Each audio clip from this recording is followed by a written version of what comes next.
everyone, Novels Wonderland here. Thank you all for the love and support you've shown me and the channel. Workers in Reincarnation Paradise Novel Summary. Heroes slay dragons, forging epics. Villains conquer the world, while ordinary people struggle. In countless tales, the deeds of protagonists are endlessly recounted. But who forged the swords sharp enough to sever the dragon's head? Who crafted armor strong enough to withstand all malice? Who provided the legions with equipment powerful enough to conquer the world? Who forged the keys for ordinary people to defy fate? This is the story of a blacksmith. A worker, primarily a blacksmith. Note, this is a transformation story. Marriage is possible. If you don't like this, please don't read. Since this is a fanfiction about paradise, it's definitely because I like Xiao Guo. Chapter 1 to 26 VOL1, Special Worker. Do you wish to sign the contract and join Reincarnation Paradise? A line of text appeared out of thin air before Deng Yoshin's eyes, but she didn't look at it, continuing the movements of her hands instead. She struck the red-hot piece of metal before her hammer blow after hammer blow, the entire process filled with a sense of rhythm. Are you willing to join Reincarnation Paradise? Everything you desire will be provided here. But she still ignored the text before her eyes, silently tempering the metal. The text seemed to understand that she wouldn't respond until she finished the task at hand. It stopped updating and simply floated there in silence. With one final heavy strike, Deng Yoshin lifted the now-formed blade blank and submerged it into a nearby bucket of water. The moment the still-glowing blade blank touched the water's surface, it let out a sizzling sound. Once the blade was fully submerged, the water began to boil like a kettle, and even a few sparks of flame flashed across the surface. Pulling it out, she carefully inspected every inch of the blade blank. Only after confirming it was complete and without any warping did she set it aside. Admittedly, this blade still required further processing. She had only completed the preliminary shaping and cleared away the impurities. Next, it would need grinding and a few minor adjustments, and finally, a hilt would need to be added before the blade could be used. But now, there was something more pressing before her. What can you provide? Reincarnation Paradise is omnipotent. The light blue text flickered. By signing the contract, you will enter Reincarnation Paradise and become a special worker. The paradise will provide protection, channels, resources, and the possibility to further enhance your craft. Ordinary people will become contractors after signing the contract, carrying out missions for the paradise in exchange for rewards. Workers are logistics personnel who provide services for contractors. They do not need to frequently travel through worlds, but they must continuously contribute to the paradise and the contractors.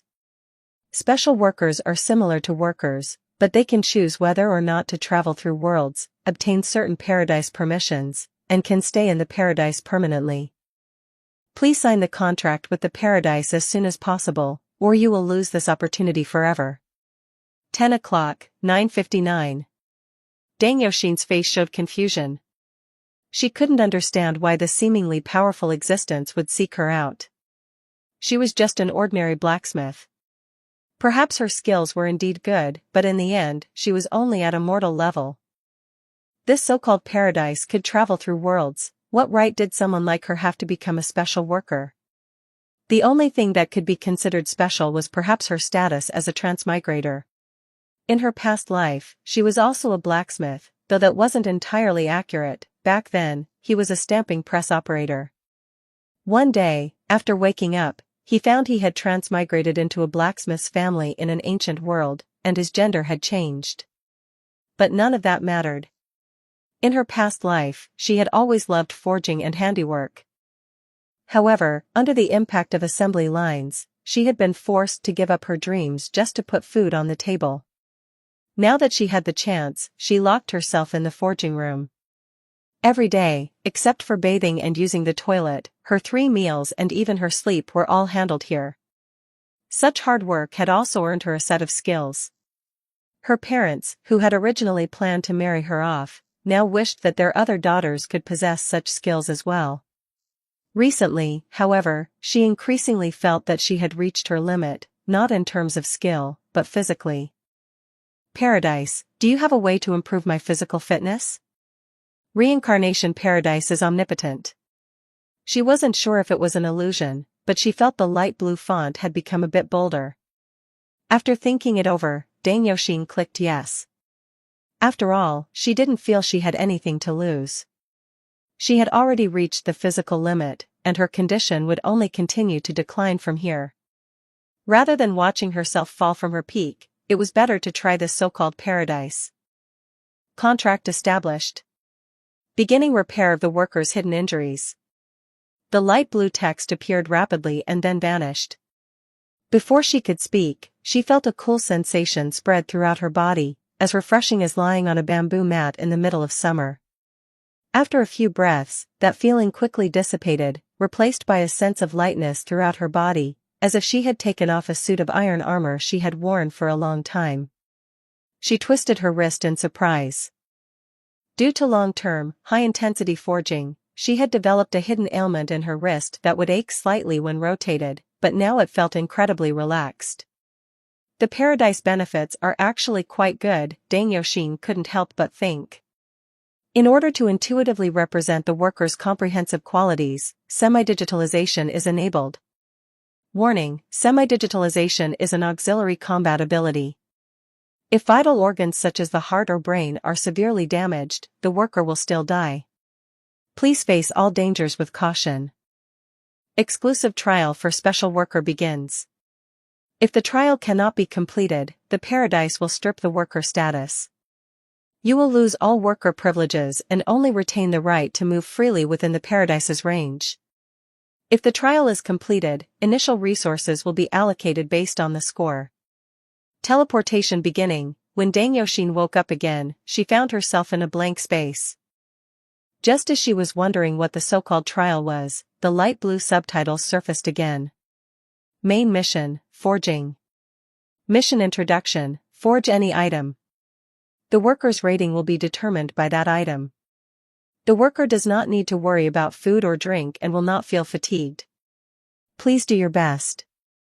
Mission time limit: 42 hours. Mission reward: depends on the results. But there was nothing here. How was she supposed to forge? As soon as the thought occurred, she was startled to find a door appear out of thin air. After pushing it open and entering, the familiar scene left her speechless. My forging room? It's exactly the same. She picked up the hammer lying on the anvil and was pleasantly surprised to find that even the feel was the same. She had thought she would need to adapt to new tools, but she hadn't expected the paradise to be so considerate as to prepare them for her. She turned to look at the place where materials were usually kept. Sure enough, there were several metal ingots there. Picking them up and weighing them carefully, they were indeed the types she used most comfortably. Seeing this, Deng Yoshin couldn't wait to get busy. Smelting, shaping, tempering, quenching, the entire process was incredibly smooth.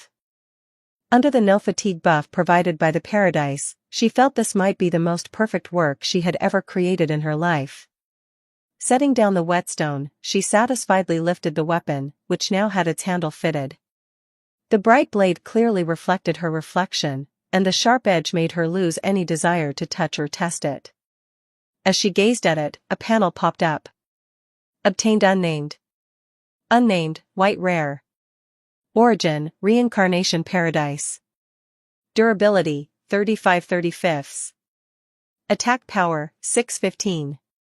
Equipment requirements: usable with 3 strength, can be used flexibly with more than 4 strength. Rating: 10. Additional attribute: tenacity, durability +5. Description: the forger poured immense effort into this. It has reached the limit of what is possible.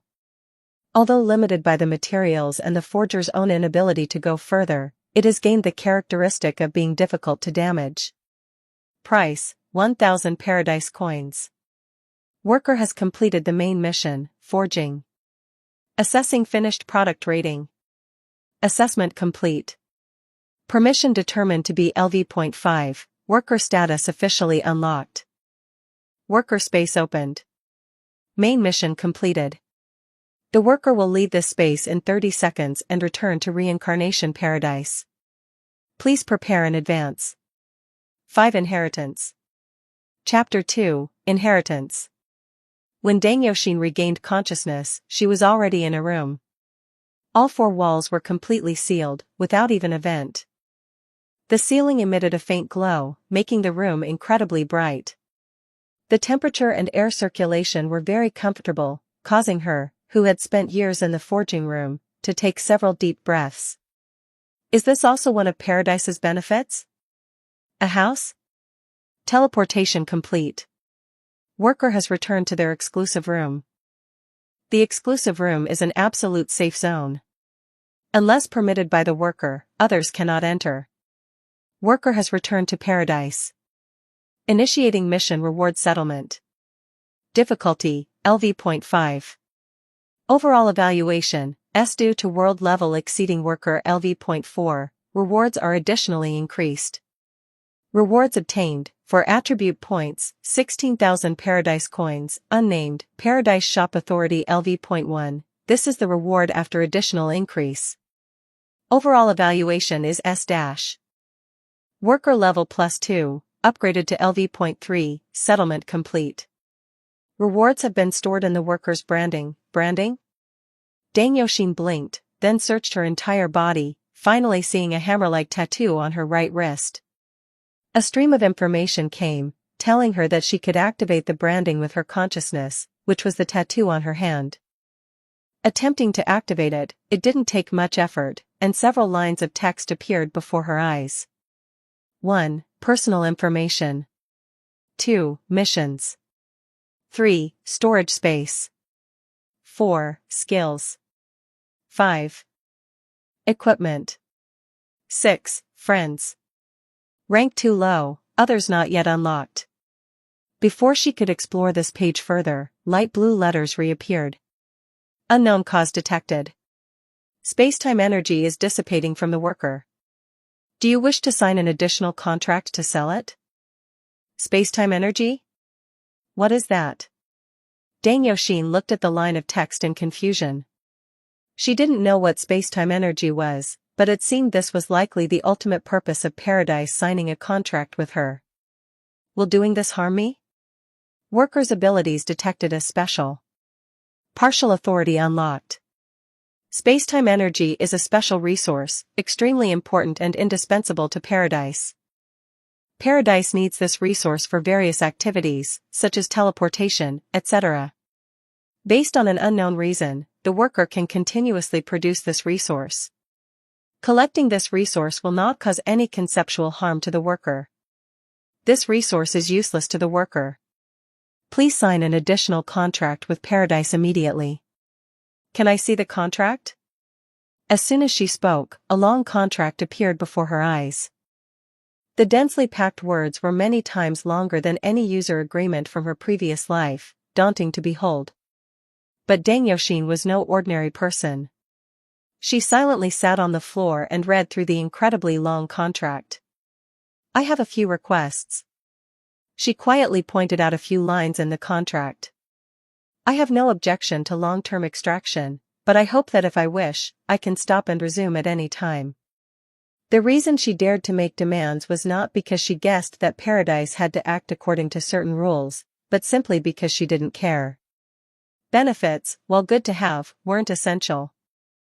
As long as it didn't interfere with her honing her craft, everything was negotiable. This spacetime energy was clearly very precious. Although Paradise said she couldn't use it, what if it could be used for forging? Modifying contract rules. The worker can stop extraction at any time, but will temporarily lose special authority and revert to a regular worker until it is reactivated. She had no objection to this. Although it sounded intimidating, the cost was practically negligible. Without further hesitation, she clicked confirm. Contract signed.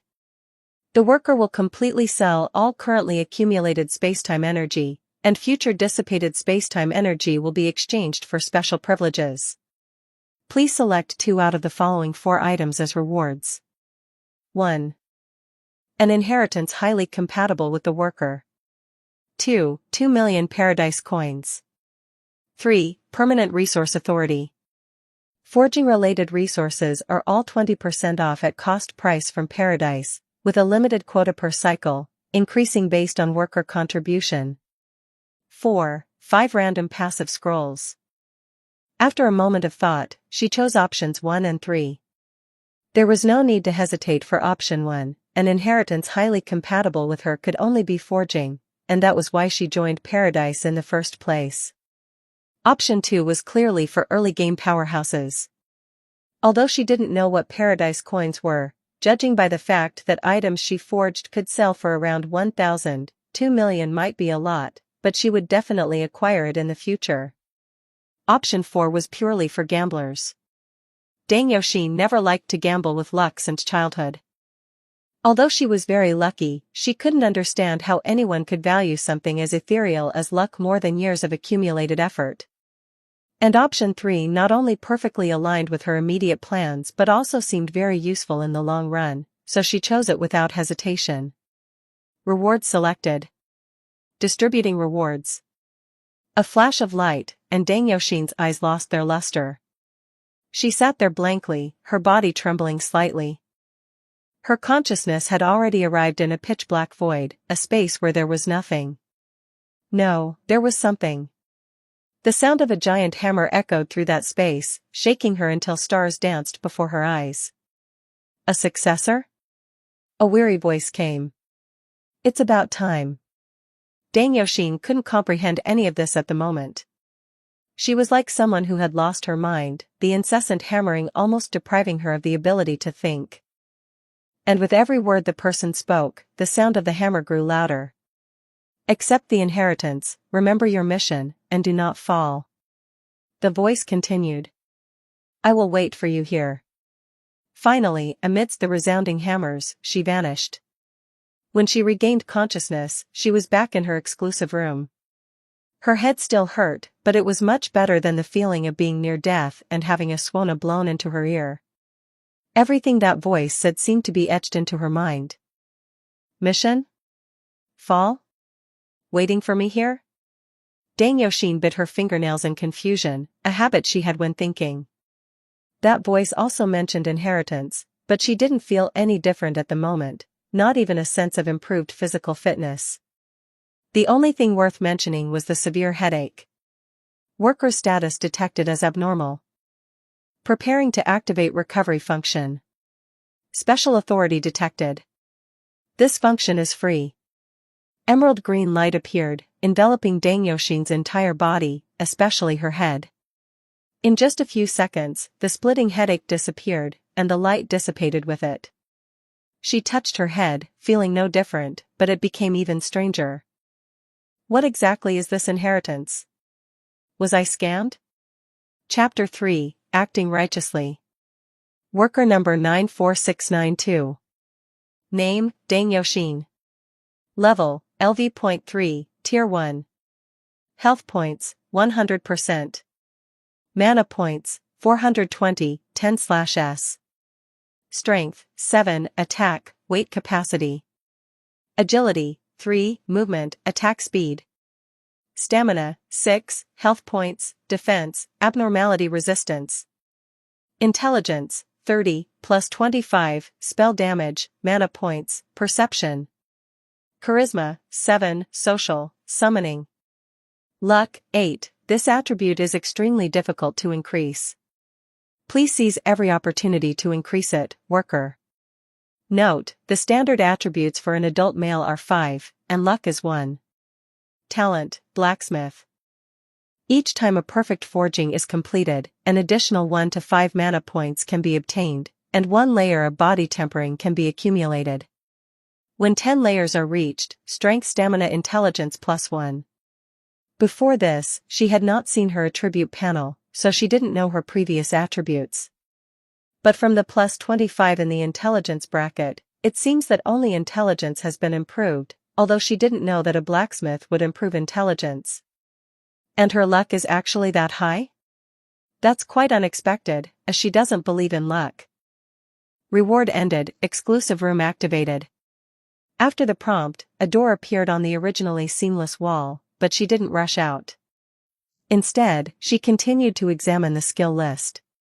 Due to the worker obtaining the unique profession Hammer of Forging Law, the skill list has changed accordingly. Hammer of Forging Law, Unique. Skill 1. Plastic Refining, LV.1, Active. Conditions of use: when activated, each attack/hammer strike will consume a minimum of 20 mana points, which can be adjusted. It will automatically deactivate when mana points are below 20. Skill Effect: when activated, enhances the effect of each attack/hammer strike, dealing additional true damage equivalent to 1.5 times the mana points consumed. It also temporarily seals the opponent's mana equivalent to the mana points consumed.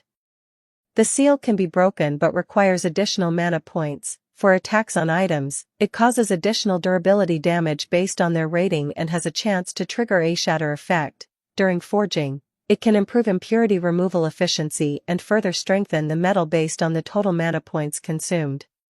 Skill 2. Hammer Technique Specialization, LV.2, Passive. Skill Effect: increases melee attack power by 12% and hammer proficiency. Skill 3. Forging Specialization, LV.5, Passive. Skill Effect: increases the rating of forging products, increases the probability of high-quality items by 1%, and slightly enhances additional attributes. Skill 4. Heart of Steel, LV Max. Skill Effect: maximum health points are additionally increased. The increase value equals mana points, stamina multiplier x 1.2 times. For example, if 1 point of stamina originally provided 10 health points, now 1 point of stamina will provide 12 health points, and so on. Skill 5, Not Unlocked.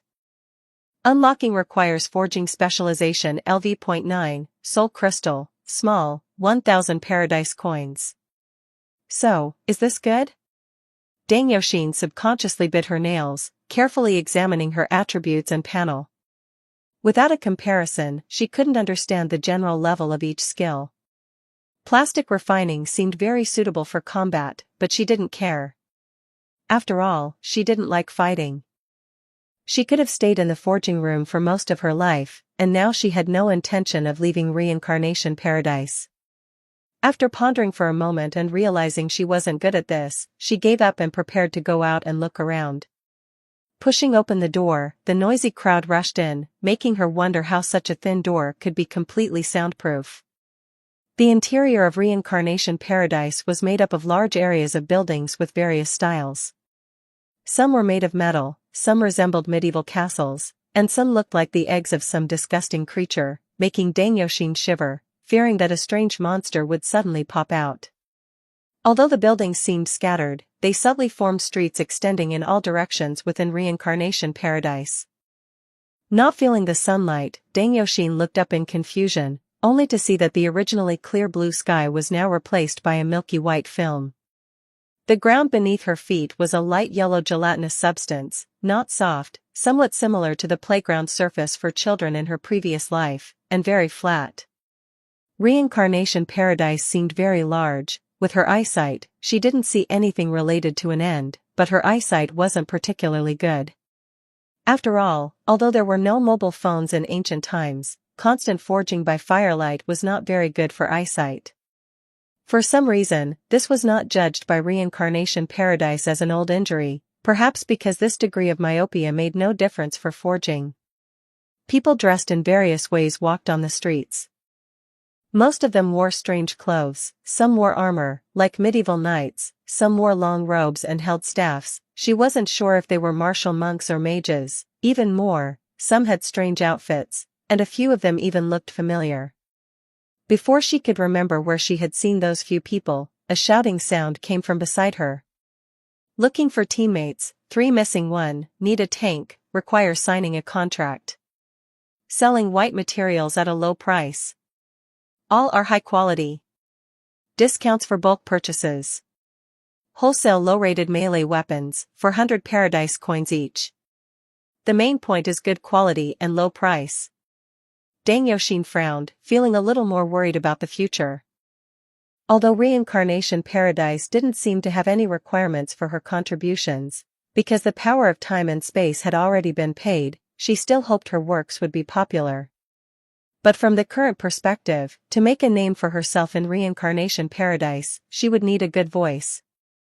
Imagining herself shouting like them, Dang Yoshin suddenly felt her life turn bleak.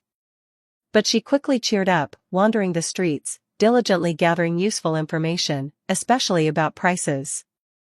After a painful observation, Dang Yoshin understood the approximate prices in this place. White-rated equipment generally fluctuated between 200–1500, depending on the rating. Rarer components, such as accessories, would have a premium of about 40–50%. Materials were several times cheaper than equipment of the same rating, sometimes even reaching an absurd 1:10 ratio. Through this, she also learned that Reincarnation Paradise's equipment recycling was truly a rip-off.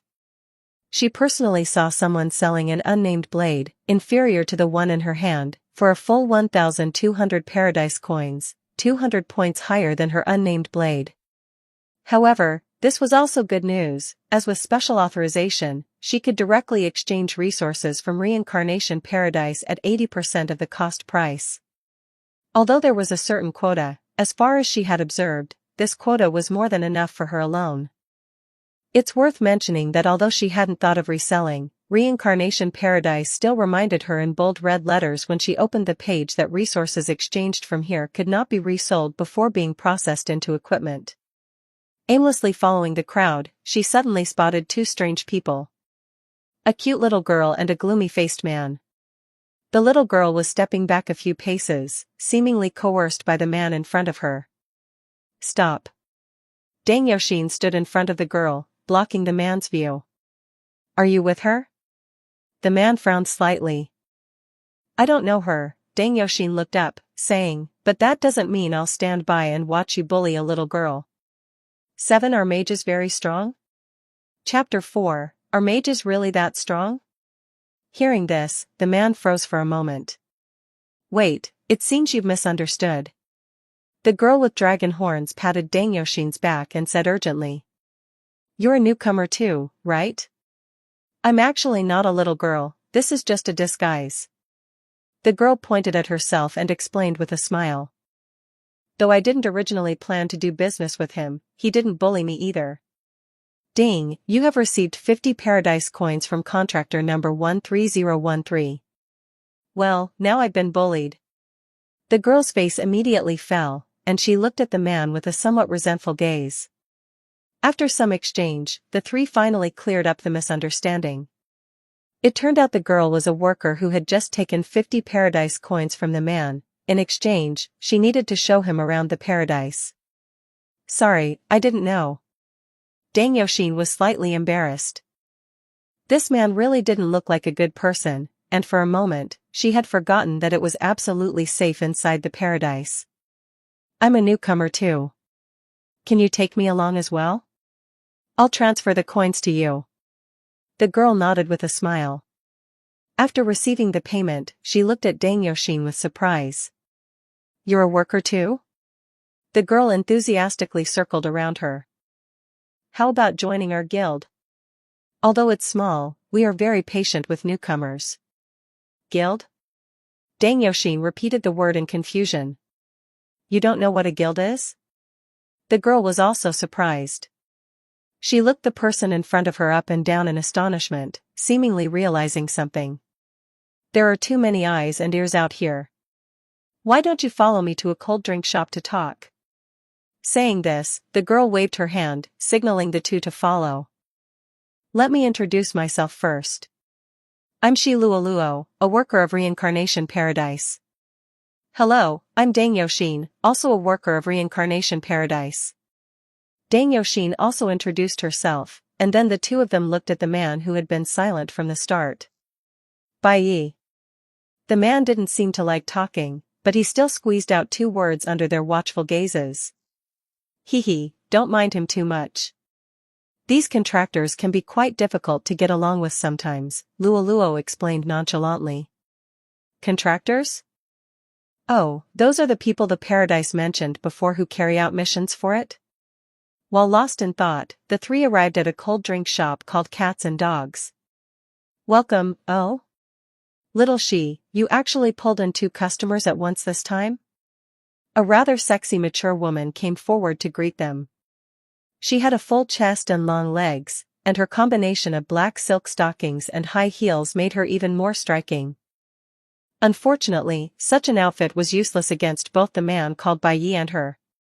Yuxian even frowned slightly because the woman's clothing was too revealing. Of course. Boss, I'll have a watermelon juice. Mr. Customer and Xiao Xian, what would you like? The girl's way of addressing Yu Xian was clearly much more affectionate, perhaps because the girl had come to her rescue earlier, or perhaps because of the girl's cute appearance. Plain water, sugar water. Bai Yi and Yu Xian spoke at the same time. Don't worry, we're workers. We don't have as many wicked schemes as you contractors. Bai Yi tapped his finger lightly on the table and asked, what are workers? Shi Luoluo cleared her throat and began to explain for Bai Yi. Soon, Bai Yi understood what workers were. There are 2 most common types of people in Reincarnation Paradise. The first are contractors, and the other are workers like Shi Luoluo. Contractors need to frequently execute dangerous missions, but workers are different. They are service personnel within Reincarnation Paradise, either selling goods or working in service industries like catering. Workers are contractors who failed their first world mission and were thus deselected. Without these workers, even eating would be a problem for contractors. One must know that Reincarnation Paradise does not provide exchange functions. Daily necessities all require these workers. There is one benefit to being a worker: they only need to enter a derivative world once every 2 months. The reason Shi Luoluo was wary of Su Xiao was that she also had to enter derivative worlds. If she was unlucky enough to encounter Su Xiao, with her touching combat power, there would be no possibility of survival. Of course, besides that, there are various special circumstances for becoming a worker. Shi Luoluo winked at Yu Xian, who was spacing out and silently drinking her sugar water. Yu Xian, you must have signed on as a worker from the start, right? Hearing her name, Yu Xian turned her head in confusion. How did you tell? Bai Yi asked curiously. He hadn't seen anything special about the girl in front of him. It's simple, Shi Luoluo said with a giggle. Anyone from our world, even if they don't play games, should have heard of the concept of a guild, right? But when I mentioned a guild just now, Xiao Xian had a completely blank look on her face. Hearing this, Yu Xian knew the girl had misunderstood. She did indeed know what a guild meant, just as Shi Luoluo said, although she didn't play games in her past life, she had heard of the concept.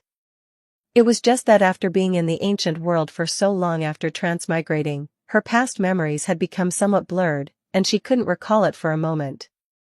But a misunderstanding was fine, there was no need to explain. With that thought, Yu Xian silently sipped her sugar water. Mr. Customer, you might not know, but the paradise doesn't just find people from Earth, sometimes it's from other worlds. Shi Luoluo took a huge gulp of watermelon juice and continued. Sometimes even from derivative worlds. Speaking of which, Xiao Xian, you're quite cute. Could you actually be a character from some manga? Yu Xian didn't answer, just kept drinking her sugar water. Seeing her not responding, Shi Luoluo, feeling bored, took out a transparent tablet and handed it to Bai Yi. This contains specific information about Reincarnation Paradise. Take a look. It's notarized by Reincarnation Paradise, so it's honest and reliable. Bai Yi thought it was a pity. After all, he had also watched many anime before, and encountering someone who might be a real anime character naturally piqued some interest. He took the tablet. The technology of this thing was impressive, as it could project 3D holographic images.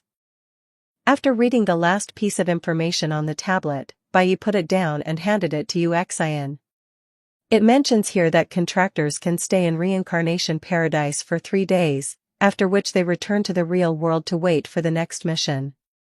What's that about? Can I actually return to the real world? Shi Luoluo bit her straw and put away the tablet. Yes. After experiencing a derivative world, every contractor can stay in Reincarnation Paradise for 3 days. After that, Reincarnation Paradise will teleport the contractor back to the real world. Generally, after returning to the real world, you'll stay for about a week before receiving a summons from Reincarnation Paradise to return and start the next derivative world. I quite miss my family. Shiluluo sighed and took another big gulp of watermelon juice. You guys can also hide your appearance like I do. That way, those contractors in the real world won't be able to retaliate or hunt you down based on your face. After all, you don't want to involve your families, right? Baiyi just hummed in response, seemingly not taking it to heart. Aren't you going to hide? Shiluluo asked strangely. Although it's not cheap, it's definitely worth the price. It was written in my contract, Uxian spoke up. I will completely transcend my original world, but I can never go back. No need. I have no one who can be involved. The two answers made Shiluluo stop talking. After all, even someone as clever as her hadn't expected to hit 2 landmines so accurately. Alright, the deal is done. A friendly reminder, don't go provoking mages in the derivative worlds. Those guys are monsters, basically living turrets. Shrinking her neck, Shiluluo showed a look of wariness. Mages? Are they very strong in the paradise? Not just strong, they're super strong. Shiluluo waved her hands exaggeratedly. Any adventure group will recruit mages without limit. Do you know? I've been through 2 derivative worlds, and both times I spent money to hire mages for protection. After hearing this, Baiyi just nodded silently, indicating his understanding. As for Uxian, she didn't plan on fighting anyway. Knowing which class was strong was useless to her, except perhaps for knowing which equipment could be sold for a higher price. Chapter 5, How Much Can It Hurt? After leaving the cold drink shop, Baiyi and Uxian walked together on the streets of Reincarnation Paradise. It wasn't that the two had hit it off immediately, but simply that they were heading the same way. According to Shiluluo, there were over a dozen very important buildings in the center of Reincarnation Paradise, such as attribute strengthening, equipment and skill strengthening, and so on. Uxian silently calculated her finances in her heart. She currently had 15,950 paradise coins, as well as that unnamed weapon. Based on the prices observed in the market earlier, selling it for 1,400 would be no problem. After inquiring with Paradise through her branding, she learned that she needed to keep at least 80%, which was about 14,000, to build a forging room that would satisfy her and maintain its initial operation. In other words, she only had 3,950 Paradise coins available for self-improvement, which was equivalent to the cost of 3 unnamed weapons. She wondered if this would be enough. Subconsciously biting her nails, Uxian felt a bit irritable. The opportunity to hone her skills was right in front of her, yet she might have to slow down because of poverty. Paradise, can I convert my exclusive room into a forging room? Will the price be cheaper? Uxian asked in her heart, and after receiving an affirmative answer, she let out a sigh of relief. It seemed she had been overthinking things. The LV.1 shop provided by the initial mission cost as much as 6,000 Paradise coins per month, which was simply more than she could afford right now. This way, she would save 6,000, which could be used to buy more high-quality materials. At this thought, her steps became much lighter, and a smile appeared on her face, but it quickly faded. Without money, it's really hard to move a single step in Paradise. Uxian thoughtfully propped up her chin, her eyes narrowing slightly as she looked at Baiyi beside her. What is it? You're a melee fighter, right? Uxian spoke. Hearing this, Baiyi stopped and looked down at the girl, his eyes narrowing slightly. I come from a family of blacksmiths. Many people like you have come to me to forge weapons. Uxian didn't mind the man's cold gaze. After all, in ancient times, a famous good blacksmith would often encounter special guests. Over time, she had grown accustomed to it. You should be quite strong. Baiyi did not speak. I consider my forging skills to be quite good, Uxian continued, taking the unnamed weapon out of her storage space. You've probably only experienced one world, right? If you need a weapon, you can come to me. I've just opened for business, so I can sell to you at a lower price. Bai silently took the unnamed weapon, checked its attributes, and gave it a few experimental swings. Good craftsmanship. Even as cold as he was, he couldn't help but admire the girl's skill. However, this blade is too light. However, he also knew that this blade was likely made by the girl according to her own situation. What do I need to pay? Bai asked. Although he had just entered paradise, there was no doubt that the person in front of him was definitely worth knowing. Especially for a martial artist, having an acquaintance who was a skilled blacksmith would be very convenient in many situations. Be my weapon tester. 101 Kanshu, the first choice for reading, 101kanshu.com, super powerful, all manually typed without errors. Her biggest flaw right now was that she had never forged weapons for someone who exceeded human limits.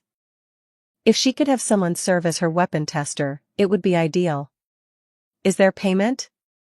Bai was not moved. After all, time in paradise was limited. While being a weapon tester wouldn't take long, he didn't want to do manual labor for nothing. Uxian blinked. 400 paradise coins per hour. Uxian silently stared at Bai. 350. Bai didn't feel at all embarrassed about asking for such a high price. 100 paradise coins per hour, and I will prioritize your orders. Deal. The two quickly reached an agreement and spent 100 paradise coins on the spot to draw up a contract. Let's be clear, if your test results are not thorough, all discounts will be void. Of course. While talking, the two had already arrived at the central area. Because he didn't hide his appearance, Bai received a lot of attention. As for Uxian, because she looked like a 2D anime girl, she was instead mistaken for being in a disguise and wasn't looked at much. Unlike the shops opened by workers, the buildings in the central area were taller and looked quite imposing. Attribute Strengthening Hall, Equipment Strengthening Hall, Trial Ground, Arena. Uxian saw most of the buildings, while the rest were hidden behind a thick fog, possibly due to insufficient permissions. Both chose the Attribute Strengthening Hall as their first stop. As soon as they stepped through the gate, their vision blurred, and they found themselves alone in a small steel cubicle of a few square meters. Click, click. Uxian observed the surrounding walls with interest, pressing her ear against the wall to try and hear the structure behind it. Welcome to the Attribute Strengthening Pod. Please pay the activation fee. The activation fee is 100 paradise coins. Special permissions detected, fee waived. Then, a screen unfolded in front of her. Strength, 7. Agility, 3. Stamina, 6. Intelligence, 30. Charisma, 7. Workers can freely distribute attribute points. Currently available, 4 points. Beep. It has been verified that the worker's affinity attributes are strength, stamina, and intelligence. Please prioritize increasing these 3 attributes. Beep. It has been verified that the worker has not broken through 20 points with the help of the Attribute Strengthening Pod. The intelligence attribute is an affinity attribute for the Hammer of Forging Law. The base intelligence attribute has reached 20 points. The worker may choose one of the following rewards. 1. Forging Heart, Intelligence plus 2. 2. Heart Like a Rock, increases resistance to all mental status ailments. 3. Mana Source, slightly increases mana points recovery speed. After a moment of contemplation, Uxian chose option 3. Option 1 was very direct, increasing intelligence by 2 points. Although it seemed good, there weren't few ways to obtain attribute points. At the very least, her talent alone could increase them.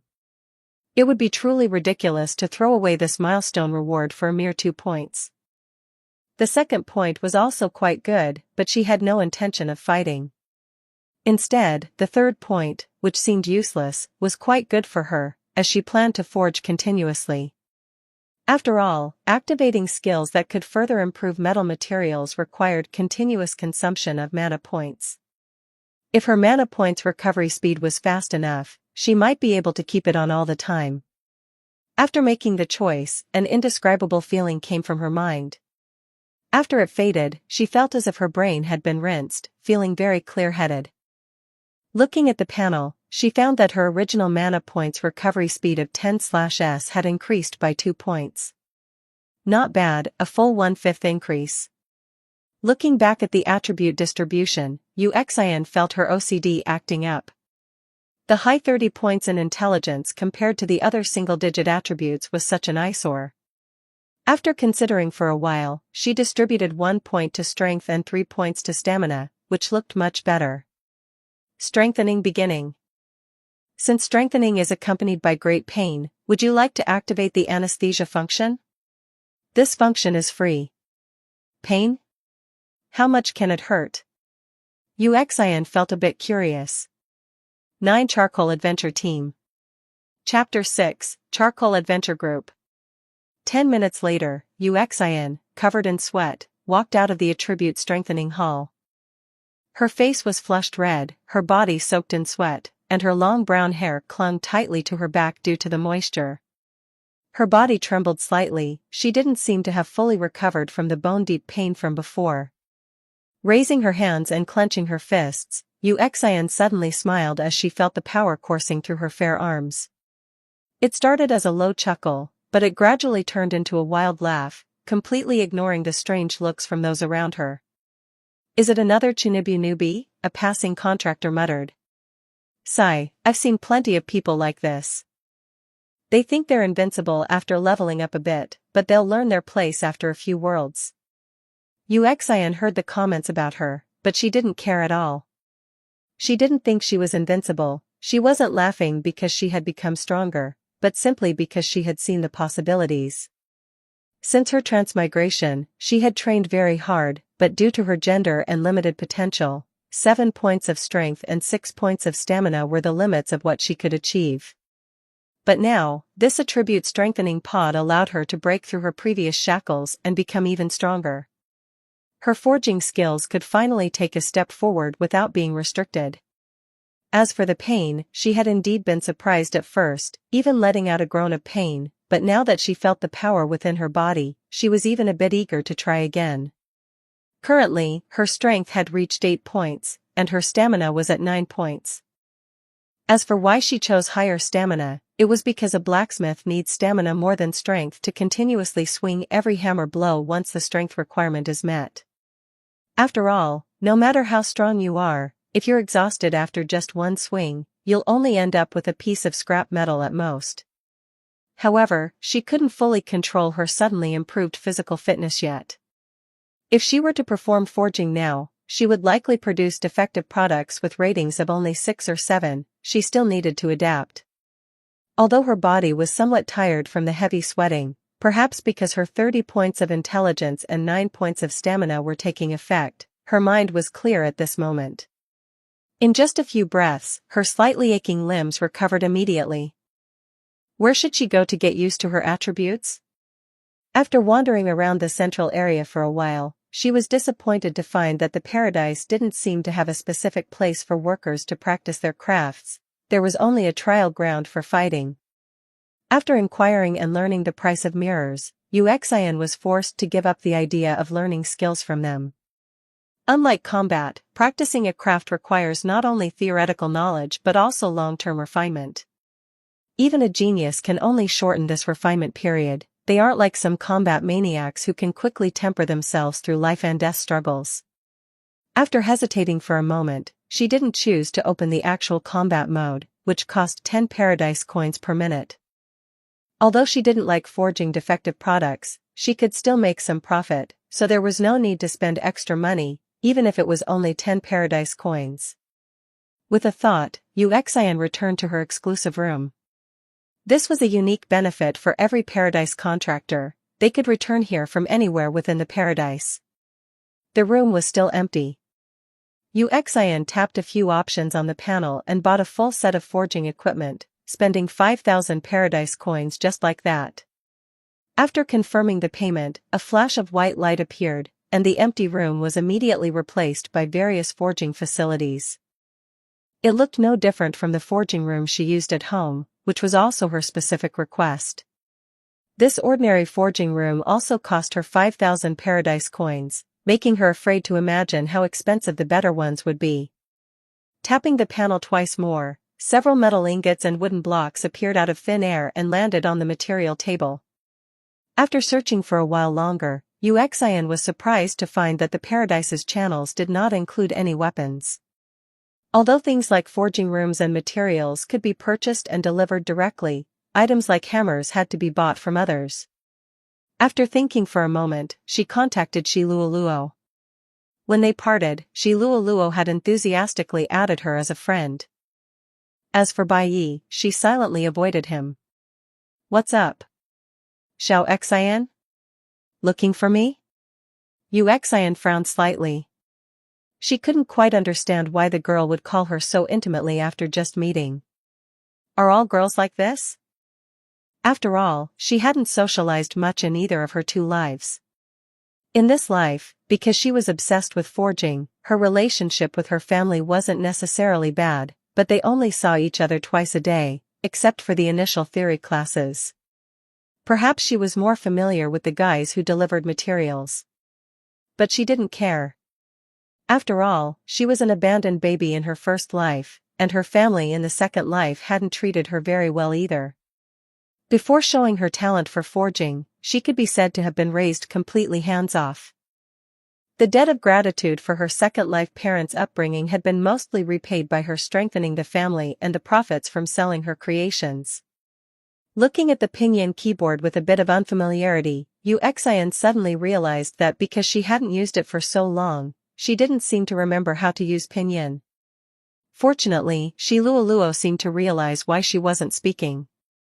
Under her guidance, Uxian finally changed the pinyin to handwriting. "Xiao Xian, you can also send voice messages, it's more convenient." "I don't like it." Uxian wrote meticulously. She wrote slowly, but she was unwilling to send voice messages because she had hated people in her previous life who would send voice messages for everything just for their own convenience, without considering whether it was appropriate for the other person to listen. Text was best, direct and much more concise than voice messages. It also allowed some idiots to read what they were sending before they actually sent it. Forging, hammer. Do you want to buy a forging hammer? Someone in our guild sells them, I'll take you to see her. Shiluoluo typed very fast and loved adding emojis at the end of her sentences, which made Uxian, who hadn't used electronic products for over a decade, feel a bit dazzled. Soon, the two met in the central area. As soon as she arrived, Shiluoluo smilingly pulled her to a blacksmith shop run by a worker. "Yoshi! Sister Carter! I found a customer for you." After entering the shop, Shiluoluo shouted loudly. Before long, a curtain was lifted, and a tanned, mature beauty in sportswear walked out, wiping away sweat. "Hello, I am Dang Yoshin." Uxian bowed politely. The two seemed surprised by Uxian's gesture and froze for a moment, but they quickly reacted. "Ah, Luoluo mentioned you to me. You're the worker specially selected by the Paradise, right?" The woman took the towel from her shoulder and wiped the sweat from her forehead. "I'm Carter. You can also call me Sister Carter. Sister Carter is a famous Tier 2 blacksmith, not far from Tier 3. Shiluoluo introduced with a smile. She's also from our charcoal adventure group. How about it? Interested? Want to join us? Chapter 7, Scalpers. Sorry, no thanks. I don't really like joining organizations. Uxian shook her head in refusal. Eh? Won't you consider it? Our adventure group is quite loose. Shiluoluo continued to explain with a hint of regret, but Uxian wasn't moved at all. She was never the social type, and joining an organization inevitably involved a certain degree of social interaction. To her, it was all thankless effort, she'd rather spend that time training herself. Rather than forming bonds, she preferred interacting with others as a collaborator. It was easier because interests were laid out straightforwardly, making the relationship purer. Luo seemed to want to say more, but Sister Carter patted her head. Alright, Xian already refused. It's better not to be persistent. Sister Carter smiled at Xian without any dissatisfaction. Although workers recruited through special channels were usually extremely skilled in a certain area and were targets adventure groups fought for, the person before her seemed extremely resistant to joining any organization for unknown reasons. Continuing to recruit her now would only sour the impression. So, why did you come to see me today? I want to rent a forging hammer, for 2 days at most. You're actually a blacksmith? I really couldn't tell. Luo looked Xian up and down in surprise. After all, she didn't look robust, in fact, she could even be described as somewhat frail. Xian was completely used to such looks. Since childhood, her constitution had been very special. She had a slender build but exceptionally high muscle and bone density. Commonly known as looking thin but being fit. Objectively speaking, this made the results of her training less obvious, but at the same time, she didn't look like a muscular beast from Baki. She wasn't sure if that was a good or bad thing. Rent a forging hammer. Sister Carter thought for a moment, took one of the hammers hanging from her waist, and handed it to Xian. Here, this is my spare hammer. I haven't used it much since reaching Tier 2. Take it for now and just return it to me in 2 days. How many paradise coins? Xian took the hammer and weighed it, feeling quite satisfied. It's free. Sister Carter waved her hand generously. It's just a hammer, and I don't really need it anymore. Just take it. After thanking the two, Xian left first. Sister Carter, that hammer wasn't cheap. Why did you just lend it out like that? As soon as she left, Luo asked urgently. Sister Carter tapped her head, then grabbed her face, playfully pulling it with a grin.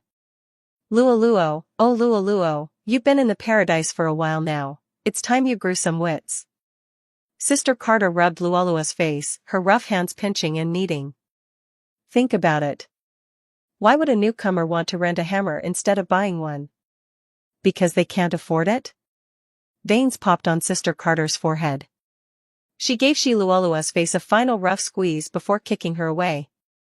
Watching the girl run away giggling, she couldn't help but sigh. Having the money to open a forging room right after entering the paradise. Newcomers these days are truly terrifying. Xian shook her slightly aching hand. She was currently inside her exclusive room. The space, which was originally temperature-controlled, was now somewhat stuffy and hot because of the furnace. Actually, she could spend more paradise coins to further improve the room's temperature control, but she didn't want to spend that money. She was used to this temperature anyway. After several hours of non-stop forging, she had completely adapted to her current physical stats, and the ratings were getting higher and higher. Through this, Xian realized the extraordinary nature of the hammer. She didn't know what material it was made of, but it showed no signs of fatigue even under such high-intensity use. The recoil from the strikes was also extremely weak, almost imperceptible.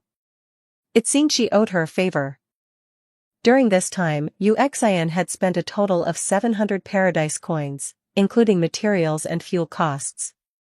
She had produced a total of 3 long blades with a rating of 7, 1 with a rating of 8, and 1 with a rating of 9. This was also the result of her observations in the market during this period. In close combat, blades and spears were the most popular. Their prices weren't as high as some more niche weapons, but as long as the rating was decent, selling them wasn't difficult.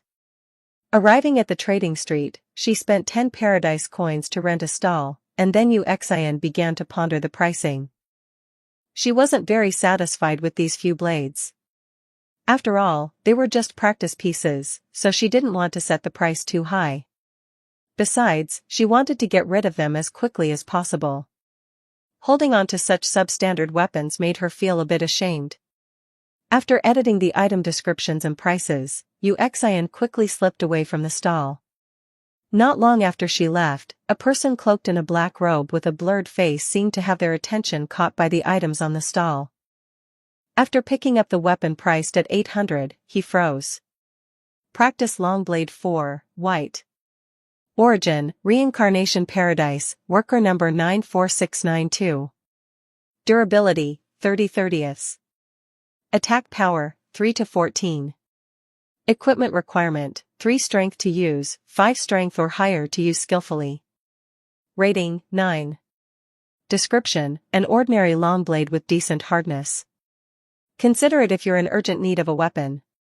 Blacksmith. After seeing these stats and the price, the man's breathing quickened. Just decent? Is this a joke? Setting aside the fact that for 800 coins you can't be picky, the stats of this seemingly unremarkable weapon were even better than the one he had exchanged for in a derivative world last time. Without hesitation, he bought it. After a moment's hesitation, he gritted his teeth and bought the remaining ones as well. Then, he looked around warily. Seeing that no one was paying attention, he put the weapons, except for the one with a rating of 9, back up for sale at the original price plus 50 paradise coins. Then, he blended into the crowd and disappeared. Practice Longblade 4 from second stall has been sold. Received 800 paradise coins. Practice Longblade 3 from second stall has been sold.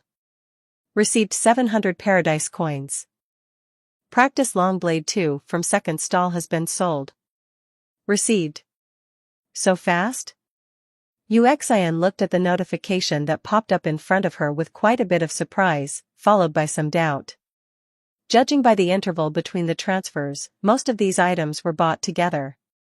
But who would buy so many low-rating white-tier weapons for no reason? Thinking it over, there were only 2 possibilities. One was that the person had an entire team, but was there really a squad where everyone was a melee member? The other possibility was a scalper. It seems I sold them too cheap, was Uxian's first thought. But then, she pushed it to the back of her mind. Her artisan's soul wouldn't allow her to sell substandard goods at a high price, but at the same time, she utterly loathed the existence of scalpers. Those people contributed nothing, yet they easily stole the fruits of others' labor to profit themselves. But how should she deal with them? Uxian thought for a moment and had an answer. There wasn't much she could do now, but the next time she sold weapons, she would make those scalpers feel utterly ashamed. 11 Enhanced Hall. Chapter 8, The Strengthening Hall. Inside the skill upgrade hall, Uxian was at a loss as she looked at the panel before her. She had 6,600 paradise coins on hand to strengthen herself. She originally thought it would be enough to level up a skill or 2, but she didn't expect each of her skills required something called a soul crystal, small. If it was just expensive, that would be fine. After all, given her craftsmanship, she probably wouldn't be too short on money. But the problem was, after browsing the market for so long, she had never seen anyone selling this item. There were 2 possibilities. 1, this item was extremely rare, so rare that it was simply nowhere to be bought. The other was that it was so useful that no one would sell it. Judging by the fact that so many skills required it, both possibilities might be true. After inquiring with the Paradise, Uxian learned that the current ways to obtain soul crystals, small, were only through opening treasure chests, completing tasks, and exchanging special permissions. And clearly, all these methods required her to enter a derivative world. She sighed. Her lifelong dream of holing up in the forging room was shattered. After leaving the saddening skill upgrade hall, a miserable howl caught her attention. F***CK. Son of AB*TCH, Equipment Strengthening Hall. I'm not done with you. The voice was filled with such agony that it reminded her of the pained cries her second life's father would let out after losing money gambling. Curious, she walked towards the source of the voice. She saw a man with an indistinct face kneeling on the ground, holding an utterly ordinary-looking knife in his hands. The people around him looked at him with expressions that seemed to convey some sympathy. Although others couldn't inspect the specific attributes of a weapon without permission, as an experienced blacksmith, Uxian could get a rough idea just by looking at it. Not bad attributes, a 9-point blank slate, Uxian muttered quietly, feeling increasingly puzzled. It didn't look damaged at all. Her gaze shifted to the building behind the man, who had turned ashen gray. A building with a sign reading Equipment Strengthening Hall came into view. On the walls of the building were written various phrases. Most of the handwriting was scribbled and filled with resentment. Succeeded from 1 to 10 in one go, plus 11 shattered instantly. Shouldn't have gotten greedy after all. Once you enter strengthening, your life is ruined. Paradise, I'm your beast of burden. Asterisk asterisk asterisk you guys are something else, using this F asterisk king device to strengthen your own. You're the best.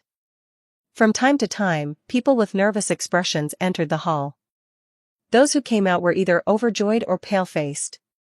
Upon entering the building, what greeted her was a vast hall. With her eyesight, she couldn't see the edges. The hall was extremely luxuriously decorated, giving off a casino-like feeling. Against the walls were rows of precise machines embedded into the structure. In front of most machines stood a contractor, staring intently at the machine before them, looking tense with cold sweat beading on their foreheads. Curious, she walked towards one of the machines. It looked somewhat like an oversized vending machine, but its structure was far more complex. It had no buttons, only a display screen. Welcome to Equipment Strengthening Machine number 666. Checking strengthening history. No strengthening history found. Initiating explanation of equipment strengthening procedures. Strengthening equipment is a form of enhancement for gear. The improvement effect is determined based on the equipment's inherent effects. After reading a pile of equipment strengthening guidelines, she gained a preliminary understanding of strengthening equipment. So-called equipment strengthening was essentially a deep forging process for gear, using some special method to further enhance it on its original foundation. For example, strengthening a weapon would increase its attack power, while strengthening a shield would boost its defensive capabilities. Remaining Paradise coins, 15540. Please place the equipment to be strengthened. Uxian didn't have any equipment she wanted to strengthen, but to see what it was like, she placed her unnamed dagger on it. Equipment inspection in progress. Inspection complete. Each strengthening attempt costs 2,800 Paradise coins. So expensive. Retrieving the unnamed dagger, Uxian began searching her surroundings. She saw a man who had just arrived at a strengthening platform, trembling as he placed his weapon into the machine. What are you doing? The man looked at Uxian, who was standing quietly and obediently to the side, with surprise. I'm curious, Uxian said. A test fee of a full 2,800 Paradise coins was simply too expensive. She'd rather observe someone else's strengthening process. Seeing that Uxian was just watching, the man stopped paying attention to her. He took a deep breath and then selected strengthen. The equipment strengthening machine whirred to life, emitting a cacophony of noises from inside, as if performing some intricate operation. The sizzling sound of electric currents could be heard from time to time. Uxian carefully analyzed those sounds. A skilled blacksmith could judge the process by the sounds, but this method was a first for her. It sounded a bit like the noise made when first sanding a blade with sandpaper. Rumble. About 5 minutes later, the strengthening machine made a hiss sound, and a metal tray slowly extended. A dagger lay on it, its sharpness palpable just by looking at it. The man then proceeded to strengthen it 9 more times in a row. With each success, the dagger's glow became increasingly radiant, and its aura felt sharper. As the successes piled up, a faint trace of bloodshot appeared in the man's eyes. When it came to the 11th strengthening attempt, the man had completely lost self-control and boldly confirmed the strengthening. Only when the tray retracted did he realize he had gotten carried away. **T. It's over, plus 11 failures can cause shattering. Shouldn't have gotten greedy. The man muttered to himself with a pale face, his tone filled with regret. So strengthening could fail? And it could shatter after plus 10? Uxian looked at the machine with surprise. But it seemed quite fair, as the success rate from what she just saw was pretty high. This strengthening attempt took even longer, and the man grew increasingly tense. Finally, the strengthening was complete. The tray extended again, and on it lay the intact dagger. It actually succeeded? The man looked at the scene before him in disbelief. He picked up the dagger, examining it carefully, his eyes brimming with joy. "Can I take a look?" Yu Xian suddenly spoke up. "No inspection needed. I just want to look." Perhaps because he was in a good mood, or maybe because Yu Xian looked utterly harmless, the man actually handed her the dagger to look at. Without authorization, she couldn't inspect it, but she still carefully examined the dagger's quality. Just as she had observed before, with each successful strengthening, the dagger seemed to become purer. The differences that should exist between the various fused materials were now perfectly integrated. Not only that, she had seen the dagger's main material on the market, a blue-quality material called soul steel. But after so many strengthenings, she could no longer discern it. It was as if the material itself had undergone sublimation. There seemed to be some other indescribable enhancement, Yu Xian pondered silently. Perhaps she just wasn't strong enough to sense it. Returning the dagger to the man, Yu Xian politely bowed and then teleported back to her exclusive room. A strange person. After muttering to himself, the man hesitated for a moment, then placed the dagger back onto the tray. Gritting his teeth, he clicked "Confirm strengthen." Subsequently, a tremendous howl of agony caused everyone around to turn their heads, looking sympathetically at the man who had collapsed beside the machine. On the tray, the dagger had shattered into irreparable fragments. Chapter 9, Extreme. Yu Xian was completely unaware of the man's fate after he left. At this moment, she was working hard on forging something. She took the metal block, which had already been folded and shaped, out of the furnace. Its glowing red surface caused the surrounding air to shimmer and distort. If it were her original furnace, it would have been impossible to mix the high-score green-grade materials she bought for nearly 3,000 paradise coins with a few top-tier and low-score green-white materials. But the flame costing 100 paradise coins a day was worthy of its price, bringing it to a meltable state in just a moment. Raising her heavy hammer, Yu Xian carefully observed the glowing metal. This was her first time attempting to fuse these materials. Based on her years of experience, they were very compatible and theoretically should fuse, but since she had never worked with them before, it was better to be cautious. The perception brought by her 30 points of intelligence was fully activated. The metal before her seemed to be breathing. After careful observation, Yu Xian finally let out a sigh of relief. She injected the energy circulating within her body into the hammer and struck down. Plastic refining, LV.1, active. Usage requirements: once activated, each attack/strike will consume a minimum of 20 mana points. This can be adjusted. Automatically deactivates when mana points drop below 20. This skill wasn't just for combat. According to the description, it could also be used to assist in forging, improving the efficiency of removing impurities, and further enhancing the metal itself by consuming mana points. This wasn't her first attempt. She had used this ability when forging that score 9 defective product. The results were surprisingly good, and she had gained some experience from it. Metal itself has limits. If too many mana points are injected at once, the metal might not be able to withstand the heavy tempering. If the mana points are too few, the tempering effect might not be great, as the metal itself can experience fatigue. Therefore, she needed to find the right force within a limited number of strikes to maximize the metal's potential. Yu Xian maintained a speed of 1 strike per second, but not every strike was infused with mana.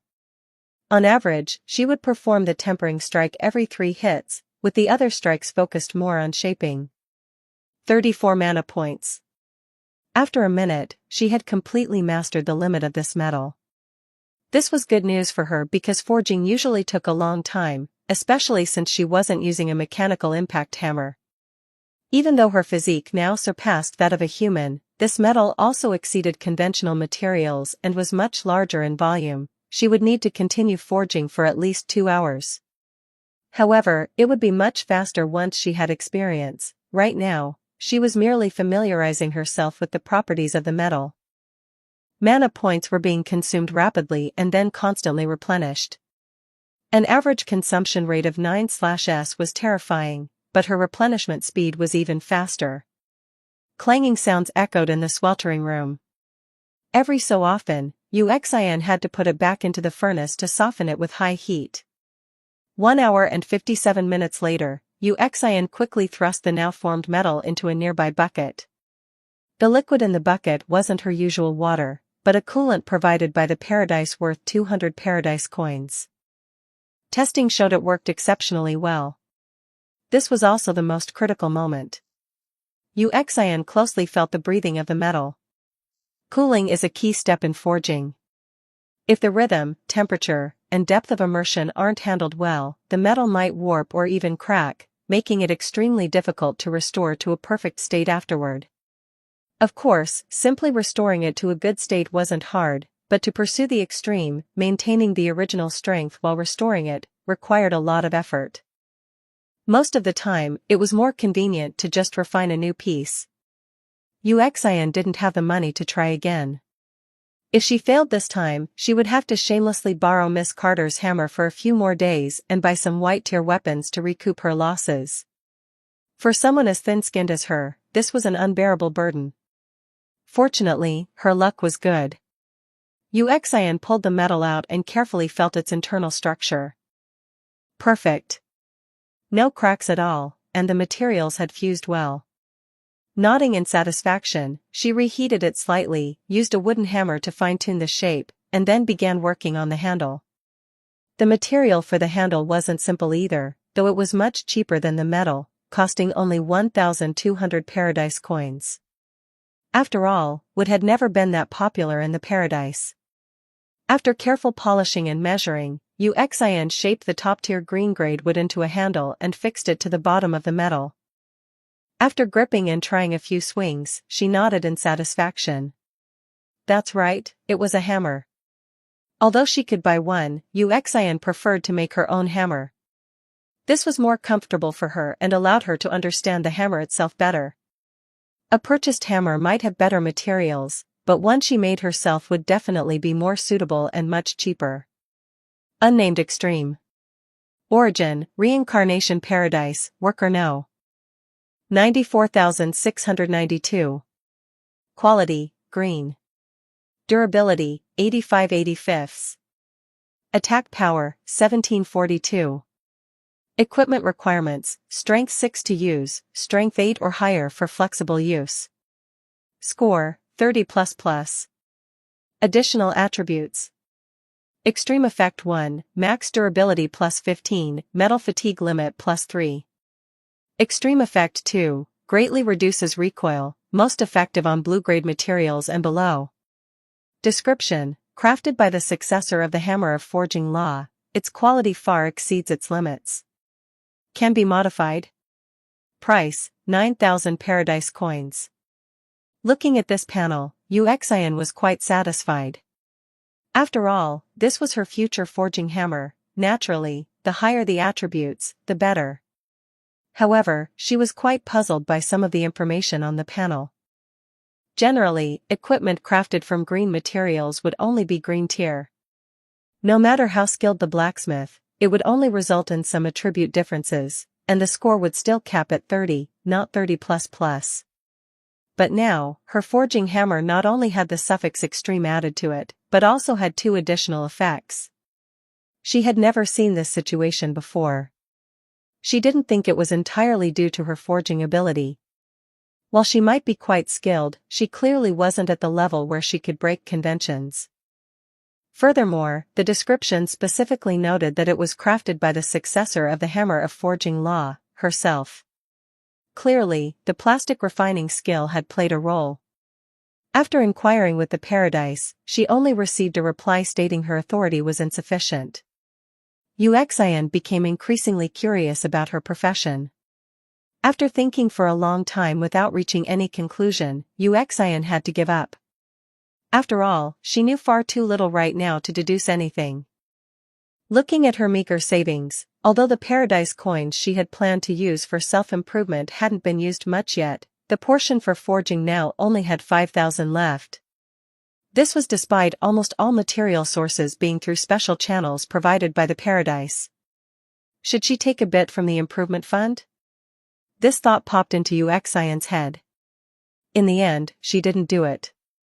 After all, a high level of forging also required a strong physical body to support it. Moreover, the paradise's method of obtaining materials was rather blunt. She might need to mine some resources herself in the future. After all, cost price is cost price, but it certainly wouldn't be as cheap as taking it directly from the source.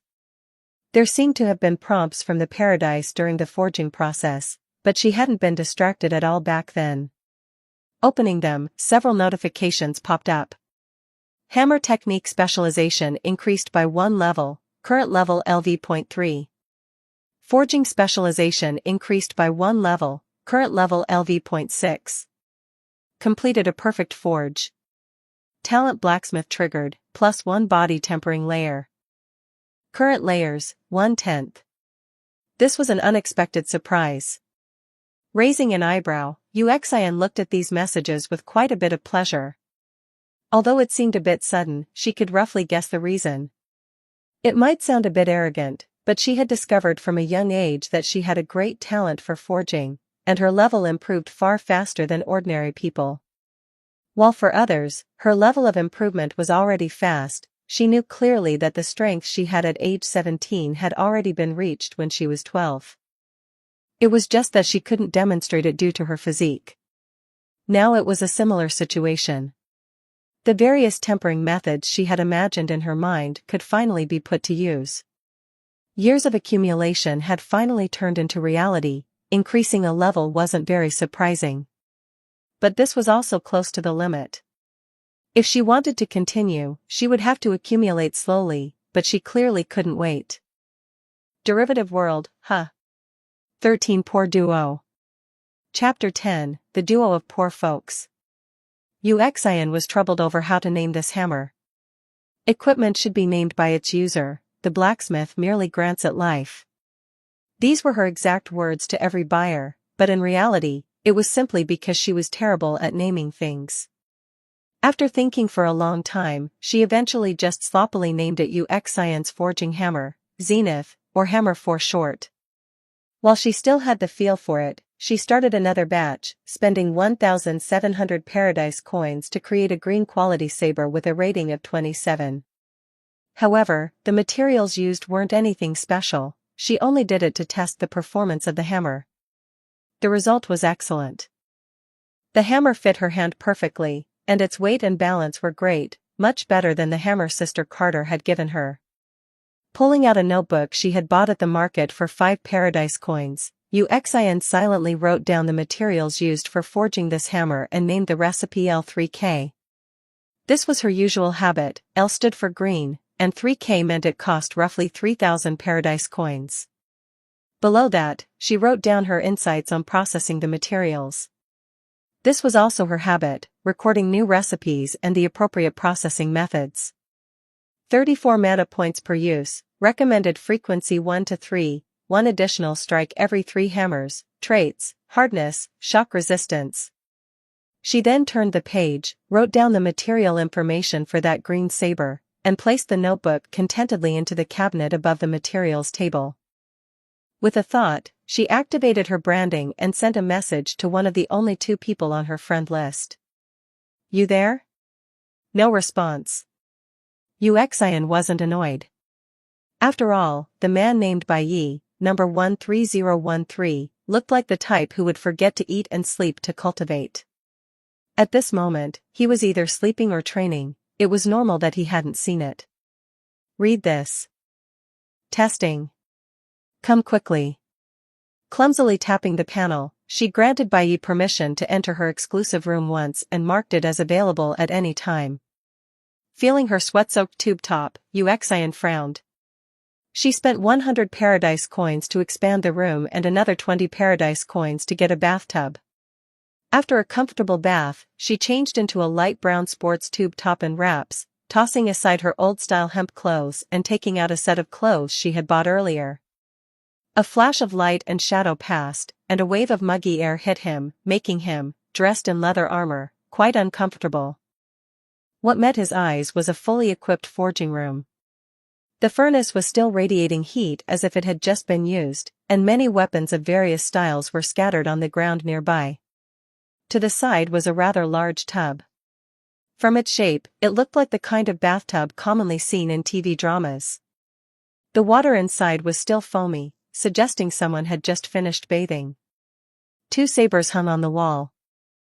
Looking closely, one was the saber the girl had shown him before, named unnamed, while the other looked quite extraordinary. The faint green glow emanating from it reminded him of his own dragon-slaying flash. A green-quality masterpiece.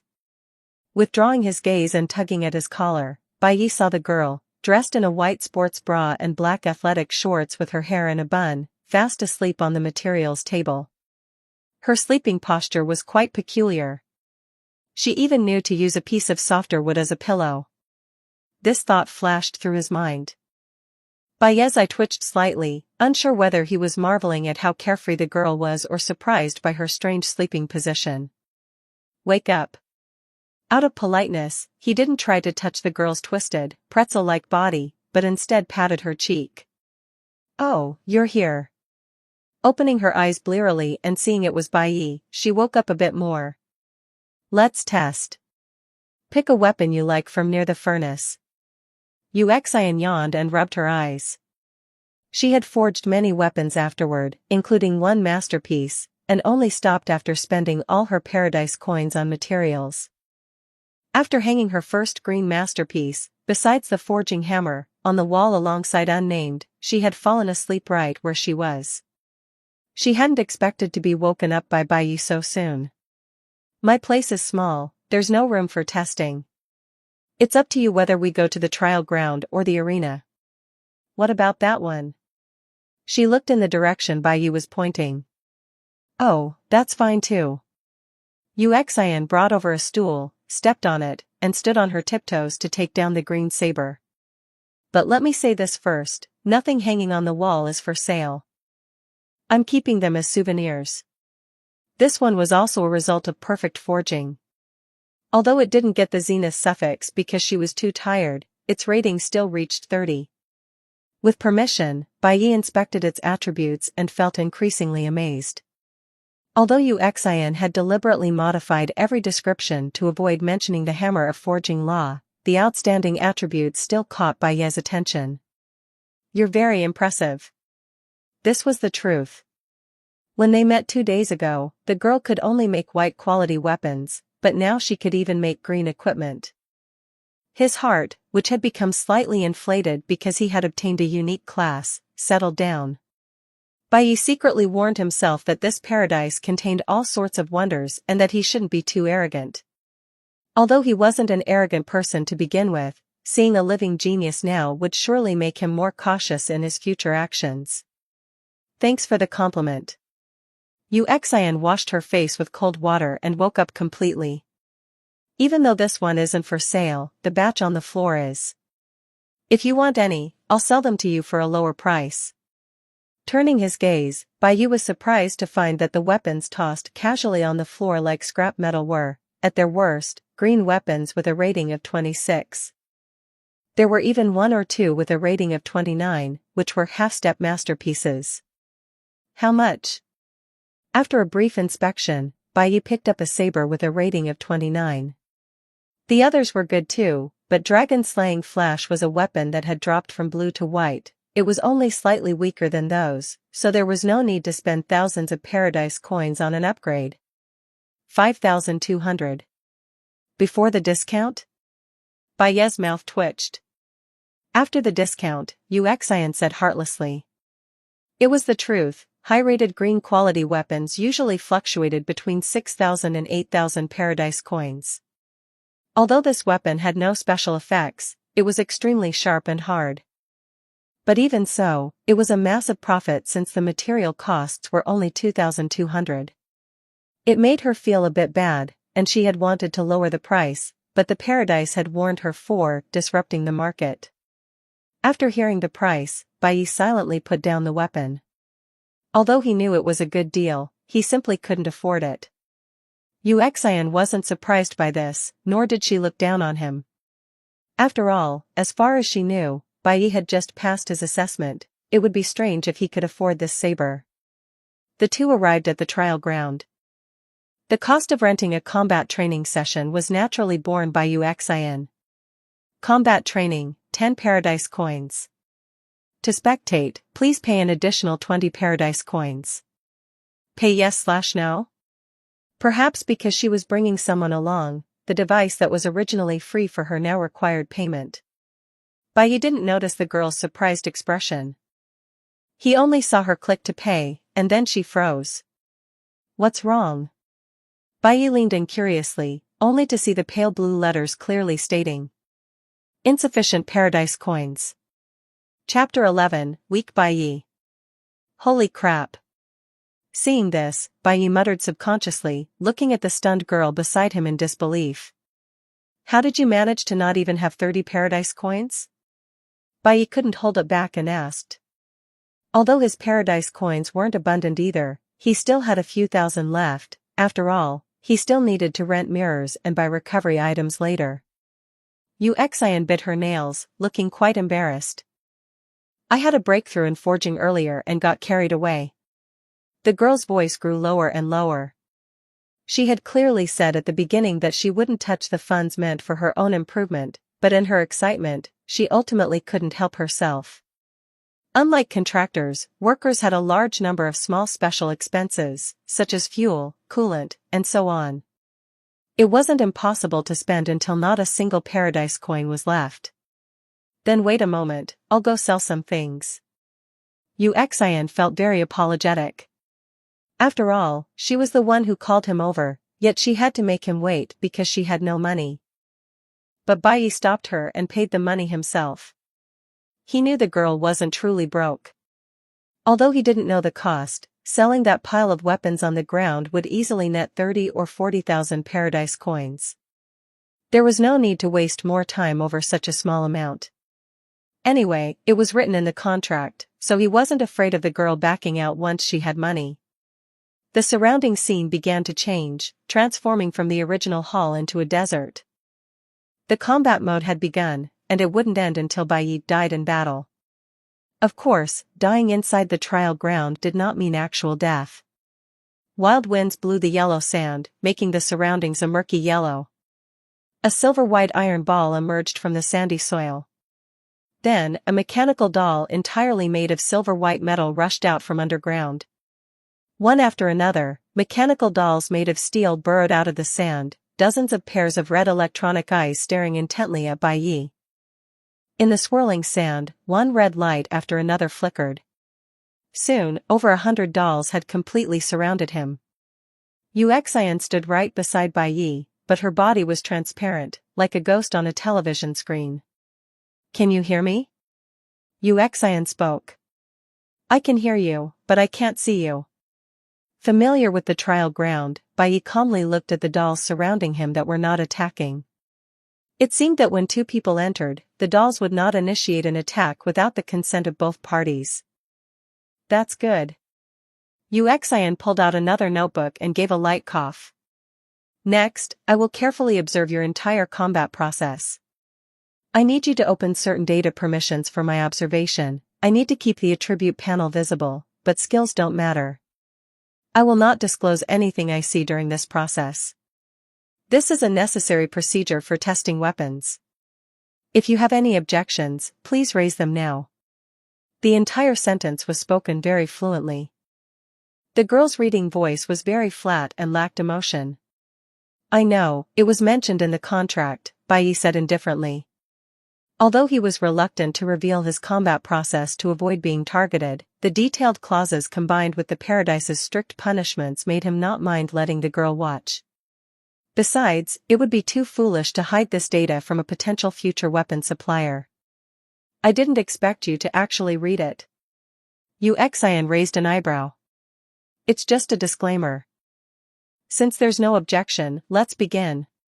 The girl seemed to enjoy this process, even speaking much more than usual. Combat practice begins. Clang, clang, clang. The sound of rhythmic metal clashing rang out as the dolls swarmed forward. A tragic slaughter began. 14 minutes later, Bai Yi and Yu Xian were teleported to the entrance of the trial ground. Touching his throat, although he was already familiar with the whole process, he would still subconsciously touch the fatal areas. It's quite realistic. Yu Xian remarked, her notebook densely packed with information.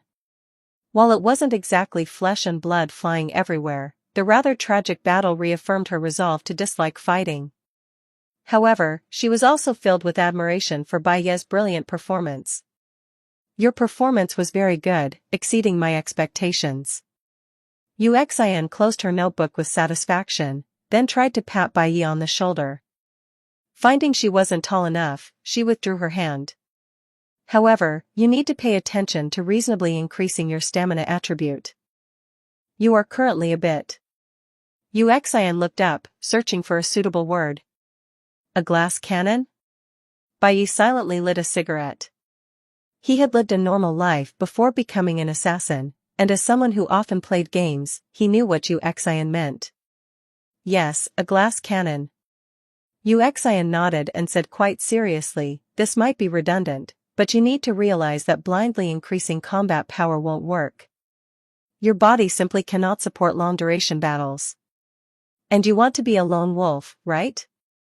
If you encounter groups of contractors, it's too dangerous without enough health as a margin for error. Taking a deep drag of the cigarette, Bai Yi nodded, indicating he understood. But it's a bit late to say that, since you don't have any attribute points left anyway.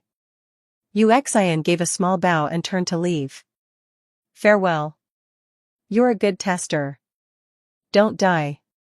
Bai Yi stood before the trial ground, smoke obscuring his face so his expression couldn't be seen.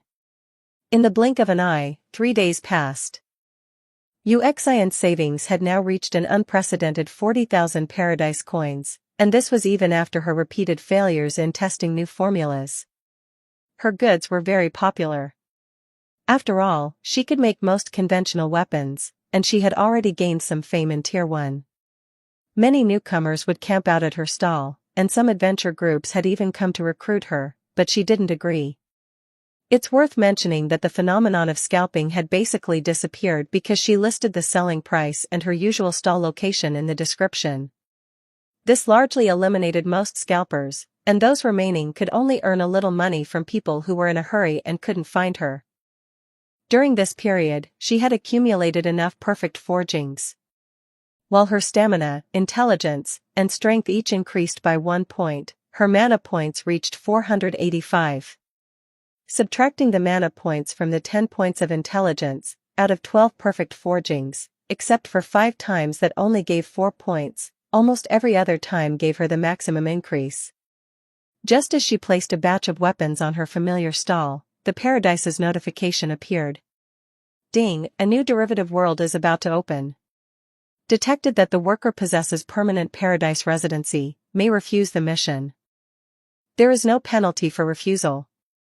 This was a privilege obtained by selling space-time energy, but she did not refuse. Instead, she chose to execute the mission. Worker level is LV.3, notification will be received 10 minutes before entering the derivative world. The worker will enter the derivative world in 1 hour. Please select a specific world.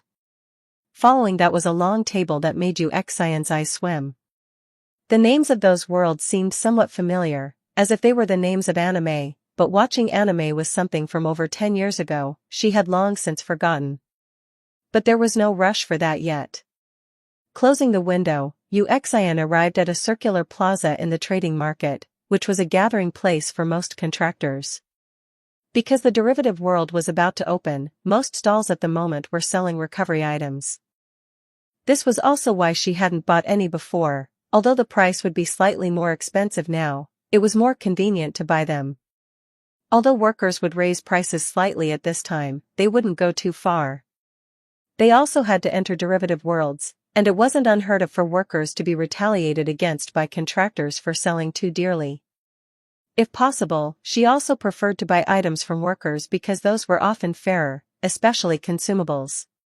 Contractors were mostly consumers in the market, but they occasionally sold items that most workers could not manufacture or mass-produce, such as special sets and skill scrolls. After searching for a moment, Uxian quickly found the medicine stall Shi Luoluo had mentioned before. "Hello." After greeting, she crouched down in front of the stall and silently examined the various items. "You must be Miss Uxian, right? I heard Carter mention you," the worker said cheerfully. "I bought your work, it's quite impressive." Uxian nodded and continued to focus on selecting items. "I'm Medicine Jar, nice to meet you." The worker wasn't annoyed, perhaps because a potential big customer had arrived, or perhaps because he had some understanding of Uxian's personality. "Dang Yoshin." I know." Medicine Jar scratched his head. 15 Bai Yi is at a mid-level of Tier 1. Chapter 12, Bai Yi is at the mid-tier of Tier 1. There were many good things on the stall, at least with her assets, buying them wasn't difficult. Salt rice ball. Origin, Toriko. Quality, white. Type, recovery item. Effect, after consumption, slowly recovers 10% of health. Rating, 3. Description, a rice ball, a magical rice ball, a rice ball that can slowly heal injuries, golden fried rice. Origin, Food Wars. Shokyuchi no Soma. Quality, white. Type, recovery item. Effect, after consumption, slowly recovers 40% of health. This item requires a long time to consume. Health recovery depends on the amount eaten, from a minimum of 1% to a maximum of 40%. Rating, 5. Description, it is not only a recovery item but also a delicacy. A dish that doesn't cause clothes to explode isn't a good dish. XT12 Vitality Potion. Origin, Reincarnation Paradise, Glow Potion Production Line Number 3. Quality, white. Type, recovery item. Effect, after drinking, recovers 15% of health within a short time. Rating, 8.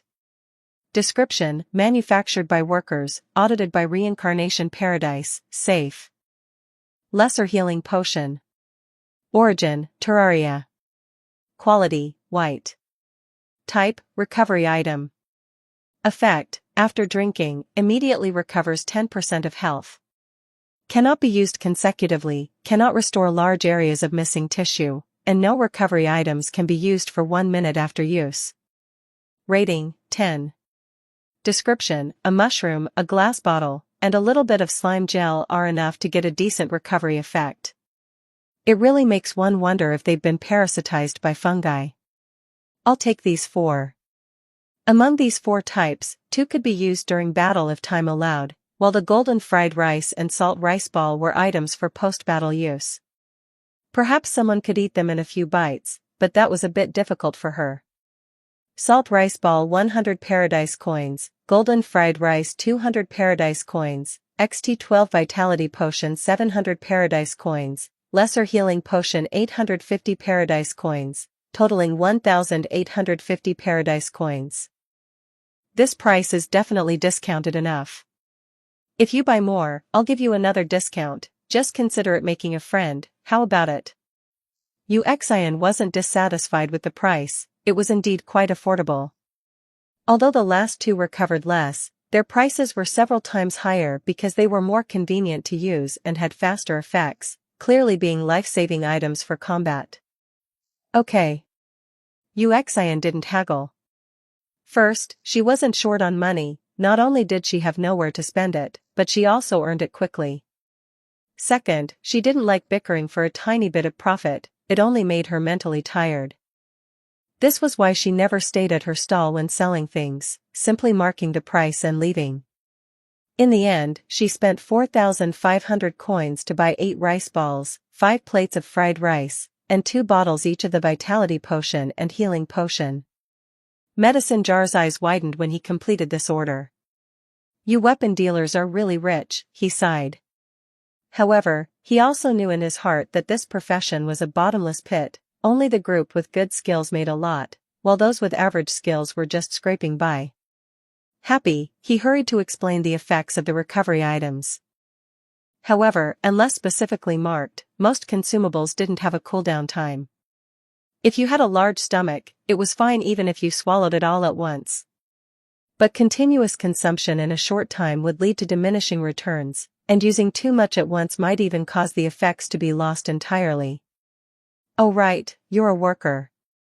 Remember to buy a mission failure waiver scroll, it's exclusive to workers. Medicine Jar seemed to remember something and reminded her. A Tier 1 scroll only costs 4,000 paradise coins directly from the paradise.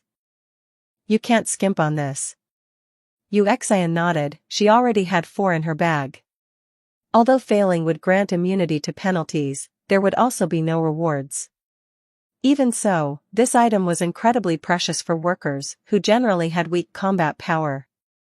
Actually, she had thought that workers seemed to have many advantages over contractors. Although they didn't earn much money, it was a steady stream, and their mission rewards weren't reduced, plus their death rate was lower than that of contractors. Why were they still so weak? But the reason was simple, they couldn't go on missions frequently. This meant their efficiency in obtaining attribute points was low, and the difficulty of acquiring special items like soul crystals, small, was infinitely high. Even if they got some, they had to prioritize upgrading their logistics skills. Not only that, many workers didn't have channels like hers, so their money-making efficiency wasn't high. Furthermore, the paradise would regularly collect rent, which led to most workers leveling up slowly. With 26,000 paradise coins left, Uxian planned to browse the market some more. To increase their survival probability and gather more money, some people would bring out their hidden treasures to sell. However, she didn't encounter any this time. Brother, I wish you a safe return. Medicine Jar's voice suddenly reached her ears. Uxian turned her head and realized she had wandered back. At this moment, Medicine Jar was talking to a tall man. Looking closer, it was actually Bai Yi. After thinking about it, she didn't approach. Instead, she waited for Bai Yi to leave before silently stepping forward to buy 2 more rice balls, 1 fried rice, and 1 vitality potion, spending another 1,000 paradise coins. The feeling Bai Yi gave off was similar to the desperados and generals she had often seen before. He would probably be fighting frequently. If she ran into him, maybe she could tease him. Workers will enter the derivative world in 10 minutes. Please choose as soon as possible. If no choice is made, it will be considered a forfeit by default. A pop-up window from the paradise suddenly appeared. Just then, a notification arrived.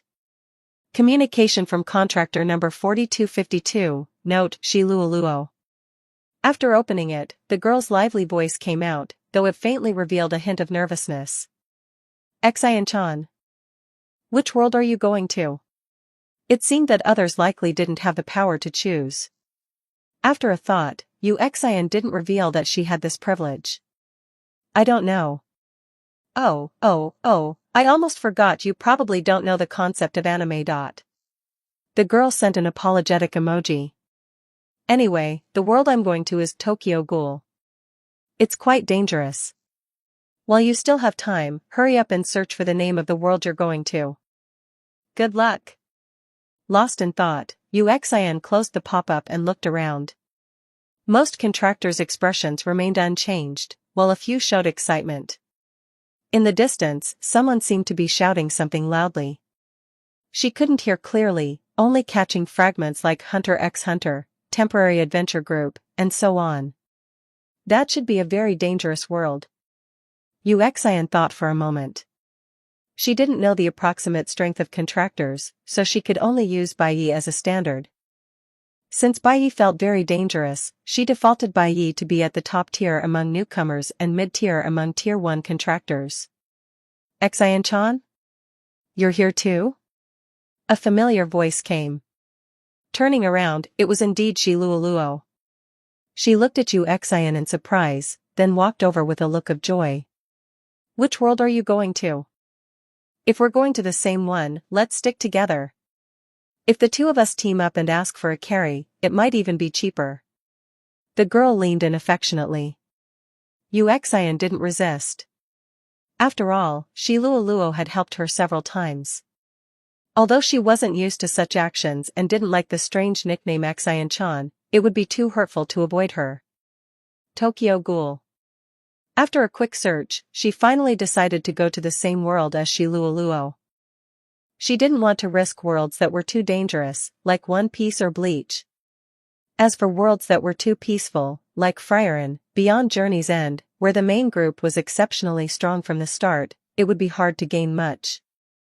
As for a money-making place like Food Wars, Shokuchiki no Soma, Yuxian avoided it. After all, she was here to earn soul crystals and attribute points. If it were a world related to forging, she might consider it. Looks like we're in luck, we've been assigned together, the girl said happily. Come on, I'll lead the way. Chapter 13, Arima Yuxian. By the way, what are you good at? Forging. Ah, that's not what I meant, Shi Luoluo said helplessly. Let me rephrase, do you have any support abilities? Yuxian shook her head.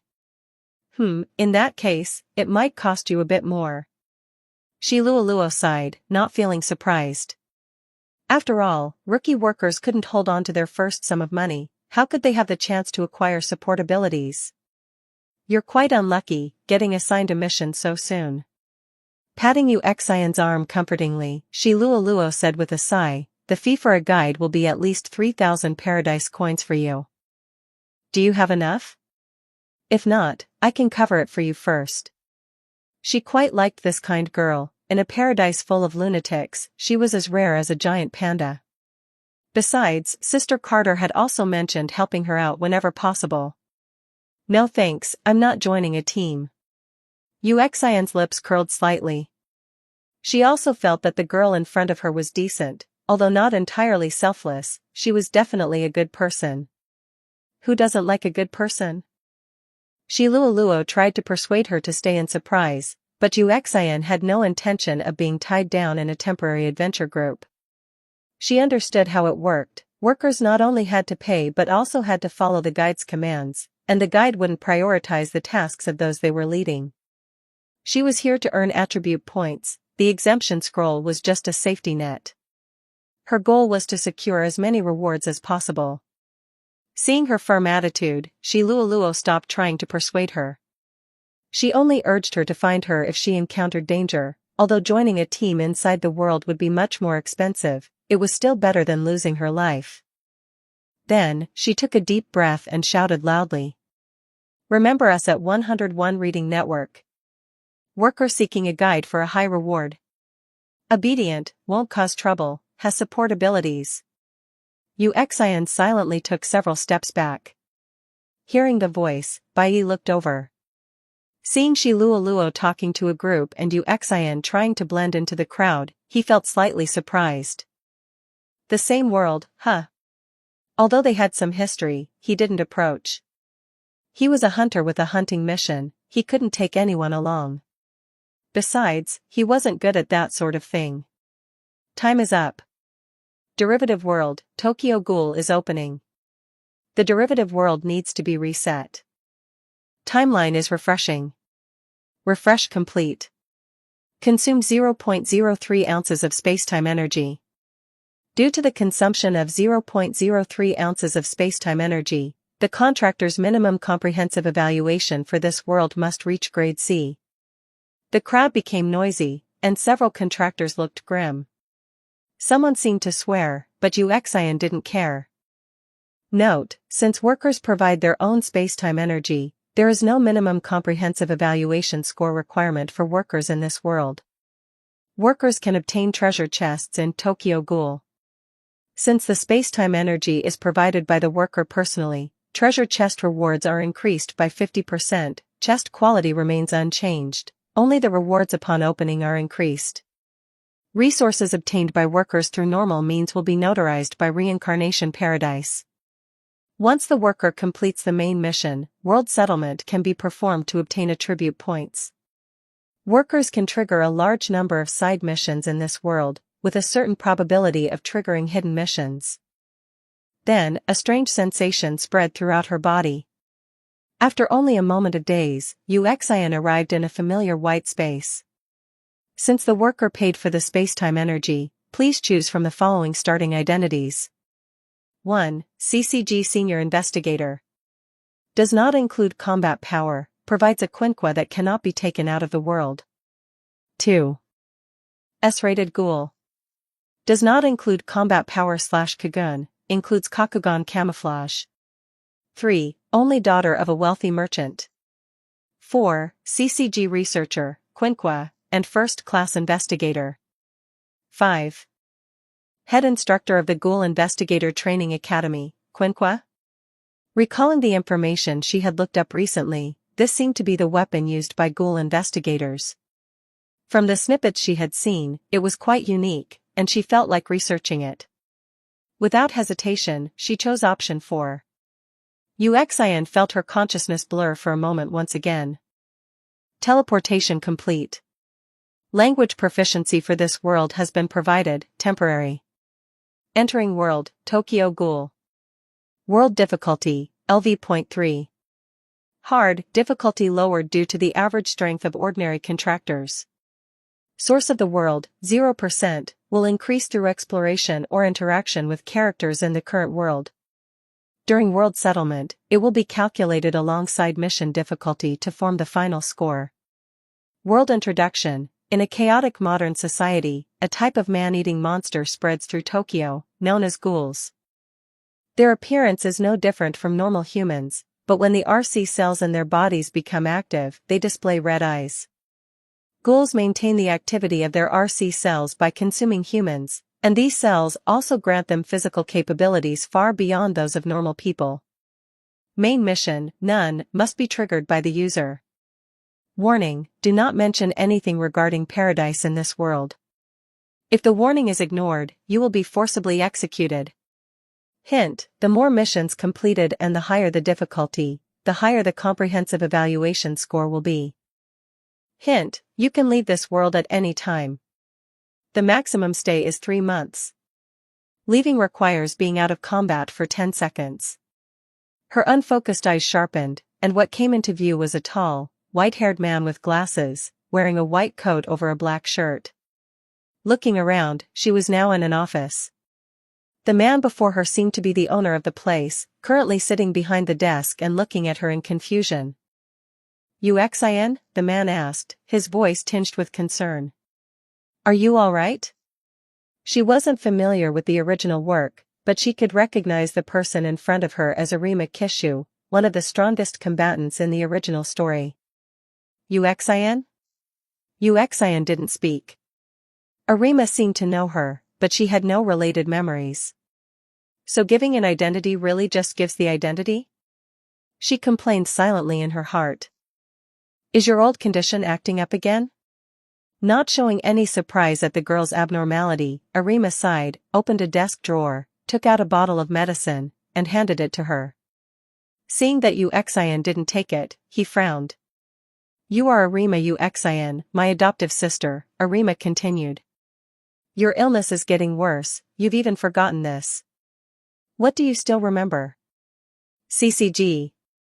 I'm a quinqua researcher, a first-class investigator, ghouls, Tokyo. Uxian felt relieved, at least paradise wasn't too extreme, as there were explanations for some minor abnormalities. But did Arima have a sister in the original work? If not, then the power of paradise was truly terrifying. Only basic information? Well, maybe it's better that you forgot. Watching Uxian take the medicine, Arima nodded. He didn't seem surprised, only letting out a sigh. Sensing Arima's attitude was a bit strange, she recalled her standing position just now and her empty hands. There were 2 possibilities, one was that she was being lectured, but Arima had been friendly from the start and didn't look angry. The other was that she had been arguing or discussing something with him. What were we just talking about? Uxian asked. Nothing, just work-related matters. Arima's expression didn't change, but with her keen perception, she noticed his pupils contract slightly. He hadn't expected Uxian to be able to deduce that. Is that so? Uxian didn't know the personality or speaking habits of her predecessor, so she could only follow her own style for now. Fortunately, her predecessor seemed to have a similar speaking style, as Arima didn't become suspicious. Let's not talk about that for now. Uxian, you should think carefully about which ward you want to work in, Arima said seriously, adjusting his glasses. Researching Quinquas? Yes. I know you've forgotten, but based on past experience, you recover very quickly. Arima nodded and handed over a form. She took it and glanced at it. It was a simple employment form. Your phone contains all the research data to date. There should still be quite a bit of money in your account. If it's not enough, ask me for more. The password is February 17th, your birthday. Uxian nodded. You usually sleep in the lab, but you can go home if you want. The address. Arima paused for a moment. The address should be in your memos. If it's not there, then never mind. It seemed the relationship between the siblings wasn't exactly harmonious, or perhaps it was one-sided. Leaving the office, Uxian walked slowly through the empty corridor. She now had a chance to see what she was wearing. She was wearing a lab coat over her clothes, which was quite wrinkled. If it wasn't due to a lack of care, then she must have just come out of the research institute. However, under the lab coat, she was still wearing the same outfit she had on before entering the world. Since she hadn't known what to wear, she had casually put on a chest wrap, sweatpants, and a black shirt, which surprisingly matched the coat quite well. Feeling her pockets, Uxian was surprised to find a pair of thin black-rimmed glasses in her chest pocket. She put them on to try. They were exactly her prescription. She pulled her phone out of her pants pocket. As expected, the original owner, who suffered from intermittent amnesia, hadn't set a password. The wallpaper was blank. Besides the default apps, there was only one fitness software on the phone. Opening the memos, Uxian quickly scrolled through the long list of entries and found the section for Quinquas. Before she could click to view it, a man's voice called out. First-class investigator Uxian. Turning her head, she saw a tall man in a gray suit with regular features, a large nose, and a strange mustache walking toward her.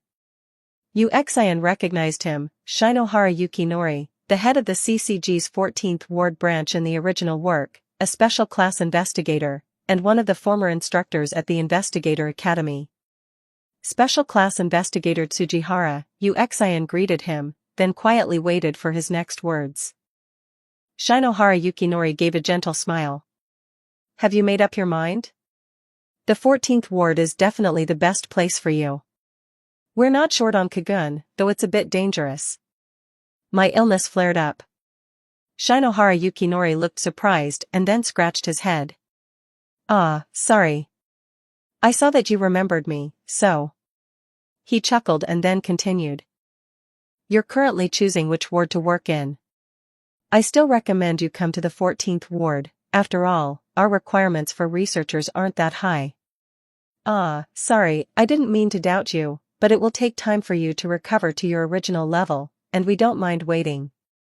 Besides, you have the strength of a first-class investigator.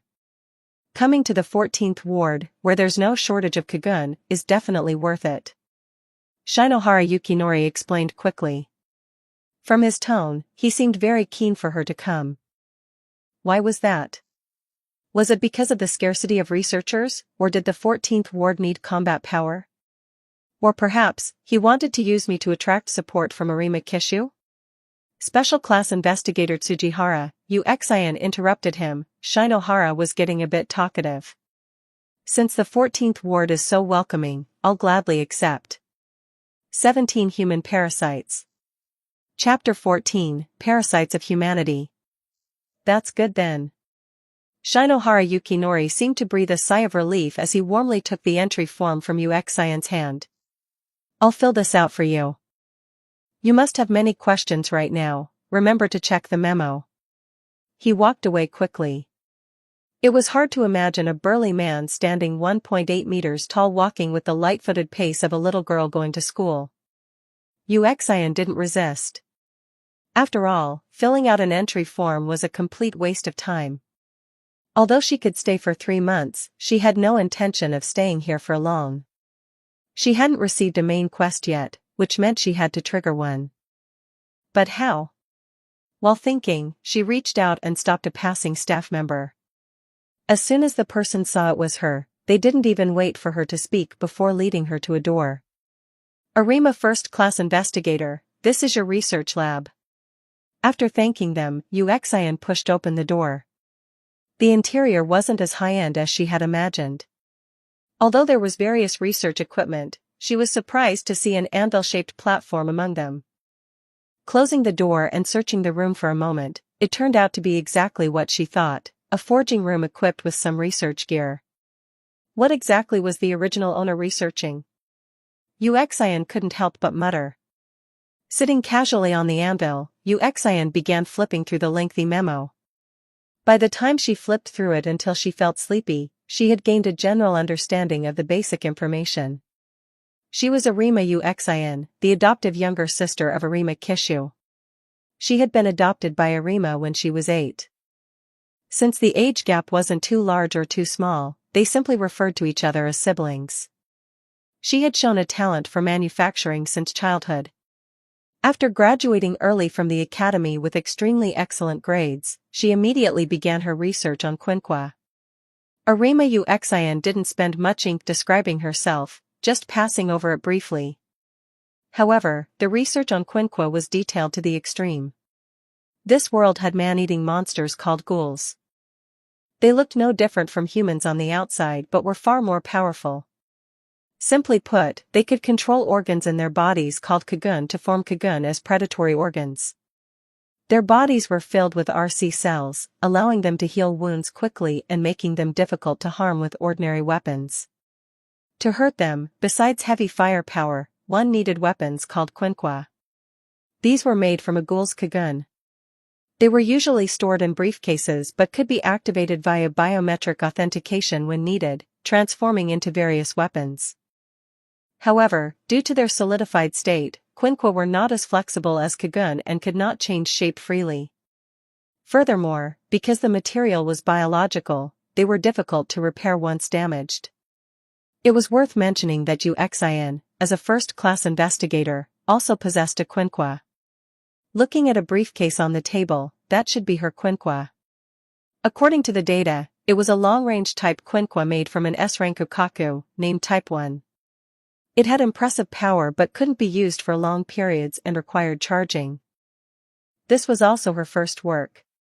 Not in a hurry to test the weapon, Yuxian prioritized reading through the manufacturing process of quinquina, which was the part she was most interested in. The principle of a quinquina was very simple. It was made by wrapping a cocoon in quinquina steel, a peculiar alloy containing a certain amount of RC cells. Though it sounded simple, the production process was quite complex. First, the ratio of cocoon to quinquina steel required precise calculation. Too little would make the cocoon appear closer to its original form, like the one made from Hanami's parents, while more flexible, the power would be significantly weakened. Too much would lead to the awkward situation where it couldn't unfold at all, leaving no choice but to helplessly destroy the entire quinquina since the materials could no longer be recovered. During the wrapping process, fine patterns needed to be carved onto the quinquina steel, like circuits, but Yuxian felt they looked more like blood vessels. These patterns were also specific, but not overly complex. With her 30 points of intelligence, she basically memorized them at a glance. The difficulty of these patterns lay in the need to memorize them perfectly. While carving the patterns, one had to maintain a constant speed and use a high-concentration RC cell solution. They would use a tool with a flow tube to smear it evenly into the vessels while carving. The entire process had to be fast enough. Quinquina steel had excellent heat retention and could maintain a workable temperature for a full hour. However, if it wasn't completed within that time, the cocoon, whose activity was suppressed by the high temperature, would fuse with the vessels and activate immediately. Many students had been injured or even died because of this. Reheating midway wasn't an option either, as the Kagun couldn't withstand the furnace's temperature. Doing so would only waste a Kagun for nothing. Obtained Quinqua manufacturing principles. This is knowledge and cannot be leveled up, it will not be displayed in the skill bar.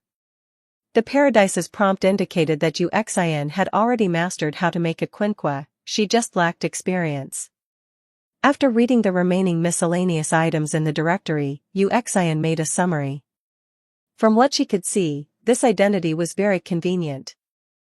Although her relationship with Arima Kishu wasn't harmonious, for unknown reasons, it was clear that the status of adoptive younger sister still brought some conveniences. The original owner was solitary, similar to herself in other aspects, meaning she didn't have a single friend. Basically, everyone was just an acquaintance. It was worth noting that in the long records, the original owner had slipped in a sentence. If you research something, do not write it down, and do not tell anyone, including your brother. This was very thought-provoking. Uxin didn't have time to finish the entire original work. She had only watched the general plot of the first season of the anime and seen photos of a few key characters. At this moment, she could only try her best to guess the purpose of this sentence. The original owner researched Quinqua. If she researched something, it could only be related to this field. As weapons, any breakthrough in Quinqua would fall into a few directions. 1. Power. 2. Manufacturing cost. 3. Manufacturing method. Other directions were possible, but she couldn't think of them for now. The original owner had clearly discovered something significant but hadn't written it down, which clearly contradicted the intermittent amnesia. Combined with the phone that had no password, it seemed someone was monitoring her and had access to her phone. The biggest suspect was naturally Arima Kishu, since their relationship was poor and he had the opportunity to access her phone, though she couldn't reach a conclusion yet. No matter what kind of breakthrough it was, the beneficiary would be the CCG. The casualties among investigators would significantly decrease, and the situation for ghouls would become even more dangerous. What did this mean? Uxin's thoughts spun rapidly. Why couldn't she tell anyone? The CCG was undoubtedly on the side of humanity. Was there a mole? And one in a high position? But who specifically? Arima Kishu, your suspicion is growing. At this point, a window suddenly popped up from the Paradise. Main quest triggered, undercurrent surging. Workers can choose the orientation of the main quest. Different orientations have different difficulties. Human/ghoul. Taking a deep breath, Uxin rubbed her face in distress. She wasn't good at thinking about such complicated things, but she had to do it now. This choice wasn't hard to understand, it could basically be understood as whether or not to give up exploring this field. The ghoul side would definitely be the easiest. After all, the protagonist of the original work was a ghoul, well, half of one. As long as she followed the plot, providing some help would be easy. But a lower difficulty also meant the rewards wouldn't be as generous. Besides, she had no interest in helping man-eating monsters, especially since the price wasn't high enough. Human side selected. Activating quest. Main quest, undercurrent surging. Difficulty level, LV7. Quest description, ghouls are parasites of human civilization. Eradicate them. Quest information, use any means necessary to reduce the threat of ghouls to humanity as much as possible. Eliminate a certain number of ghouls or enhance the strength of humanity. Quest duration, 3 natural months. Progress, 0%. Quest reward, 10% for completion, 3 attribute points, soul crystal, small, x4. For every additional 10% increase, the reward will be further amplified. Quest penalty, all attribute points -1. Seeing the generous rewards, Uxin's eyes lit up. But after seeing the quest requirements, she was troubled. She wasn't good at fighting. It seemed the only path left was to enhance the strength of the human side.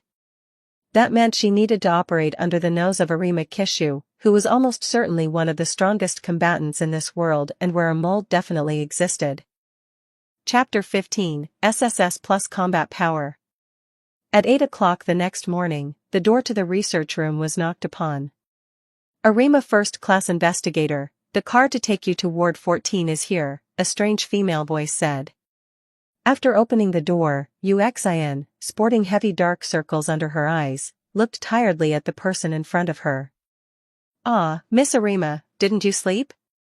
The visitor was an attractive office lady, and she seemed a little nervous. "It's fine. Lead the way." Uxin truly hadn't slept, she had spent the entire night researching Quinqua steel. Sitting in the armored car, Uxin leaned against the window, feeling drowsy, but various thoughts flashed through her mind. The document stated that Quinqua steel was a shape memory alloy with a complex formula and low output. To prevent ghouls from stealing the formula, even researchers like Uxin didn't know the details and could only apply for a certain quota when manufacturing. Fortunately, the original owner had kept some from previous manufacturing sessions, otherwise, she would probably have to wait until she needed to manufacture a Quinqua to obtain any. After testing, Uxin discovered that Quinqua steel differed from the documents. First, although its formula was unknown, judging by her perception and a blacksmith's experience, it was not complex. This was because Quinqua steel had virtually none of the gaps found in conventional alloys, gaps that had almost no effect on the metal itself, acting merely as marks similar to tattoos, traces that inevitably appeared when multiple materials were mixed. Currently, she had used and examined most of the materials available in Paradise City. Without exception, every alloy bore these traces.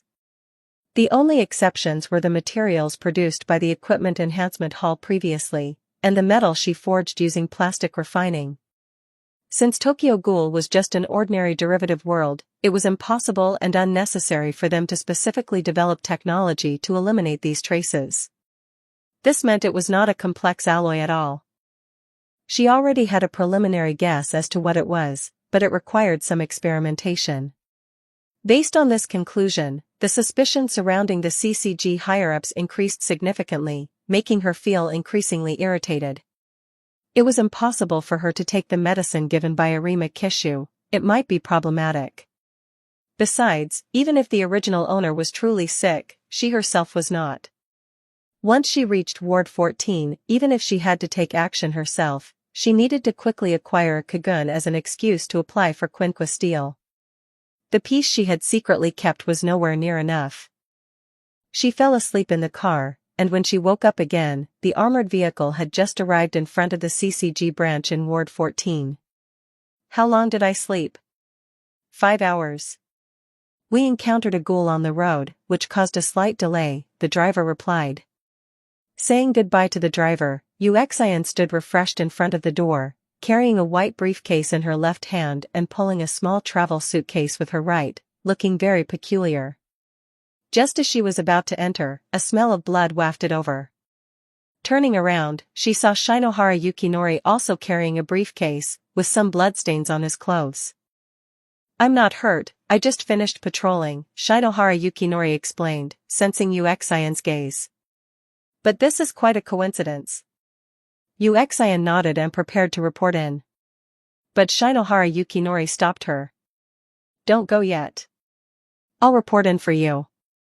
We happen to have something here that needs your help." Uxin turned her head, puzzled. "Ahem, here's the thing," Shinohara Yukinori coughed lightly, feeling embarrassed, as it was indeed rude to assign a task before the newcomer had even put down her belongings. "We've been assigned a rookie. She's very powerful, but she doesn't have a Quinqua. Applying from headquarters takes too long, and we have many Kagun that haven't been submitted yet, so you see." Side quest triggered, Shinohara Yukinori's trouble. "Do you have Quinqua steel?" Although Uxin received the prompt, she did not rush to agree. Only after receiving an affirmative reply did she agree immediately. After thanking her, Shinohara Yukinori told her she could go to the workshop anytime and that he would notify logistics, before hurriedly leaving. Actually, this was irregular, but the rookie not only possessed extremely strong combat power but also seemed very enthusiastic about subjugating ghouls, having eliminated an S-rank ghoul shortly after arriving in Ward 14. Although he already had a weapon, a Quinqua was specifically designed to deal with ghouls, so having one was better than not. Passing by the front desk, she indeed saw Shinohara Yukinori giving instructions to the receptionist. It was 1 p.m., and Uxian's unfamiliar appearance attracted the attention of many investigators who were on their lunch break.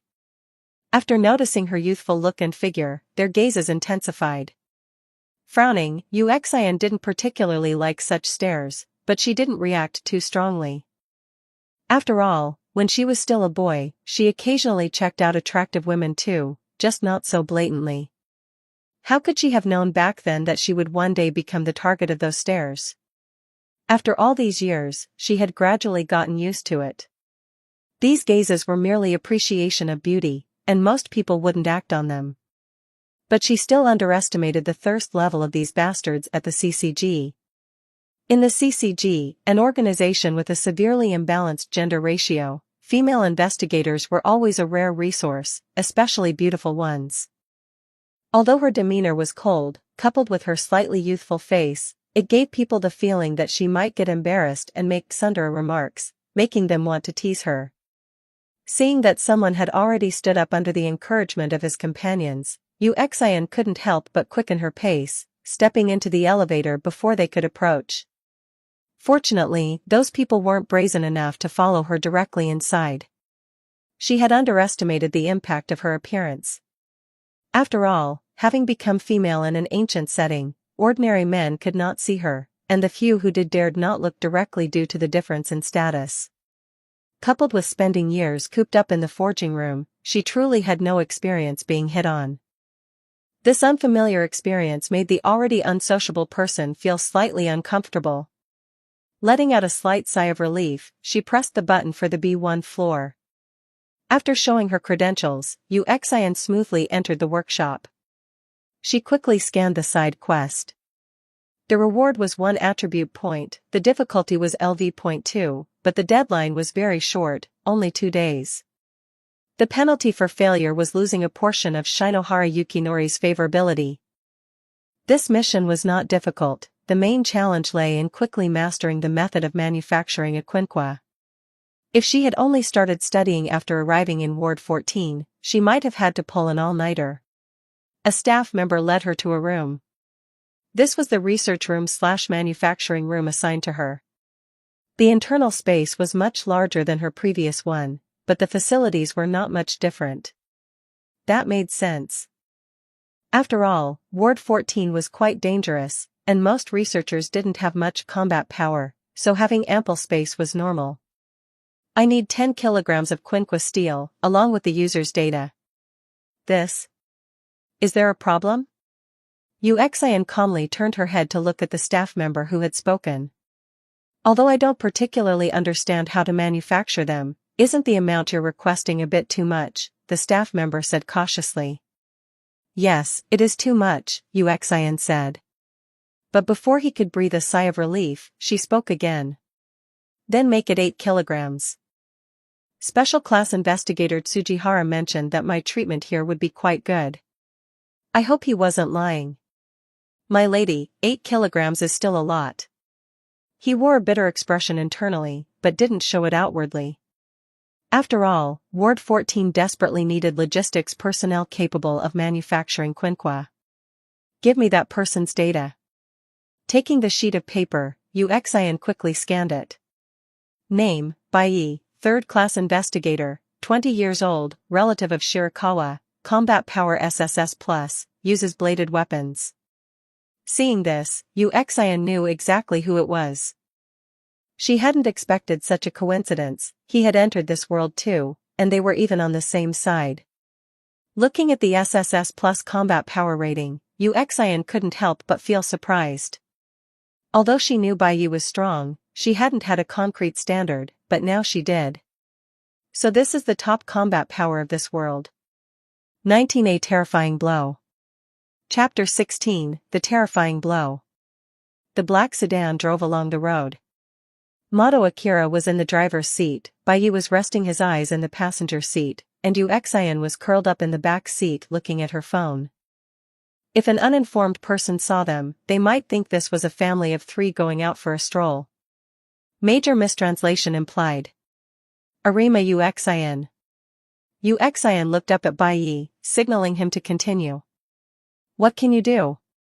Baiyi took a cigarette from his pocket and put it in his mouth. Forging. Besides that? Yu Xian thought for a moment. Although she didn't know about others, the power of the plastic refining ability seemed very high, as even green quality materials couldn't withstand it when used with great force. My hammer hurts a lot. Baiyi lit the cigarette, rolled down the window, and smoked thoughtfully, not asking any further questions. Mato Akira was waiting on the side for her turn, but seeing that they were almost at their destination, neither of them spoke again. What about me? You? Oh, I almost forgot. Baiyi smacked his lips, making the smell of smoke in the car even stronger, which caused Yu Xian to frown and open a crack in the rear window. You just need to be the cheerleader, shouting things like go. Mato Akira slammed on the brakes. Luckily, because they were already in the West District, there wasn't much traffic, or they probably would have been rear-ended. Seeing Mato Akira's displeased look, Baiyi suddenly had a good idea. You want to contribute? Fine. Follow my orders later. Looking at his malicious expression, Mato Akira felt inexplicably uneasy. Getting out of the car, the 3 arrived at the West District, a notorious cannibalism zone in District 14. District 14, Nakano Ward. Cannibalism is prevalent in this area. Most ghouls hide among ordinary people. Ghouls from various factions are distributed here. It is a social venue for ghouls, and there are many ghoul informants. Baiyi took a deep drag of the nearly finished cigarette before tossing it into a nearby trash can. I need to go to the Helter Skelter bar. Do you know where it is? Hearing this, Yu Xian took her eyes off her phone and looked at Baiyi in surprise. A bar is a place to get drunk and release desires, right? How improper. Recalling distant memories, Yu Xian frowned. Arima Yu Xian, you come too. Huh? Yu Xian suddenly flinched. Baiyi rarely saw such an incredulous expression on her face. Before she could say anything, she sensed a strange gaze falling on her back. It was different from the admiring gaze of an ordinary person, though there was some of that, but mostly it was lust? Ghoul. Baiyi spoke, his eyes fixed firmly on a pedestrian on the street. He couldn't quite say why, but that person felt abnormal to him. What was surprising, though, was that Yu Xian, the worker, seemed to have sensed it too. What? Ignoring Mato Akira's confused look, Baiyi slowly followed behind the comforting middle-aged man. The man looked tired, carrying a briefcase, appearing like an office worker who had just been fired. Baiyi say. Mato Akira quickly followed, and just as she was about to speak, a hand gently pulled her arm. Shoo. Yu Xian shook her head, signaling her not to speak. Her perception was much higher than Baiyi's. The man had already sensed their presence behind him, but he was holding on to a sliver of hope. Speaking rashly might scare him away. In the damp, dark alley, the middle-aged man continued walking slowly. Baiyi, can you let me handle this one? Yu Xian tugged on Baiyi's arm and whispered. She wanted to test her skill to prevent overestimating her abilities later. Okay. Baiyi didn't hesitate. After all, this was just a small fry, B-rank at best. After thanking him, Yu Xian walked toward the man. Hello. Ah, hello. The man turned around. Seeing a beautiful young girl, his expression brightened considerably. What's wrong? Are you lost? Goodbye. She slammed the hammer out. Although her agility was not high, boosted by 9 points of strength, her speed was still terrifying. She didn't say much more, the greeting was merely to confirm his identity, as she still hoped to avoid harming the innocent. But now, the smell of blood and flesh was practically overflowing from his briefcase, confirming that the person before her was definitely a ghoul. The man was probably only C rank, because although he barely reacted, he did not summon his Kagun. Only B rank or higher ghouls could summon their Kagun. Although she felt no threat, Uxian still swung with full power and activated plastic refining. A full 400 mana points were instantly consumed, causing the forging hammer to emit a faint red glow. The moment it struck, a strange tearing sound rang out. The middle-aged man spat blood, and the light instantly faded from his eyes. Plastic refining activated. Your next attack will consume 400 mana points and deal 1.5 times the consumption as true damage. Sealed the target's mana points equivalent to the amount consumed. Fatal blow. Deals 100% of the target's health as damage. Obtained white treasure chest X1. Retracting the forging hammer, the middle-aged man immediately collapsed onto the ground like mud. Only then did Uxian notice that while he looked virtually unharmed from the front, his entire back and everything inside his body had vanished, turning into a puddle of red sludge on the wall behind him. All that remained of the man were his limbs and head. His entire torso was now just the skin on the front. Used too much force. In this situation, Uxian realized that 400 mana points seemed truly excessive. Due to the excessive force, this test was completely meaningless. She pulled a handkerchief from her cuff and gently wiped the blood splattered on her glasses. It seemed her agility needed a moderate increase. If she had reacted fast enough just now, she wouldn't have gotten this blood on her. He was C rank, without a Kagun. Uxian put her wiped glasses back on. Since there was too much blood on her face to clean off, she decided to wait until she found a sink. But if he did have one, it's probably gone now. Mato Akira swallowed hard and silently stepped forward to handle the aftermath. Baye's eyelid twitched. This opponent presented him with an extremely strong sense of threat, far surpassing Kamishiro Rise. However, this attack should be similar to an ultimate skill or something, not able to be cast continuously. Baye mused that while her strike was terrifying, her agility didn't seem high. If she fought him, she would likely suffer a great disadvantage. But if he were hit, his small frame might. Uxian sensed the slight wariness in Baye's eyes, but she didn't mind. She just squatted down, looking at the puddle of flesh splattered on the ground. That is to say, this blow is also a threat to Baye? This was undoubtedly a way to judge. Baye's profile stated he had SSS plus combat power, so it could be roughly inferred that consuming 400 mana points was enough to pose a significant threat to an SSS plus monster. Just as Baye guessed, this attack couldn't be spammed. Given her mana point recovery speed, it would take a full 33 seconds, half a minute, to use it again, assuming she used no other skills in the interim. A decisive blow? Uxian muttered. Chapter 17, A Cheap Necklace. Baye, who originally wanted to avoid Mato Akira, go to a bar to gather information, and discuss team-leading fees with Uxian, dismissed this thought. Wait here for us for a moment. Seeing that Uxian seemed very interested in that pile of meat paste, Baye took the opportunity to speak.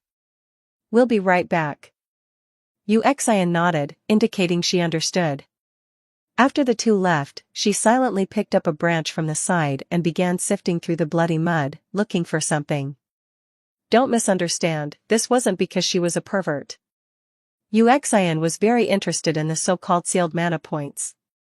From her forging experience these past days, she had gained some insights into mana points. Mana points aren't simply mana, they are the energy within the user's body. Whether it's chakra from Naruto, spiritual energy from cultivation, or RC cells from Tokyo Ghoul, they can all be collectively referred to as mana points. But how can such energy, which might not even have a physical form, be sealed? After sifting for a moment, Uxian indeed saw a strange object, a lumpy thing emitting a faint red glow amidst a pile of soft mud. Putting on the disposable gloves sold in Paradise, Uxian picked it up. Nameable. Place of origin, Tokyo Ghoul, Hammer of Forging Law, can be hidden.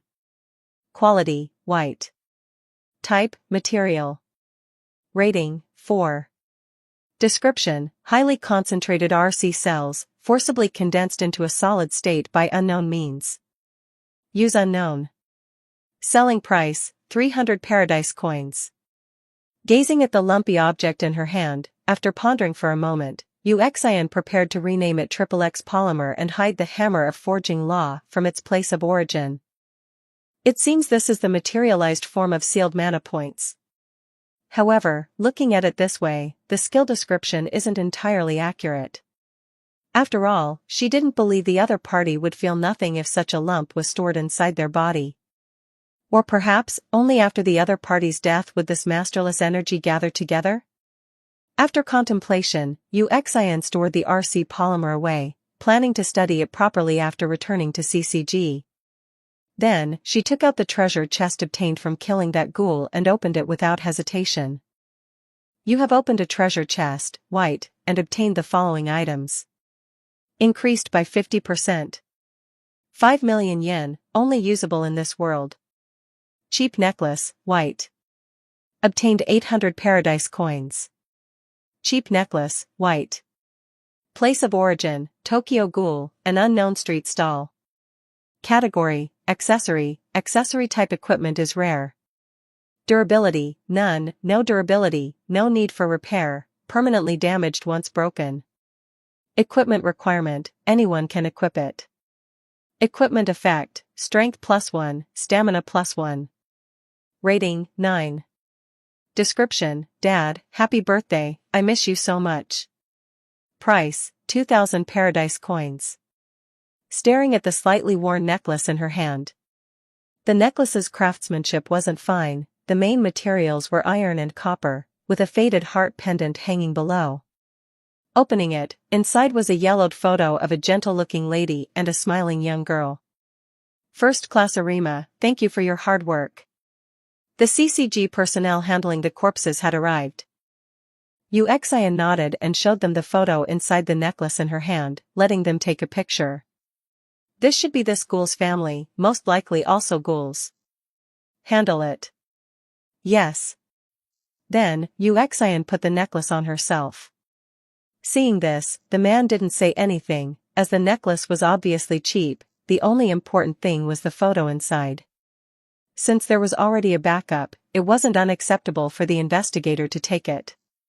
Moreover, this was the sister of the White Reaper, Arima Kishu's title. Uxian watched indifferently as the man's corpse was taken away. She didn't think her earlier actions were wrong in any way. There was a sentence in the mission that was very true, ghouls are parasites on humanity. Even if ordinary food consumable by ghouls appeared, she wouldn't negotiate peace. Many people had come to her under the banner of revenge to forge weapons. Their outcomes often weren't very good, they would frequently return months later, crying about the emptiness after revenge. But in her view, this was all nonsense. The so-called revenge never dies is only because the killing wasn't thorough enough. Once enmity is formed, it must be dealt with cleanly and efficiently. Leaving future trouble due to a shred of mercy is an extremely foolish act. This is not only an evaluation of this family but also of humans and ghouls. The result of peace ultimately only satisfies a minority. Should the majority, with their irreconcilable grudges, be forced to swallow this bitter pill? So this is your plan? Uxian stood quietly with Mato Akira in the central area of the West District. She could sense many prying eyes. Good luck. Baiyi patted both their shoulders, then leaped up, landing on the rooftop of a two-story building beside them, merging into the night. It was now 8:30 p.m.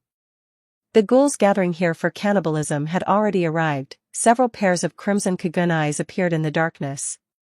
Mato Akira was trembling a little, but fortunately, Uxian was with her. Judging by her strength during the day, it shouldn't be too difficult. Both pressed the button on the briefcase handle, and their quinquas appeared. Mato Akira's quinqua was a bundle of whips named Amatsu. As for Uxian's, Type 1 instantly extended, blood-red vine-like objects immediately spread from her hand to her elbow, her arm now looked as if covered in hemp rope. Such a bizarre sight made even Mato Akira glance sideways. After all, in CCG, apart from her father, almost everyone preferred to make quinquas into pure weapons, not in a form resembling Kagun like this. Type 1, S. Place of origin, Tokyo Ghoul, CCG 20th Ward Branch Workshop. Durability, 25/30. Attack power, 314. Equipment requirement, 3 stamina, 6 intelligence. Equipment effect, +2 agility, can activate living mode, doubling the bonus, and consuming 1% of max HP every 3 seconds. Note, stamina requirement doubles in living mode, otherwise, changes to consuming 5% HP per second. Rating, 24. Description, come, eat, die. Price, 2,200 Paradise Coins. Type 1's attack method differs from conventional ranged quinquas. To launch an attack, one needs to make a pistol gesture with the hand, then pull the trigger with the middle finger to fire. Information about this quinqua flashed through Yuxian's mind, but she wasn't in a hurry to attack. It would be troublesome if these ghouls were scared off. More and more ghouls gathered around, soon, over a dozen had assembled. Attack, these 2 women aren't strong, they don't feel too dangerous. Perhaps unlike someone, Yuxian didn't carry much of a bloody aura, or maybe because she looked too delicate, the many ghouls didn't sense a threat. The effect is good. Baiyi leaped down, landing lightly on the ground, drawing the attention of the many ghouls and letting Mato Akira sigh in relief. Another one? Deal with this one first, he gives me a bad feeling. Over a dozen ghouls immediately shifted their offensive focus, preparing to prioritize dealing with Baiyi. Unlike those 2 women, Baiyi exuded a bone-chilling sense of threat from head to toe. The stimulation of encountering a natural predator made them unite without prior agreement. Baiyi gripped dragon-slaying flash in his hand and walked straight towards the many ghouls, then broke into a sprint. Shit. This guy's not right, run. Seeing his confidence, 2 clever ghouls immediately turned and ran. Another hesitated for a moment before charging towards Yuxian and Mato Akira. Over a dozen Ukaku and Rinkaku attacked Baiyi, but he remained completely unfazed. Seeing him so calm, Yuxian also withdrew her gaze. Second-class Mato, I leave that one to you. She was referring to the one charging towards them, an A rank. Mato should barely be able to handle it. No longer paying attention to the 2, Yuxian clasped her hands together, fingers shaped like a gun, using her thumb as a sight, locking onto the backs of 2 fleeing ghouls. Buoy. She vocalized the gunshot sound effect, closed her middle finger, and a nearly invisible red spike shot into the back of the one who had run the farthest. Wah! Before he could finish, intense pain surged from within his body, and countless fine blood-red spikes burst out of him, skewering him like a porcupine. But even this didn't kill him. Rinkaku's survivability was strong, but he had completely lost mobility, now merely clinging to life. With a thud, his companion had already collapsed, condition unknown, frightening the other who darted into a nearby alley, terrified of being hit. Yuxian regretfully lowered her hands. It would have been better if the other had turned back or kept fleeing. She needed to wait at least 3 seconds between each attack. This restriction would only disappear after activating living mode. If that ghoul hadn't reacted quickly just now, he would have been the one dead.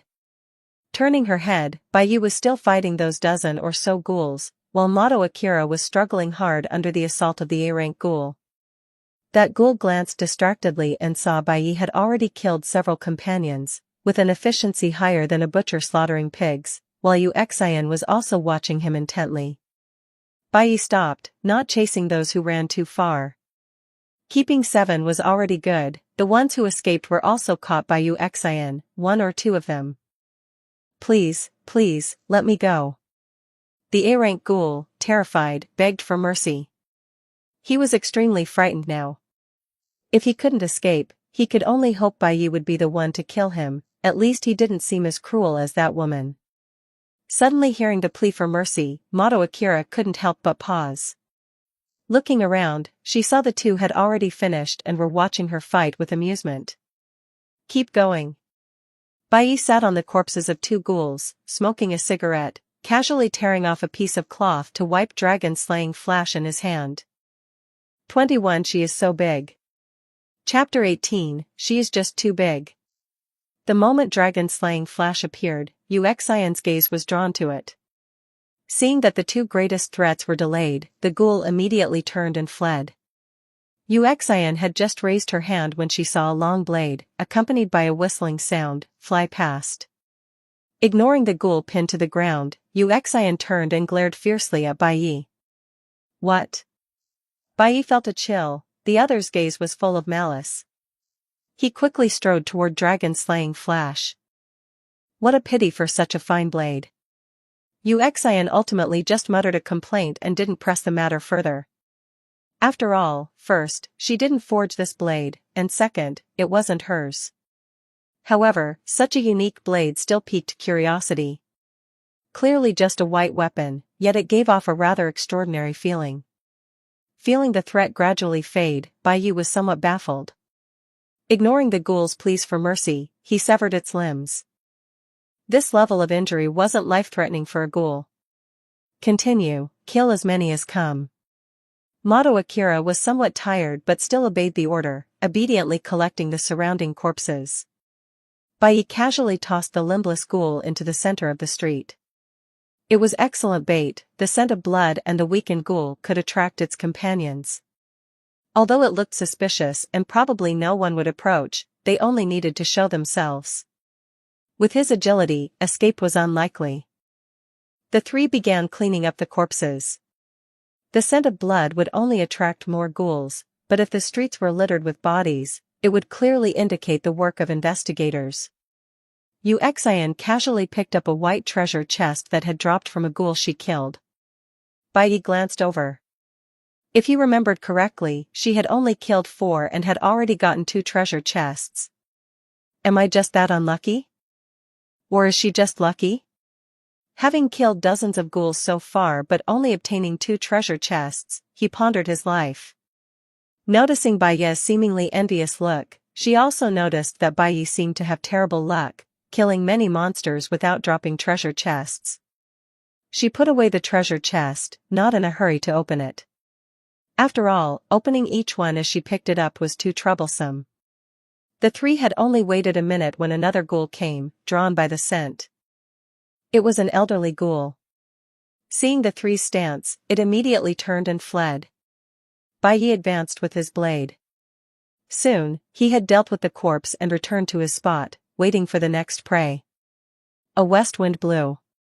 On the roof of a nearby high-rise, 2 figures were revealed under the moonlight. What should we do? If we let them keep killing, our recruitment pool will be ruined. Ayato Kurashima, wearing a rabbit mask, spoke, looking angrily at the 3 below. Abandon it. Tatara spoke. This cannibalization ground was one of Aojirai Tree's selection points. Stronger ghouls would receive their invitations. But before Ayato Kurashima could finish, he noticed the shortest woman among the 3 suddenly turn her head to look in their direction. What the hell, did they spot us? Remembering Bai's terror, Ayato Kurashima instinctively took a step back, saying in disbelief. Tatara was also surprised. After all, theoretically, they shouldn't be detectable at this distance, as evidenced by Bai's lack of reaction. Someone is watching us. Uxian spoke as a ghoul in the distance exploded. Who? Bai beheaded the ghoul before him, not ignoring the other's information. Don't know. An unfamiliar feeling. Hostile but not heavily. Uxian picked up another white treasure chest. She truly couldn't see the 2, even with glasses, she couldn't. But her 31 points of intelligence were somewhat terrifying. After a few instances, their gazes were as conspicuous as torches. Where? Bai probably guessed who it was. This was Aojirai Tree's recruitment pool, it had to be one of those executives. Since they didn't approach, it was likely one of those he had fought last night. Gone. The gaze seemed to realize it had been exposed and vanished in an instant. Seeing this, Bai had no intention of pursuing.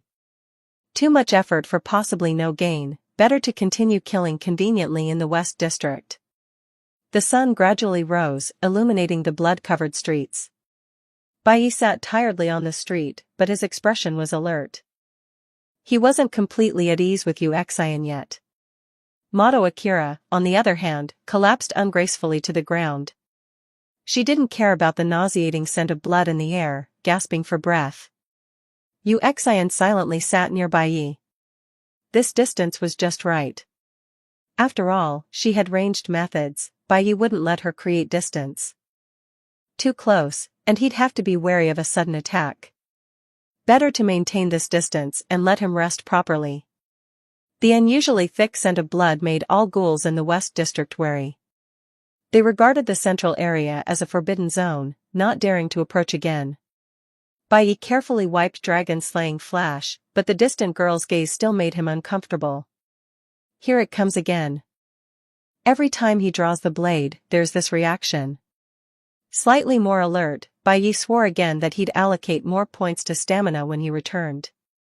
He was already feeling tired, but the girl before him wasn't even out of breath. Although it was partly because she mainly fought at range, it still highlighted the importance of stamina for sustained combat. Seeing Bai Yi put away dragon-slaying flash, Uxian withdrew her gaze and activated her branding to check the knight's gains. In her storage space, a full 10 white treasure chests were placed. Bai Yi seemed envious, staring each time one dropped. Opening them all, the dazzling white light made her squint slightly. Obtained RC cell enhancement fluid, white. Obtained confession. Obtained a total of 4,500 paradise coins.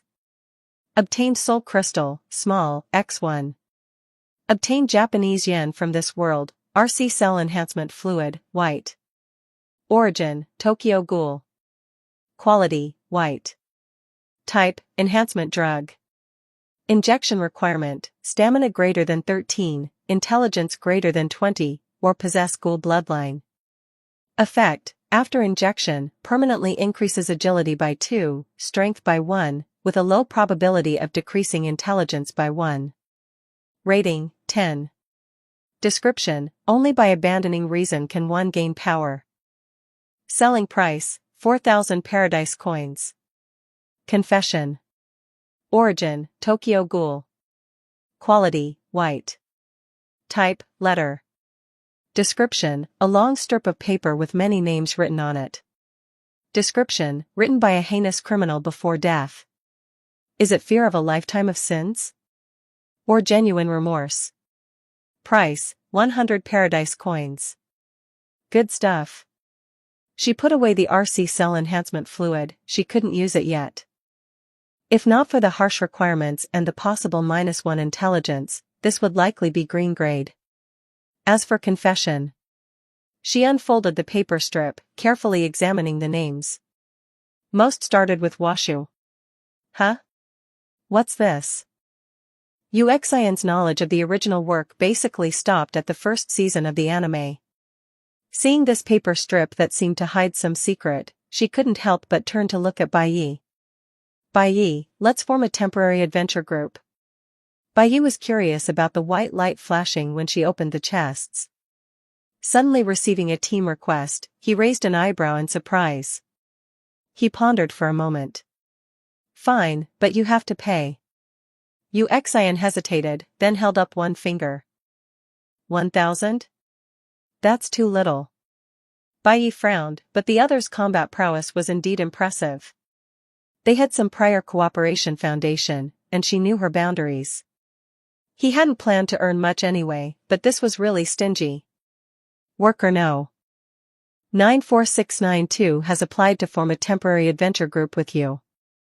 Within this derivative world, you may not attack number 94692, and number 94692 may not act in ways detrimental to you. Within this derivative world, both parties may choose whether to assist each other in completing faction missions. Progress bars are shared, rewards are claimed by the mission receiver. Individual missions are not shared. Upon reaching this contract, contractor number 94692 will pay 10,000 paradise coins as a contract completion reward. Prompt, this contract is notarized by Reincarnation Paradise. No one can violate it.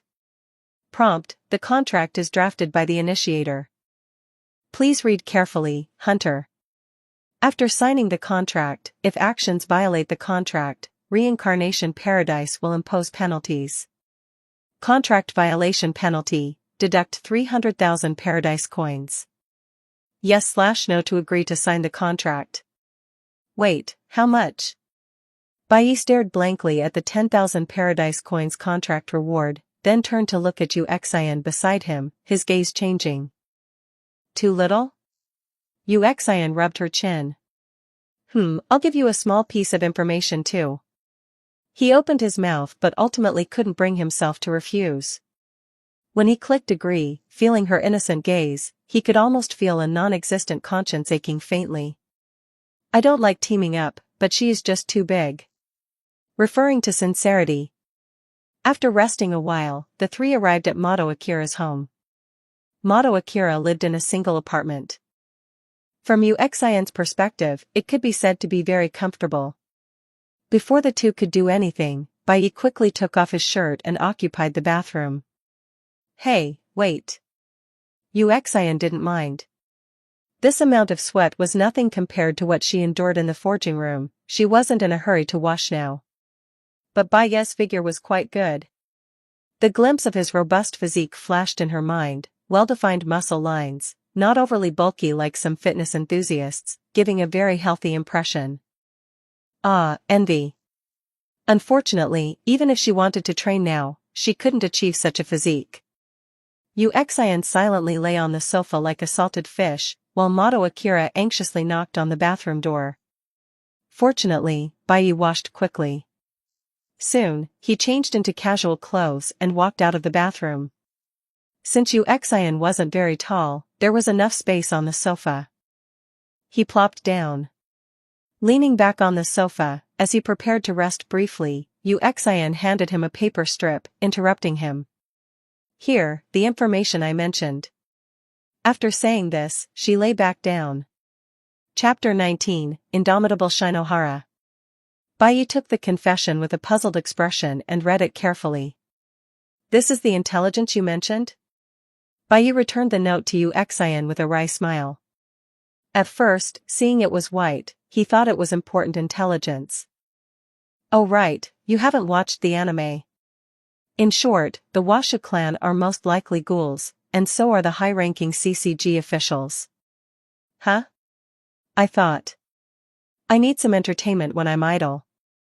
Bai saw her expression and knew what she meant. After all, he didn't really look like someone who would watch anime. Yu Xian felt a bit unwilling, as it was something that came out of the box, so she couldn't just sell it cheaply for 100 Paradise coins. There must be normal people in the CCG, right? This note might be very useful. Yu Xian thought of Shinohara Yukinori. He didn't seem like a ghoul. How is that possible? Paradise. Bai was about to refute but suddenly realized something. Yes, why not? Besides the main quest, Paradise didn't place many restrictions on a contractor's actions. Uniting the humans in the CCG, guiding their hatred, and then arming them, it might not be impossible to counterattack the ghouls. The difficulty was simply how to make them believe. As for arming them, can you make a quinqua? Yes, give me some time and resources, and I can further enhance it. Yu Xian nodded. No one could ignore such a huge benefit, no matter how high the risk. Bai looked meaningfully at Yu Xian, who seemed to have been prepared for a long time. It seemed her main quest might be related to this. Good, but we need to complete my main quest first. Bai readily agreed. This was a win-win situation. Naturally. After a brief discussion, the two finalized the framework of the plan. When Mato Akira came out, the two had already returned to their lazy state. She was too weak, and her reputation wasn't very high, so bringing her into the fold so early would yield too little benefit. The bathroom is empty, Yu Xian, do you want to use it? After working together, Mato Akira's attitude towards the two had significantly improved.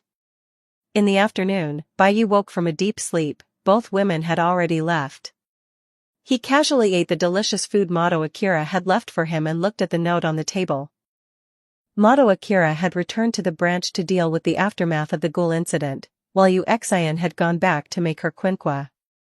Stretching, Bai couldn't help but marvel at Mato Akira's capability as a subordinate. Unfortunately, she was too weak. As for Uxian? The mysterious girl had left a deep impression on him in a short time. She seemed naive, but it might just be a disguise. Although most of the plan was formulated by him, the girl had almost completely set up the framework for him. Her identity as Arima's younger sister made their actions more convenient. Her identity as a quinqua researcher allowed her to apply for weapons and research materials for free. She gave off a harmless impression but possessed decent combat power. Could she have thought about how to proceed before entering this world? Bai pondered, and all this was without the other party knowing the plot. Strong, but disliking conflict, instead more adept at calculation. Her actions gave Bai many insights. Perhaps he should think more about how to maximize benefits in his future actions. Although fighting was indeed thrilling, reasonable strategy could make him fight even more enjoyably. Dang Yoshin. Bai is really smart. Putting down the newly completed quinqua, Uxian couldn't help but exclaim. Bai had left a deep impression on her, strong, ruthless, and especially smart. He had basically finalized the entire plan, and she even suspected that if she didn't go out and just focused on research, he could probably handle it alone. To be honest, when formulating the plan, she didn't really understand the various relationships he spoke of, only grasping the key information about uniting all available combat power and prioritizing arming special class investigators. Most of the time, Bai spoke, and she listened expressionlessly, occasionally saying things like "Wow, that's right," or "I agree" to provide emotional support. But that was good too, at least it would make things much easier for her. Hidden quest triggered, the downfall of the Washu clan. Accept/decline? Difficulty level, LV.7. Quest description: do you know the Washu clan that controls the CCG? Overthrow them. Quest requirement: cause the downfall of the Washu clan. If their bloodline is completely eradicated, an additional reward will be granted. Quest duration: 20 natural days. Quest reward: 3 attribute points, 5 soul crystal, small. Quest penalty: none. The phone beeped. After checking the number, she chose to answer the call. I've talked to Special Class Investigator Tsujihara. He might come to see you later. Do you agree? Bai's words were a bit disjointed, but Uxian knew what he was talking about. MHM, 25 days. Are you okay with that? After receiving an affirmative reply, Uxian chose to accept the quest. Shortly after accepting, she heard heavy and urgent footsteps approaching. First-class investigator Uxian. Shinohara Yukinori pulled open the door, his face urgent. You're here. Turning around calmly, Uxian gazed at the man before her, who seemed to have aged a few years. Bai said. Shinohara Yukinori started to speak, then closed his mouth again. Speak. I've checked. Uxian pointed to the open door behind her. Remember to close the door. With a click, the door closed. I apologize, I don't mean to question you, but do you really know what you're saying? It's hard to believe, but it's the truth. Uxian maintained her expressionless face. Bai had already instructed her on what to say. But. Indomitable Shinohara, his title in the original work, are you afraid? Uxian stood up and walked towards him step by step, holding up the medicine bottle Arima had given her. Listen, I've never had so-called intermittent amnesia. Every time I'm about to uncover the truth, I lose my memory. This might not be true, but it could be after she replaced the original owner. Arima Kishu, my brother. She deliberately lowered her voice when saying brother, making it sound like she was very unwilling. He is a half-ghoul, that's a fact, and he indeed has a relationship with Takatsuki-sen, that author, also the one-eyed owl. He has betrayed humanity. Hearing this, Shinohara Yukinori seemed to instantly lose all strength. But Takatsuki-sen. Passed the RC test gate, right? Uxian nodded and sneered. The RC test gate was invented and promoted by them. Do you think they didn't have a backup plan? Think about it carefully. Never mind area of effect weapons. Why are thermal weapons, which are significantly effective against most ghouls, so difficult to apply for?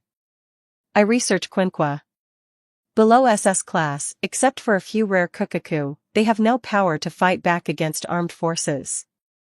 Shinohara Yukinori instinctively wanted to retort, but as a special class investigator who had fought for many years, he had more or less witnessed the use of thermal weapons. Stopping in front of him, Uxian extended her hand and placed the Quinqua, made from what Baiyi provided and claimed to be Jason's Kagun, into his hand. Shinohara Yukinori, I believe you will make the right decision. Shinohara Yukinori's troubles completed. After receiving the notification, Uxian nodded in satisfaction. Shinohara Yukinori had already left, but he seemed much more energized when he departed. Most investigators in the CCG have an irreconcilable hatred for ghouls. Even the protagonist, Kaneki Ken, only achieved reconciliation after constantly demonstrating his goodwill over several years. With his help, Baiyi's promotion speed would significantly increase, and it would be much easier to persuade others later. Moreover, with the help of a superior, corruption would also be more convenient. The part that required her help was over. Next, she only needed to focus on researching Quinqua. Nodding in satisfaction, Uxian picked up the Kagun nearby. This was material provided by Mato Akira, given as CCG contribution. Though she had nowhere left to spend this contribution. Just as she was about to start, a feeling of being watched suddenly came over her. Uxian turned her head in confusion, only to see a hamster standing at the doorway, staring at her. It seemed Shinohara Yukinori forgot to close the door when he left. Uxian got up, and just as she was about to close the door, she noticed something was wrong. The feeling this hamster gave her was too human-like. Just as Uxian was about to do something, the hamster immediately stopped gnawing and offered a small piece of apple to her from afar. 23 Chapter 20 L-1-1K. Chapter 20, L-1-1K. Uxian didn't feel anything and continued staring at the hamster. Seeing things were going south, the hamster immediately turned and fled at a very high speed. With only 3 points of agility, she couldn't catch up at all. In a residential house near the CCG branch, a green-haired girl sitting on a sofa suddenly opened her eyes. Damn, the intelligence gap is too large, it was immunized. Luckily it ran fast. The girl in green looked a bit surprised. That little hamster was her symbiotic partner, possessing 3 passive abilities and being extremely skilled at scouting, yet it was still discovered. How is it? Did you figure out if this Arima Uxian is a native? The knight-armored queen looked at the girl in green and asked. Most likely, the green-haired girl said with lingering fear. We specifically came to this low-level world. The strength of the contractors here is limited. If even Kaka couldn't find anything out, she's most likely a native. Their adventure group had come to this low-level world to cause trouble and reap benefits.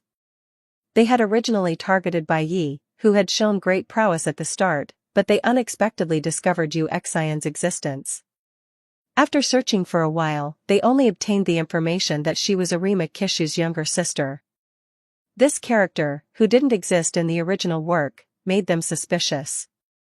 Even Kaka couldn't find anything. At least 28 points of intelligence, the knight-armored queen mused. Then let's ignore her for now and prioritize dealing with that sword man. He seems to have gone to the ghoul restaurant. Go monitor him. After making a phone call to warn Baiyi, she began making a Quinqua again. These blood vessels gave her a lot of inspiration. In the past, her works were simply sharper or harder, but some weapons on the market had magical functions, which couldn't help but pique her curiosity. She steadily carved patterns onto the glowing red surface. Although it might have been fine without heat-resistant gloves as long as she didn't touch it directly, she didn't want to accidentally leave a scar on her hand. Having had one production experience, the second time was much faster. Even with the drag of specifically researching the principles, it only took about an hour to complete. Without checking the panel, Uxian raised the quinqua in her hand and began testing its performance. The whip quinqua made from an S-rank ukaku had good flexibility. The barbs attached to it could cause immense pain and damage after entangling an enemy. The ukaku, a kagun with balanced characteristics, also suited Mato Akira's steady personality. Using a quinqua she made herself once again and feeling the power transmitted from within, Uxian also understood why some weapons had special effects. Materials and auxiliary materials. In fact, the principles of most special weapons are similar to a quinqua. First, a heart is needed as the main material, and then bones and muscles are required as the carrier. The heart determines the tendency of the abilities, while the muscles and bones determine how much of the heart's strength can be exerted and in what manner. For example, the ukaku's characteristics are flexibility, speed, detachability, and explosiveness. Using it as the main material to make a blade is certainly possible, but since only the explosiveness of this heart fits a blade, its potential would be greatly reduced, and its power and variety would be much less, as only an eighth of the heart's attributes are used. However, the rinkaku is different. Characterized by great power, strength, high recovery, and fragility, it is a good main material for explosive weapons. As long as it's paired with suitable muscles and bones, it could even give a quinqua, which should normally be irreparable, a certain degree of self-regeneration.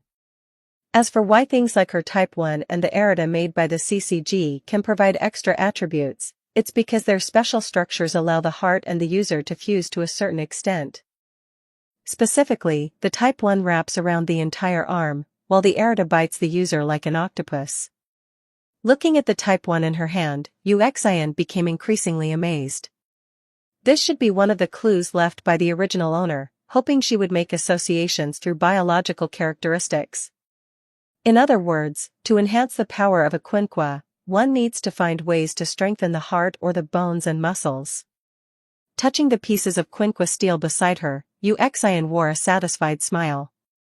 No wonder the CCG controls the amount of quinqua steel, the limit of this material alone has been reached. Even with plastic refining, it can only be improved by one more level.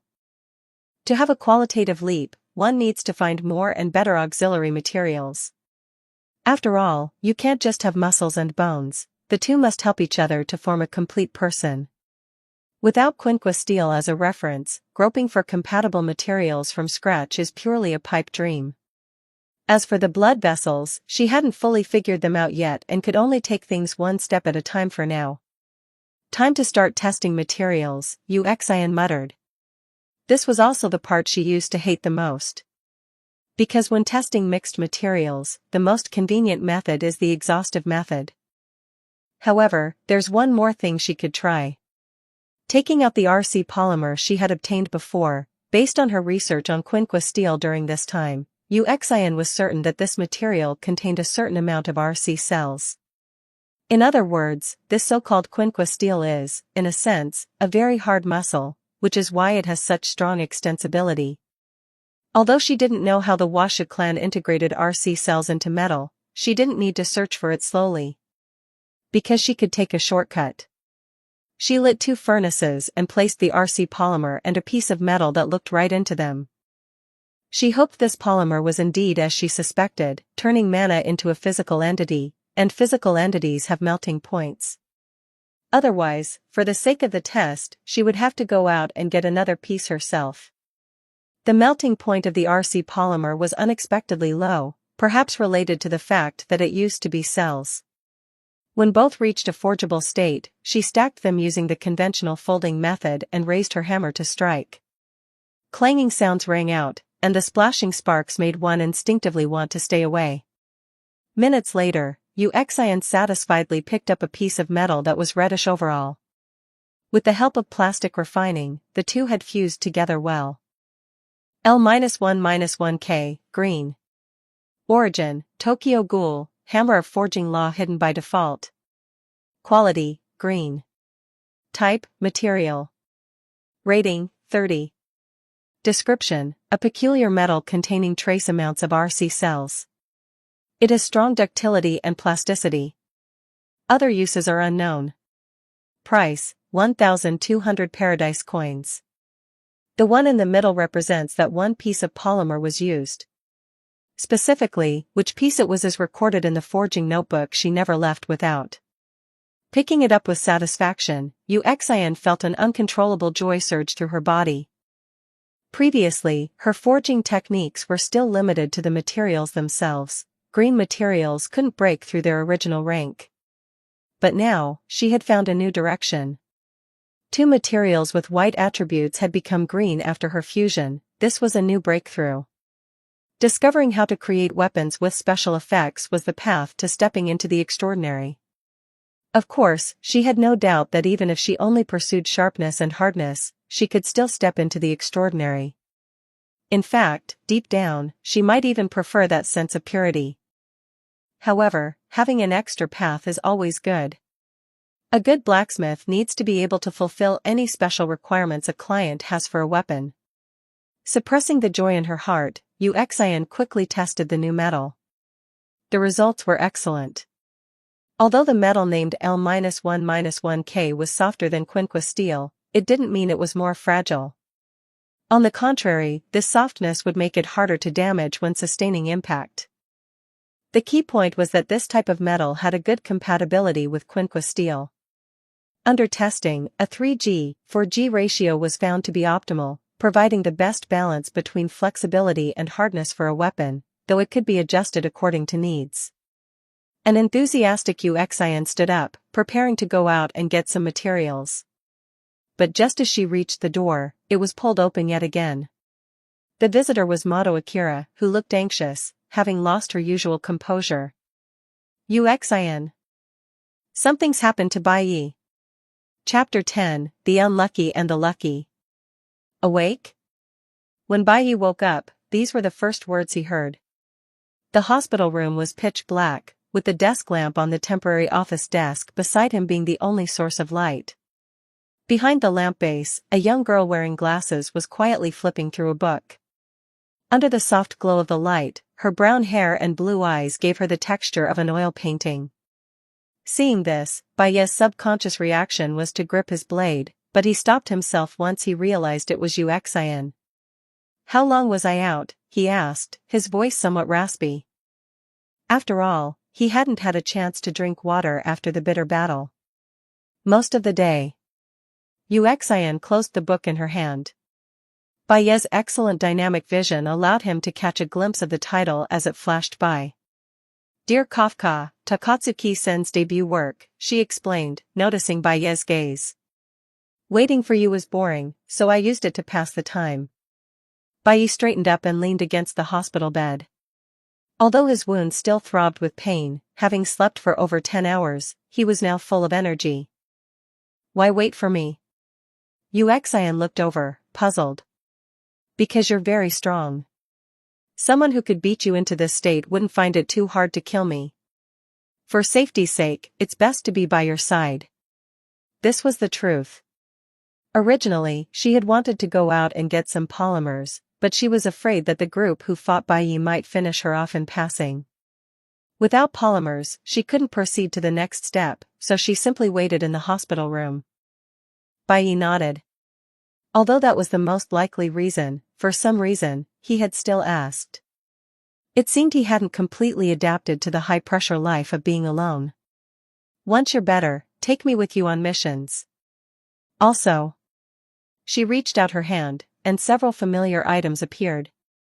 Salty rice balls, fried rice, XT12 Life Vitality Potion, and a very familiar red potion.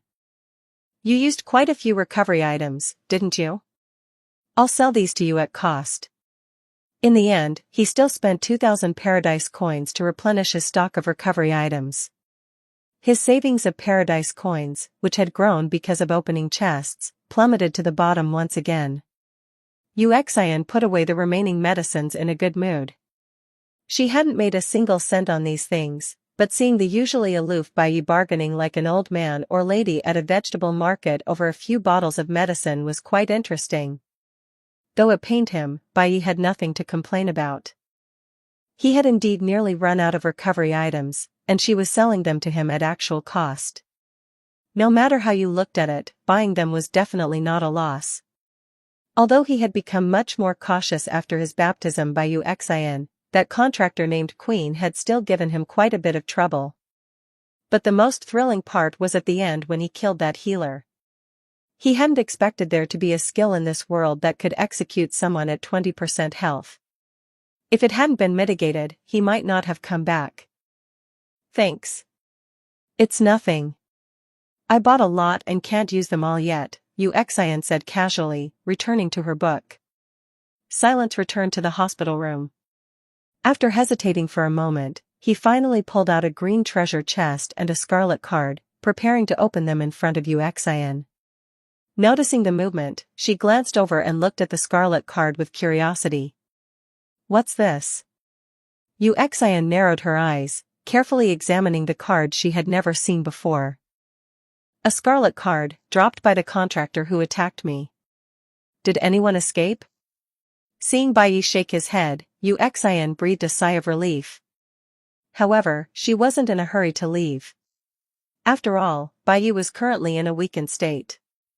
If their hidden companions attacked now, he would be in great danger.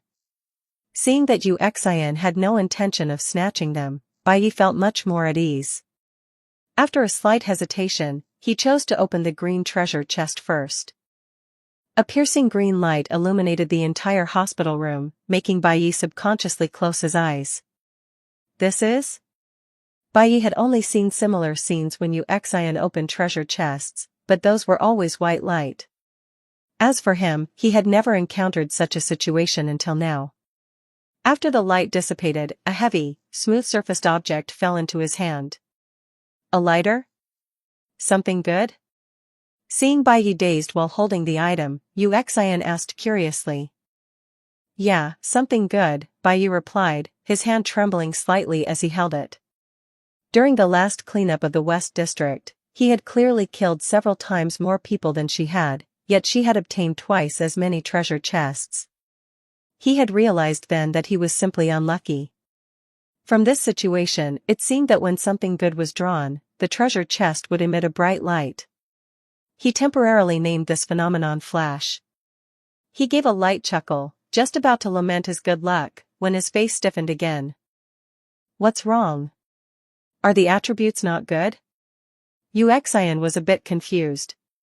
She also realized that if a treasure chest flashed, it usually meant something good, but the other's expression didn't seem happy. No, it's nothing. Bai Yi put away the lighter and sighed. He had been in the paradise for a short while now and had opened quite a few treasure chests, but they had never flashed. But from her reaction when her chests flashed, it seemed commonplace to her. Am I just too unlucky, or is her luck just too good? This question deeply troubled him. Putting away the scarlet card, Bai Yi secretly decided that if possible, he should try to open treasure chests near Uxian in the future. Didn't he get something good this time? Seeing he didn't want to talk about it, Uxian didn't press him and silently continued reading. The next day. Accompanied by Uxian, Bai Yi changed back into his original clothes early in the morning. Ignoring the nurse's attempts to stop them, the two walked out the front door. Special Class Investigator Tsujihara, the plan to purge the 14th ward can begin. Uxian carried a white briefcase, her outfit making her look like an ordinary investigator. Although Type 1 had Paradise certification and could be stored in her inventory, according to what Bai Yi said, she could use it to disguise herself as a native. If they encountered hostile contractors again, she could catch them off guard. No need, 4 days is enough. Bai Yi hung up the phone. Shinohara Yukinori had said he would be transferred in 4 days, and if they were to purge the 14th ward, they should do it as soon as possible, even offering to help. However, that was impossible. Although adding another special class investigator might be more efficient, with Uxian, they weren't particularly lacking in combat power. Furthermore, if Shinohara Yukinori were too eager, it might draw suspicion. Currently, they didn't have the qualifications to go to war with the Washu clan. The personnel participating in the 14th ward purge were already waiting for the two in the hall. Standing at the front was Mato Akira. Uxian noticed that the other state seemed a bit off, and she remembered an event mentioned in Bai Yi's plan. Her father's strength was too weak, and he had a quirk of weakening the Quinqua's power to cause more psychological damage. Baiye's words from then seemed to echo in her ears. His greatest value was serving as nourishment for Mato Akira's growth. First-class investigator White Knight, first-class investigator Uxin, the personnel are assembled and ready to depart at any time. Mato Akira's eyes were a bit red, and her concentration was lacking. Depart. Baiye didn't pay much attention to her abnormality. The most important thing now was to finish the main quest as quickly as possible so he would have enough time for that hidden quest. According to the map marked by Itori, a large number of ghouls would often gather in an unfinished building in the suburbs, numbering between 200 and 300. This was a loose ghoul organization with several leaders. This time he wasn't charging in alone. There were too many ghouls, he needed to act within his means and utilize the power of the CCG. While Baiye was thinking, the sound of liquid dripping reached him. Looking sideways, Mato Akira was already in tears. Uxin was currently using a handkerchief to wipe away the tears that might obstruct her vision. After hoarsely thanking Uxin for her help, she turned her head away, avoiding Baiye's gaze. In your current state, perhaps you should write your suicide note a bit more beautifully. Baiye leaned against the driver's seat. Hearing this, Mato Akira could no longer hold back and burst into tears. Do you think dying in battle is our fate as investigators? It was time. Hearing the sob in her voice, Uxin knew this was the best opportunity. Stopping Baiye with her eyes as he seemed about to say something, she spoke. If your corpse remains relatively intact, perhaps you should feel lucky for that. 25 Clean up 14 Districts, 1. Chapter 11, Purging District 14, 1. Uxin's words left Baiye, who had intended to offer some comfort, momentarily stunned. Tell me, what is an investigator's responsibility? Extermination, sanctioning, and research, Mato Akira answered instinctively. Good, it seems you still remember. Uxin nodded, then spoke sharply. Then, do you think the current you can still shoulder this responsibility? Silence fell. I have heard of your father, he was a man worthy of respect. Uxin's tone suddenly softened before gradually becoming stern again. Look at yourself now, losing control of your emotions before an important mission. You are an investigator, the dove of death in the eyes of the enemy, the front line of humanity against them. But at this moment, you will only become fodder. Baiye stared into Uxin's eyes.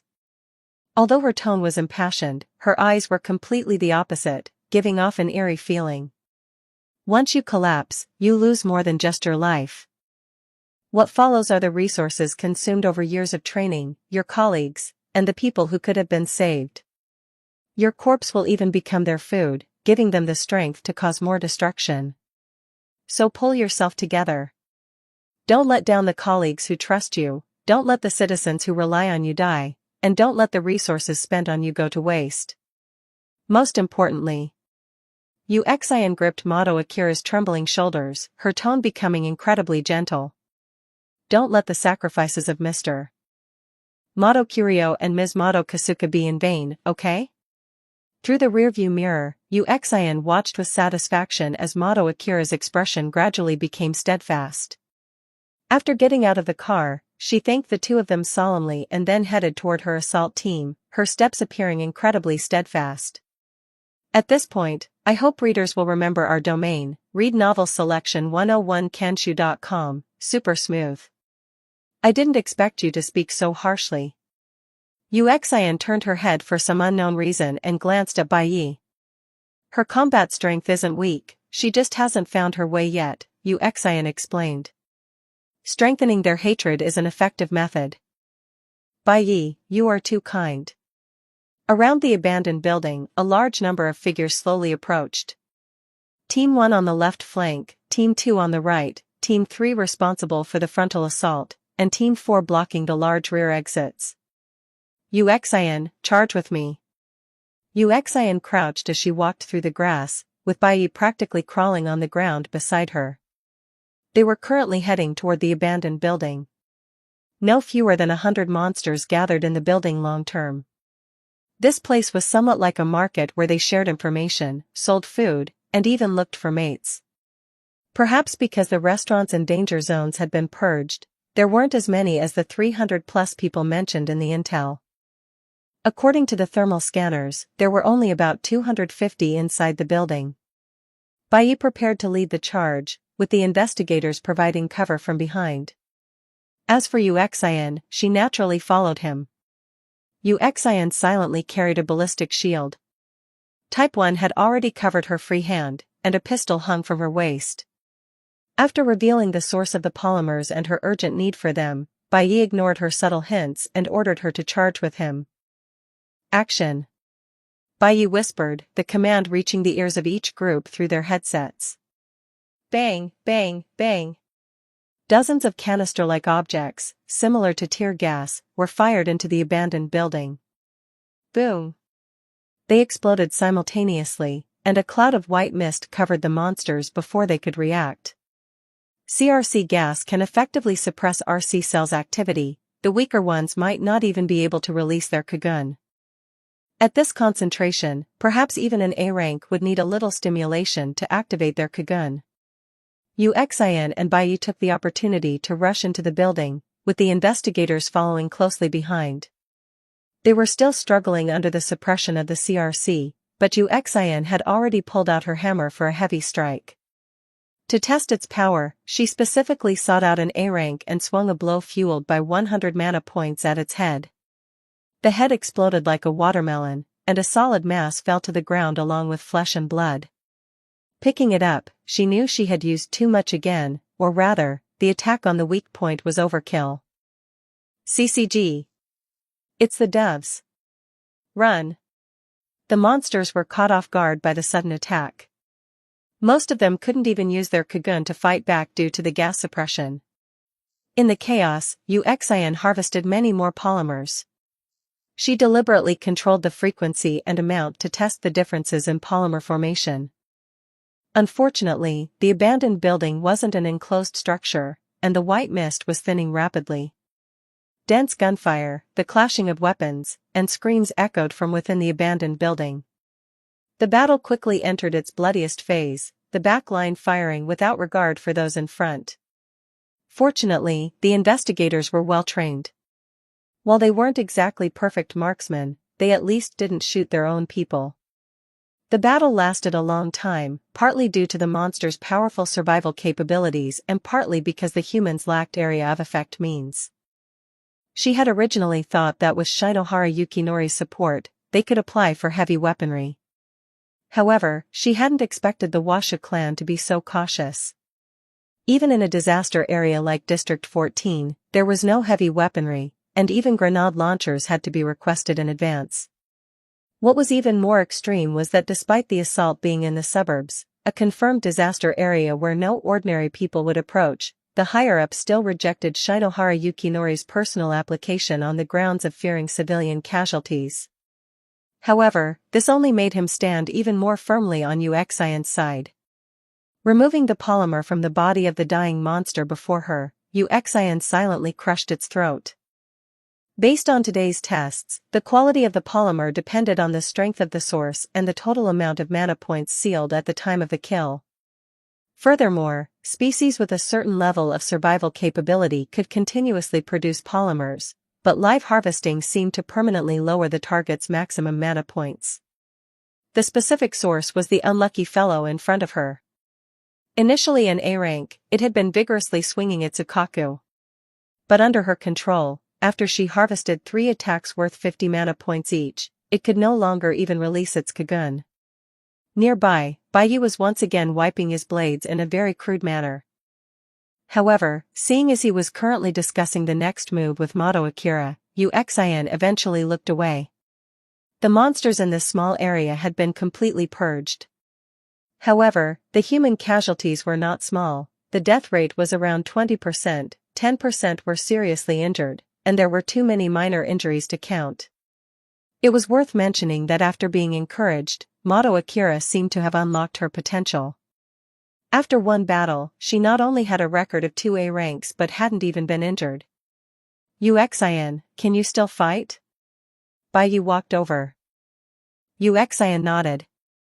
She had faced considerable pressure during the initial charge, but after she began rummaging through the dying monsters for polymers, it seemed no one was willing to attack her anymore. How strange. Why were they more willing to face Bai? Chapter 13, 11th Ward Special Countermeasure Squad. The Collector, a very peculiar title. Its origin most likely comes from the fact that she often takes the polymers from corpses. To outsiders, it looks like she collects a part of every enemy she kills as a collection. Yuxian had always been indifferent to this, at least it sounded fairly normal. Don't be surprised, news from headquarters will arrive soon. I'm heading to the 20th Ward today to meet up with the others. The situation in the 11th Ward has become more serious. The Aogirai tree has captured the 11th Ward branch, and it has already become ghoul territory. Shinohara Yukinori continued, a sharp glint appearing in his eyes as he mentioned the fall of the 11th Ward. The 11th Ward has fallen? No wonder the progress dropped. Yuxian pondered. It seemed that the complete purge of the 14th Ward was the limit of what the Washa clan could tolerate, or perhaps, the contractor's side had made a move. It seems a direct confrontation with the Aogirai tree isn't far off. Is there a specific time? Bai asked, seemingly unsurprised by the news.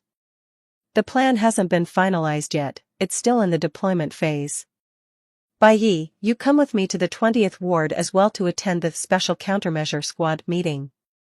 However, the higher-ups have arranged a special mission for you. Shinohara Yukinori said, but his eyes seemed to be hinting at something. Bai nodded. He understood what Shinohara Yukinori was implying. Many important figures would inevitably participate in the Special Countermeasure Squad meeting, many of whom were candidates they could win over. For instance, most of the Special Class Investigators, Associate Special Class Investigators, and Senior Investigators in the original story already had some suspicions about the CCG, they just hadn't shown it. With Shinohara Yukinori's help, plus Yuxian being Arima Kishu's younger sister, it wouldn't be difficult to persuade them. Moreover, using the meeting as an excuse, a private contact wouldn't seem abrupt. But this special mission. Any specific details? Bai asked. If it wasn't particularly important, he didn't plan on doing it. His combat power would likely be needed for the upcoming actions. If it was just a minor side quest, there was no need to take the risk. Whack-a-mole. Yuxian looked over in confusion. Whack-a-mole? Shinohara Yukinori looked at him with amusement, as if not knowing what whack-a-mole was something very strange. Have you heard of the 24th Ward? Shinohara Yukinori's expression turned serious. Bai had certainly heard of the 24th Ward. If the 1st to 4th Wards were dangerous areas where many ghouls gathered, then the 24th Ward was a forbidden zone for humans. There was a saying circulating in the CCG, an Associate Special Class Investigator doesn't even have the qualification to enter the 24th Ward alone. The 24th Ward isn't a specific area, but rather a series of tunnels dug underground in Tokyo by ghouls, spreading throughout the city. These tunnels are so intricate that the 24th Ward has yet to be fully explored. Most ghoul investigators only dare to explore the outskirts. In the entire CCG, only one squad dares to go deep into the 24th Ward, and that is Squad 0. The captain of that squad is named Arima Kishu, the strongest investigator in CCG history, known as the Undefeated Investigator. In that case, the Washu clan's arrangement is somewhat intriguing. The 24th Ward is extremely dangerous, only ghouls of SS rate or higher could possibly cause a stir. And the price might be sinking to the bottom forever. The number of S-rated ghouls inside is about the same as A-rated ones outside, that is the weight of a forbidden zone for humans. The main reason is that there are no humans. To survive, cannibalism to grow stronger is their only option. Seeing Bai and Shinohara Yukinori discussing, Yuxian pondered her next move. First, Bai would definitely go, the rewards were too great. Even if it was potentially a trap from the CCG, he would jump in. Yuxian couldn't and wouldn't stop him, so after meeting the special class investigators in the 20th Ward, the subsequent matters would all fall on her shoulders. Shinohara Yukinori and Bai had finished their conversation. First class investigator Uxin, you come with me, Shinohara Yukinori said seriously. Your brother wants to see you. Uxin nodded, exchanged a glance with Bai, and followed Shinohara Yukinori into the car heading for the 20th ward. Miss Uxin. Uxin sat in the back seat. The one calling her Miss Uxin beside her was Suzuya Juzu, while Shinohara Yukinori sat in the passenger seat. Seeing Uxin nod in response, Juzu leaned his head over, his nose twitching as if he was smelling something. Uxin didn't show any discomfort at this behavior, because the other party was just a child and didn't have the parts, so it couldn't have been out of some strange impulse. Miss Uxin and Mr. Bai smell very similar. Juzu's shocking words immediately made Shinohara Yukinori, sitting in the front seat, shudder. Juzu. Don't say things that are so easily misunderstood. Sorry, first-class investigator Uxin, Juzu, He hurried to apologize to Uxin, but he also had some suspicions in his heart. I don't mind, Uxin said casually. She probably knew the reason, neither Bai nor she had any RC cells. To Juzu, who was raised by ghouls since childhood, it probably seemed particularly prominent and friendly. Seeing this, Shinohara Yukinori became even more convinced of his suspicions. No wonder Miss Uxin would stay by Bai's side, the two even trusted each other enough to share such a big secret. He thought pensively, and then remembered Arima Kishu. Unfortunately, this was destined to be a tragedy, and as a traitor to humanity, special class Arima. Uxin looked at the strangely expressive Shinohara Yukinori with confusion and continued to chat idly with Juzu as if accompanying a child. 20th Ward, CCG Branch. A black armored vehicle stopped at the entrance, and Uxin's group got out. Since the two wards were very close, it didn't take them long. As soon as they got out of the car, they were warmly welcomed by the host, Muradugai. Muradugai was a special class investigator. His specific strength was unknown, as he rarely used a quinqua to fight. Unlike other special class investigators, he was better at commanding. In the original story, he repeatedly demonstrated extremely strong skills in identifying and using people, and an aim like an auto-aim bot. So this is Miss Arima Uxin.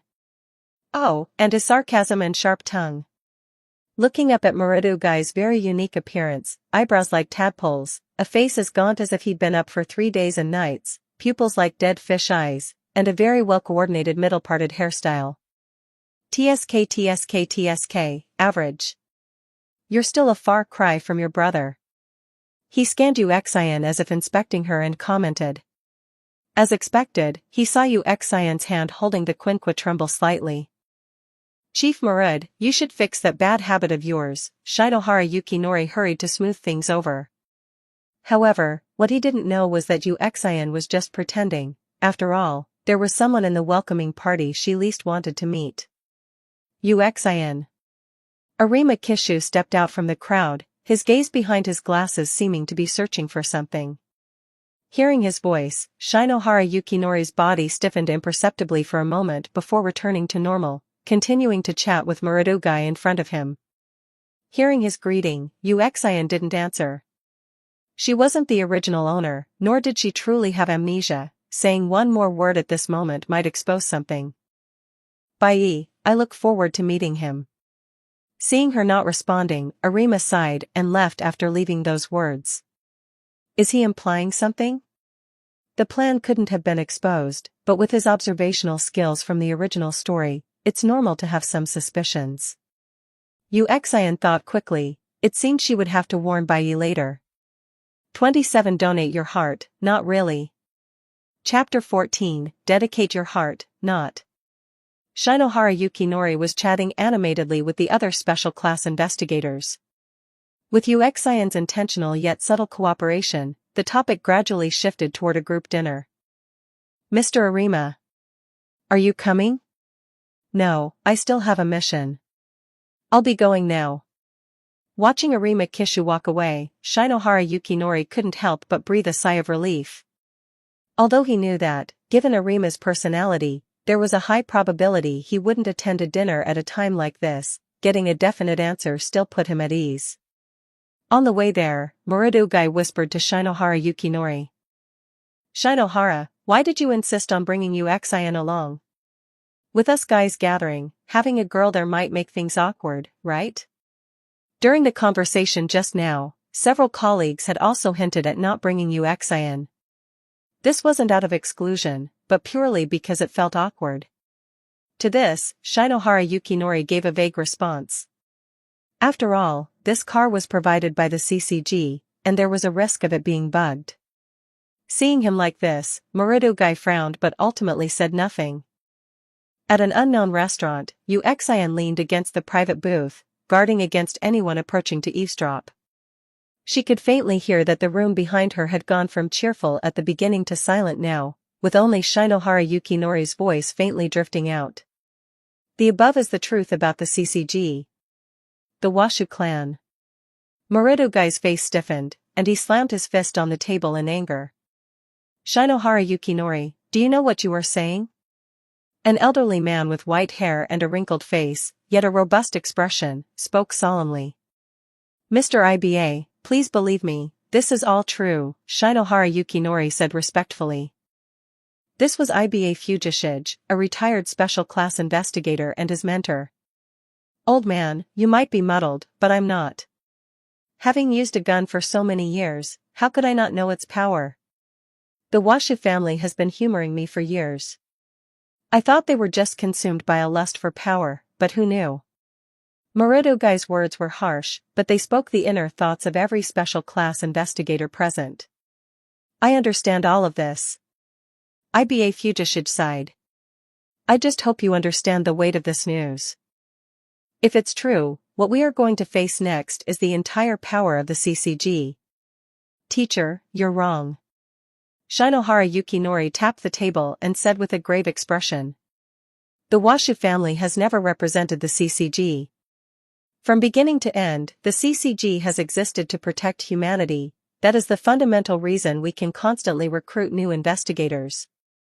As for those parasites, they are merely a root disease within this organization that needs to be eradicated. By the time the waiter had prepared the meal and brought it into the booth, everyone had returned to normal, chatting heatedly as if nothing had happened. But everyone exchanged glances with Uxian, and in every pair of eyes, there was a palpable killing intent. Having reached the rank of special class, they were undoubtedly people who had crawled out of mountains of corpses and seas of blood. But now, to find that their fallen comrades and years of fighting were all under the control of their greatest enemy, how could they not feel enraged? However, from then on, they also developed a sense of admiration for Uxian and the yet-to-be-met Bai. After all, if not for them, they might have remained trapped in the dream woven by the Washu clan for the rest of their lives. At this point, I hope readers will remember our domain name. For reading, the first choice is 101kenshu.com, 101kks.com, super powerful. First class investigator Uxian, quick, sit over here. Moridugai dropped his earlier scrutiny and warmly invited Uxian to sit near him. Listen, a small batch of firearms will be approved for the Ward 11 operation. Once she sat down, he immediately whispered, though his expression remained that of someone who seemed to be getting tipsy. I'm sorry, but the efficiency of handcrafting firearms is too low, Uxian replied in a low voice. This was the truth. Ah, I see. Moridugai said regretfully. If firearms could be mass-produced, the casualties in the purge of the Washu clan would likely be much lower. However, I've improved the Quinqua. Their power and operability have significantly increased, and the cost is much lower. Hearing this, Morid's eyes instantly lit up. Although he didn't use Quinqua much, breakthroughs in this area could often reduce a large number of casualties. After asking Uxian what she roughly needed, the two of them began to enjoy the banquet again. First-class investigator Uxian, Mr. Moridugai asked me to tell you that the meeting is about to start. Uxian waved her hand to indicate she knew and continued with her work. Since the last meeting, she had been holed up in the workshop in Ward 20 and hadn't gone out. Under the pretext of rationally improving the overall level of investigators to increase the success rate of the Ward 11 Special Countermeasure Operation, Murid Ugai had applied for a large batch of Quinqua steel and Kagun, all of which were given to Uxian to use.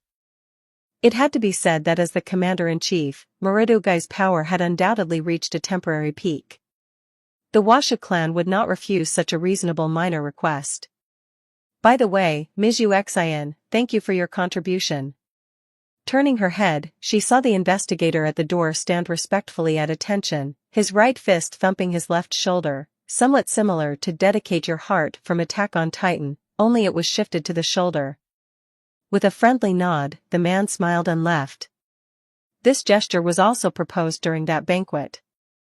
Murid hoped all special class investigators would keep this matter a secret to avoid leaks, but they could reveal it to trustworthy and reliable subordinates. They could identify each other through this gesture. As expected of special class investigators, they were very efficient. Placing the finished Quinqua beside her, Uxian wiped the sweat from her forehead, feeling slightly fatigued. Yesterday, aside from eating and attending to physiological needs, she had been making Quinqua constantly, which even resulted in her body tempering layers increasing by 2. However, she didn't complain. After all, every Quinqua could effectively enhance the human side's combat power. After handing over a perfectly forged finished product to a special class investigator, Uxian watched as the progress bar for the Reduce Ghoul Threat mission increased by 1%. Before she could start again, the workshop door was pushed open once more. Ms. Uxian. I brought Mr. Bai Yi over as you asked. It was Juzu. Beside him was Bai Yi, who had just received his transfer orders. Perfect, the meeting is starting. Let's go. Uxian stood up and followed the two of them to the meeting room. Along the way, Juzu was as lively as a child. Uxian and Bai Yi stood very close, looking relaxed as if they were whispering about something. Their intimate appearance caused the female investigators taking photos nearby to show expressions of jealousy. Damn it, I want to be that close to Mr. Bai Yi too, a female investigator couldn't help but say enviously. Ah. Am I the only one who thinks they're a great ship? The cold Black Reaper and the underage Quinqua researcher, the stories they must have, a female investigator who seemed to be obsessed with shipping them said happily. The two subjects of the conversation were completely unaware of this, and what they were discussing was not the intimate topics outsiders imagined. Everyone in this meeting is one of us, Uxian quickly explained the current situation to Bai Yi. For special class investigators have already received the new version of the Quinqua. After testing, they have roughly the combat power of a normal SS rate. If they activate the stimulation, they should be able to temporarily hold their own against an SSS rate. Bai Yi nodded, indicating he understood. Arima Kishu said he's looking forward to meeting you, so you must be careful, Uxian warned. Also, if you see this gesture, it means they are one of us. As they spoke, the two adults and the child arrived at the meeting room door. Before she could raise her hand to knock, Juzu kicked it open. Sorry, I'm Suzuya Juzu under Mr. Shinohara. I accidentally got lost and ended up late. Juzu walked in carelessly, and Uxian could see Murid Ugai's expression gradually contorting. The meeting room fell into a dead silence. It seemed the little angel Juzu had caused some trouble. Chapter 15, Power of Wealth, Third Stage. Uncle, please take care of me. Juzu spotted the dumbfounded Murid Ugai immediately and flashed him a friendly smile. Huh? Murid Ugai was already displeased by Juzu's sudden intrusion, and hearing himself called uncle made his face flush slightly. You son of a. Just as he was about to explode, he noticed Uxian and Bai Yi entering the room one after the other, and he immediately cooled down. You arrived so early, Mr. Bai Yi, Miss Uxian. He cheerfully went up to greet them. It's a shame you have to go whack-a-mole in the 24th ward, otherwise this operation would have been much easier. Hearing these flattering words, the special class investigators present showed no reaction, as they had all witnessed the great feat of Bai Yi personally leading the purge of the 14th ward. Don't worry, Murid. Bai Yi is considered a temporary member of the Zero Squad, so there's still room for maneuvering, Shinohara Yukinori interjected. That's good, that's good. With the Black Reaper and the Collector overseeing things together, the casualty rate should be greatly reduced. Murid rubbed his hands, enthusiastically bypassing Juzu to greet Bai Yi. As for Uxin, to avoid suspicion, he couldn't show too much enthusiasm toward her, as she appeared to have ordinary strength. First-class investigator Bai Yi, we are just starting a meeting. Would you like to listen in? Although several consecutive days of rushing around had left him utterly exhausted, since the participants of this meeting were all aides to the future operation, he couldn't very well refuse. And you, whatever third-class investigator you are, you can observe for now. After enthusiastically pulling out chairs for Bai Yi and Uxin, Muridugai's expression changed, and he impatiently waved his hand. Suzuya Juzu pointed to himself in confusion. He was the only third-class investigator in the room. Observe? Observe outside the door. Bang! The conference room door was firmly shut in front of Juzu. Murid was a very vindictive person, but also reliable and caring toward his subordinates. To ensure Juzu outside could hear, he even deliberately shouted the plan aloud. So, let's talk about the key points of the operation. Aojirai Tree is clearly operating in an organized and disciplined manner, so I conclude that a leader exists among them, and judging from past cases, their leader. Uxin listened quietly. Although she wasn't very interested in the operation itself, since she was already sitting there, not listening properly would be a waste of time. Bai Yi, however, didn't seem to think so. He was currently resting his chin on one hand and yawning. This will be a tough battle. I will issue some very harsh orders, but you must endure them, please. The operation is set for 1 week from now. We need to find a way to relocate the surviving residents of the 11th ward. The 14th ward, which has become a ghoul-restricted area, would be suitable. I will handle the media side of things. That is all. Dismissed. Bai Yi, let's go. Shinohara Yukinori woke Bai Yi up. It's over? Muridugai sure is long-winded. Bai Yi yawned. The nap he had just taken was surprisingly comfortable. Although it was short and in the conference room, he felt as if he had been lying on a soft bed. Wait, it wasn't an illusion. Looking sideways, Uxin's shoulder clothing had some wrinkles. Connecting this with the soft feeling on his head when he woke up, it seemed he had fallen asleep leaning on her shoulder. What's wrong? Sensing his gaze, Uxin turned her head to look at Bai Yi in confusion. Earlier, seeing Bai Yi's head bobbing as he dozed off, she had lent him her shoulder. Nothing. Uxin and Bai Yi stood up together. Shinohara Yukinori looked at the two with an inexplicable expression, finally sighing without saying anything. Just outside the conference room, they saw Muridugai, like a weird uncle, cornering Juzu against the wall. What a scrawny fellow. Are you Suzuya Juzu, the kid Shinohara mentioned? Muridugai wore a mischievous grin, and coupled with his appearance, he looked like a minor thug from an adult anime. Juzu didn't reply, just stared blankly at the ceiling. Uxin tugged on Bai Yi's sleeve. Bai Yi also noticed the scene now. He stepped towards the two of them. After all, Juzu had faced life and death with him, and it wouldn't look good to just watch him being harassed. Have you been eating properly, being so skinny? That's enough, mister. Muridugai, Uxin said. She had already noticed Juzu's hand starting to tremble slightly. Never mind, Amaru. Suzuya must be tired after just arriving at the branch. Just let him go. I'll treat you to a meal at the izakaya. Shinohara Yukinori also hurried forward to mediate, then winked at the two of them. Murid didn't press the issue. Although he had a sharp tongue, he wouldn't hold a grudge against a colleague over this. A bit of mockery was enough. Suzuya himself lacked a sense of right and wrong, and having arrived in the unfamiliar 20th ward, he was too likely to cause trouble if left unsupervised. In the 14th ward, only Bai Yi and Shinohara Yukinori could handle him. Shinohara was seen as a father figure because he was very kind to Juzu. As for Bai Yi, it was because he could beat him into submission. Before being led away by the two, Suzuya Juzu deliberately looked back and stared at Muradogai for a moment, his deep red eyes wide open, seemingly trying to engrave his appearance into his mind. Are you planning to take revenge on him? Uxian gently rubbed Juzu's head.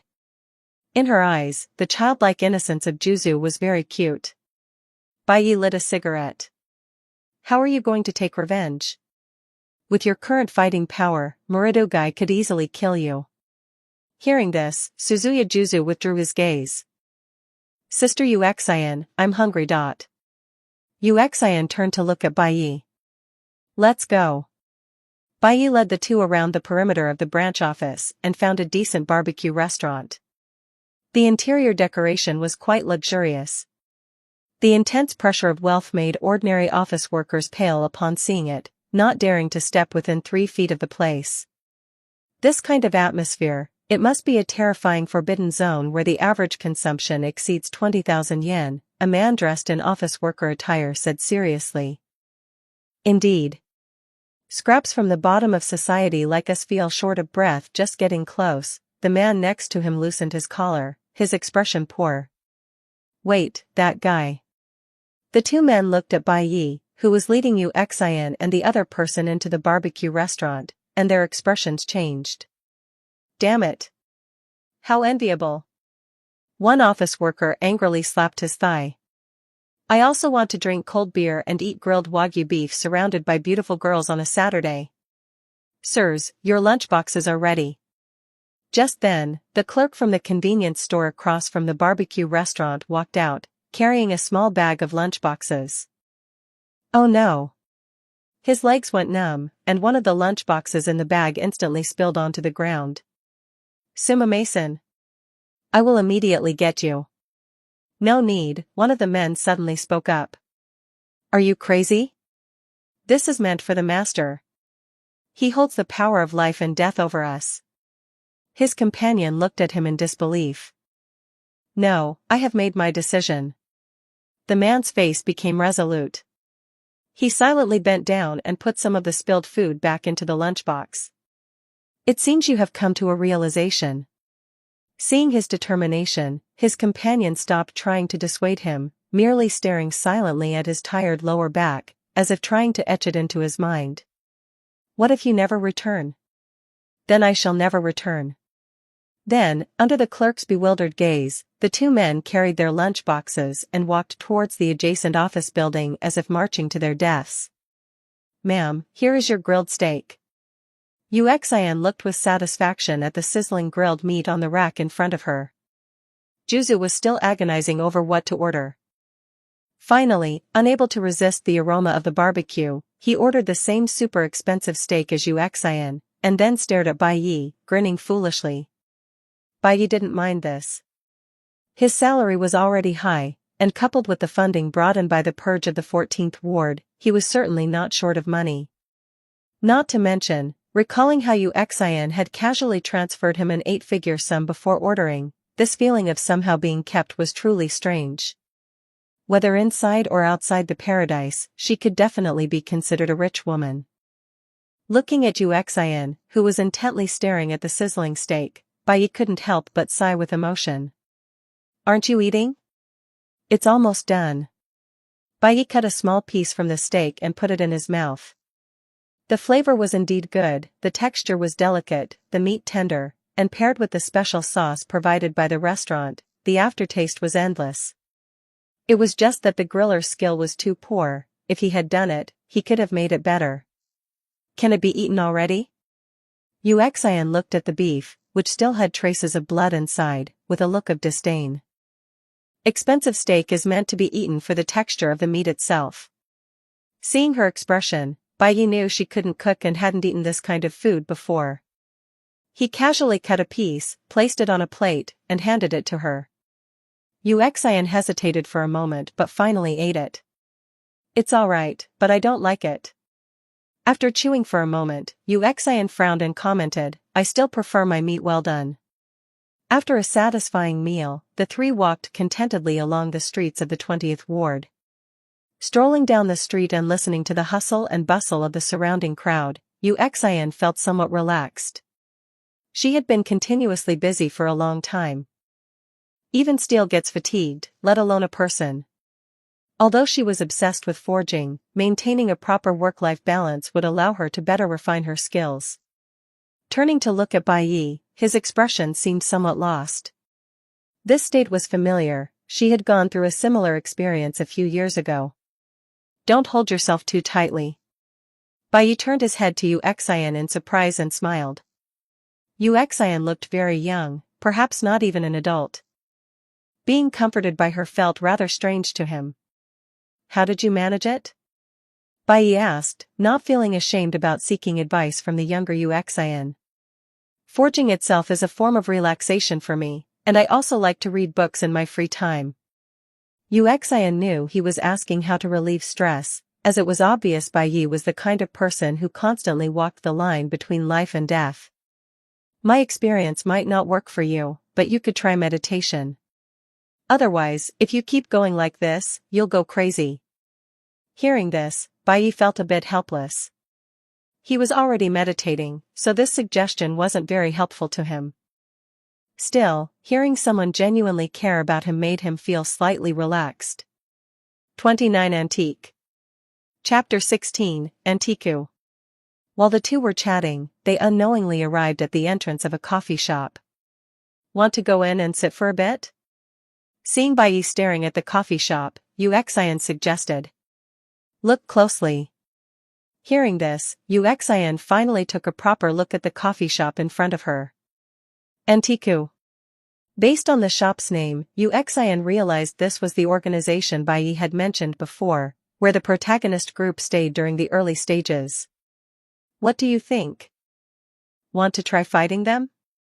Bai Yi thought for a moment and eventually shook his head. Now wasn't a very good time. Not to mention their side's combat power, taking on so many SS plus level ghouls simultaneously was simply too much of a stretch.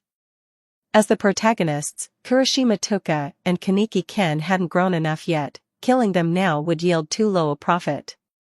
Let's go in and take a look first.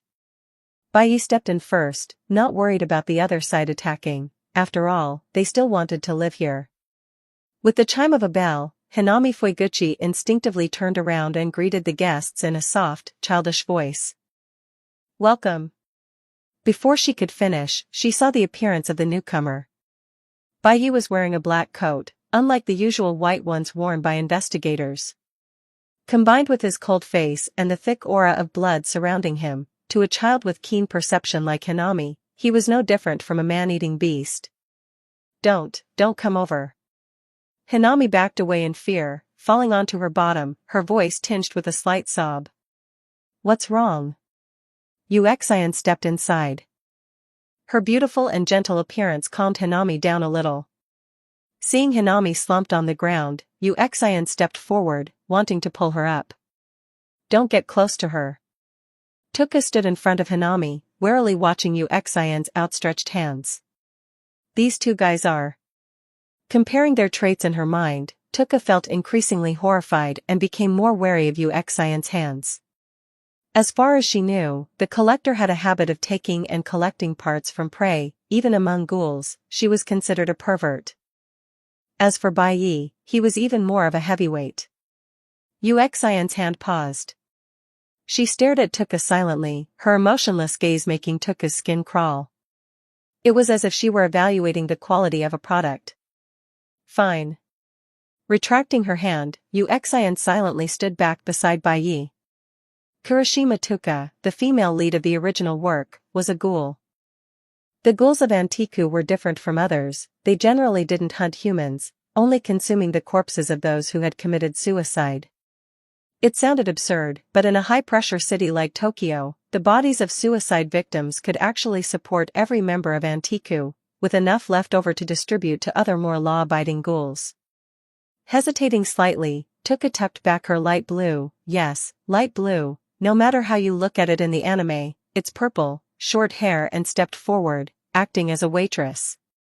Guests, what would you like? A kind-faced old man with narrowed eyes greeted them from behind the counter. Yoshimura Kuzan, an SSS-rated ghoul known as the Owl, was a tough character.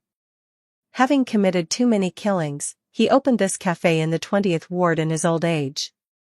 The V organization was the Washu clan security organization, responsible for doing things the Washu clan wasn't suited to do. The manager in his youth was an enforcer for the V organization. After falling in love with a human woman, they had a daughter, but due to the organization's pursuit, he had to kill his wife and send his daughter to the 24th ward. It's worth mentioning that his daughter was a half-ghoul, a hybrid of a ghoul and a human, characterized by great strength and only one Kakugan. His daughter was Yoshimura Ito, also known as Takatsuki-sen, the leader of the Aojirai tree and known as the One-Eyed Owl. 2 coffees. Baiyi didn't seem offended by Hanami's reaction. I heard the coffee in your shop is quite good. Hearing Baiyi's meaningful words, the manager didn't show any particular reaction. Please wait a moment, guests. The manager got busy. He recognized Uxian and Baiyi. Who knew what these two dangerous figures, who had just purged the 14th ward, were doing at a cafe now? Uxian observed the surroundings. A few guests nervously avoided her gaze. Kaneki Ken wasn't there, he had likely been taken by the Aojirai tree. The two sat at the bar. Tuka handed over towels and placed coasters on the table. Bowing slightly, she intended to leave. Wait. Uxian looked at Baiyi in confusion. Seeing the smile in his eyes, she knew what he wanted to do. Being suddenly called out, Kurashima Tuka's body stiffened. What is it, guest? She lowered her head, pretending to be shy, not daring to meet their eyes at all. You should have a brother, right? Seeing Tuka's trembling body, Uxian couldn't help but add a note to her impression of Baiyi, very mischievous. How could that be? I don't have a brother. Seeing her forced calm, Baiyi found it quite interesting. He didn't intend to start a fight immediately, he just wanted to tease her for now. Guests, your coffee is ready. The manager appeared just in time to defuse the situation. Tuka, go prepare the ingredients for tomorrow. Hearing this, Kurashima Tuka felt like she had been granted a grand pardon and quickly walked into the back kitchen. Uxian stared at the coffee in front of her as the natural aroma of coffee drifted over. She took a sip. The rich, smooth flavor flowed down her throat, but Uxian frowned. It's good. Baiyi spoke, making the manager show a slight smile. Uxian didn't speak, just put the empty coffee cup back on the table. She didn't like such rich drinks, she preferred water over coffee. You don't drink coffee often, do you? Although it's bitter, it's just like life, you can taste other flavors within the bitterness. Seeing Uxian's reaction, he spoke up. The manager also held a cup of coffee and sat down next to Baiyi. If it's bitter, you should add sugar instead of savoring it, Uxian said casually. The coffee is good, I just prefer water. Seeing the manager seem to choke for a moment, Baiyi took the opportunity to speak. I have a friend who works part-time here. Since I happened to be passing by, I wanted to come and see him. He looked around as several customers, unable to handle the pressure, fled the shop. Unfortunately, he doesn't seem to be here. A friend? Yes, Kaneki Ken. Baiyi put down his coffee cup and looked at the manager meaningfully. I wonder if the manager can contact him. We haven't seen each other in a long time. A clattering sound came from the back kitchen, as if someone had accidentally smashed something. So it's Kaneki. He's been on a long trip recently and asked for leave. My apologies. Never mind then. Baiyi put the empty coffee cup back on the table and turned to leave. Uxian, Juzu, let's go. Uxian stood up. She helplessly realized that Baiyi seemed to have just come here to show off. Well, considering the detail that he watches anime, as a bit of an otaku in a sense, it wasn't strange for him to let loose a bit in a derivative world. Maybe this was also a part of his way of relaxing.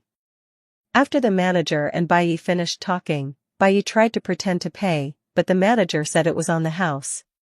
Guests, if you have the chance, please come to Antico for coffee again. Even at night, it's fine, the surrounding environment is very safe. This sentence from the manager carried multiple meanings. It was an invitation to the two of them, showing goodwill, while also subtly conveying that the 20th ward was different from the 14th ward, the ghouls here were peaceful and wouldn't harm humans. It was also a plea for Bai not to purge the 20th ward. These two were experienced investigators. From their behavior after entering the shop, they must have discovered something. Perhaps, in the near future, we will meet again. Bai looked at the manager with a smile, a red light flashing in his eyes. Draping his coat over his arm, Bai walked out of the coffee shop. The manager sat back in his seat and sighed tiredly. Tuka walked out from the back kitchen. Are those two the newly appeared Black Reaper and the Collector? They really live up to their names. Tuka showed a worried expression, not just out of fear that Bai would purge the 20th ward and force Antiku to move, but also because of the way Xian looked at her just now. That strange look was as if she weren't looking at a person or prey, but just a piece of material. Terrifying guy. Nishio Nishiki was only an A-rated ghoul. Xian didn't pay much attention to him. Compared to her, he was more afraid of Bai. His legs felt a bit weak right now. The coffee shop fell into silence. Bai, I had a strange feeling in that coffee shop just now. Juzo looked at Bai curiously. His intuition was very sharp, but he wasn't very smart. He clearly felt that almost everyone there was a ghoul, but he couldn't understand the meaning of the conversation just now. Who knows? Walking on the night street, Bai lit a cigarette. Suzuya Juzo ran to Bai's left, but for some reason, ran back to his right. Brother Bai, how can I become as strong as you? Opportunity, hard training, and not being afraid of death. Suzuya Juzo nodded, seemingly understanding but not quite. Perhaps, in the near future, we will meet again. Xian suddenly imitated Bai's meaningful tone from earlier, causing him to cough a few times and almost drop his cigarette. Very interesting. I didn't expect you to like this style. Xian smiled. Bai could see a hint of teasing in her eyes. Cough, cough. It's normal to have some hobbies. Bai scratched his head awkwardly. He was too used to being alone and had gotten a bit too into character, almost forgetting he had a teammate from the paradise beside him. It's fine, it was quite interesting, Xian continued to tease. Next time you want me to play along, just say the word. Hearing this, Bai felt a bit speechless. Acting cool is one thing when you're the only one who knows it, but with two people, it's just pure awkwardness. However, he wasn't angry at her teasing. He didn't know if it was because she had no ill intent from start to finish, or because of their time spent together. Maybe having a teammate wasn't so bad. Bai couldn't help but think. A few minutes later, the three returned to the CCG branch. Juzu was going to find Shinohara, Bai was going back to his temporary residence, and Xian planned to pull an all-nighter. Back in the workshop, looking at the piles of materials, Xian returned to her busy forging business once again. Chapter 17, Goal, SS-rated Kagun. Early the next morning, Xian's rest was interrupted by a series of loud knocks on the door. Come in. Bai opened the door and stepped into the workshop.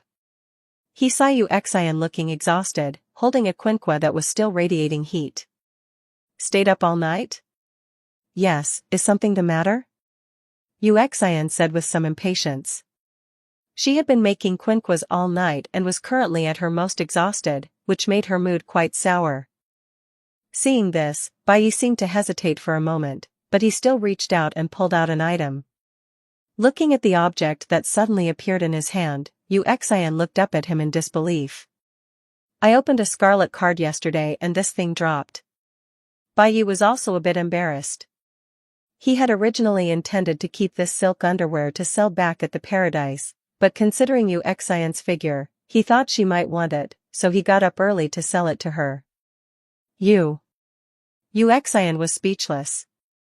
What was this supposed to mean? It was true that her figure was a bit flat-chested, but other than her chest, everything that should be curvy was curvy and everything that should be firm was firm. She was quite satisfied with herself, and besides, what right did Bai have to judge her body? Seeing that she didn't want it, Bai quickly retracted the underwear. Apologizing as he went, he left to go exercise in the park on the outskirts of the Ward 20 branch. How bizarre. After that encounter, Yu Xian felt much more awake. Sighing, she casually pulled over a pile of cloth, lay down on the materials table, and fell into a deep sleep. Worker has completed a perfect forging. Body tempering stacks +1. Current stacks, October 10th. Body tempering stacks are full. Strength Constitution Intelligence +1. Current stacks, 0/10. She set down the quinquo in her hand.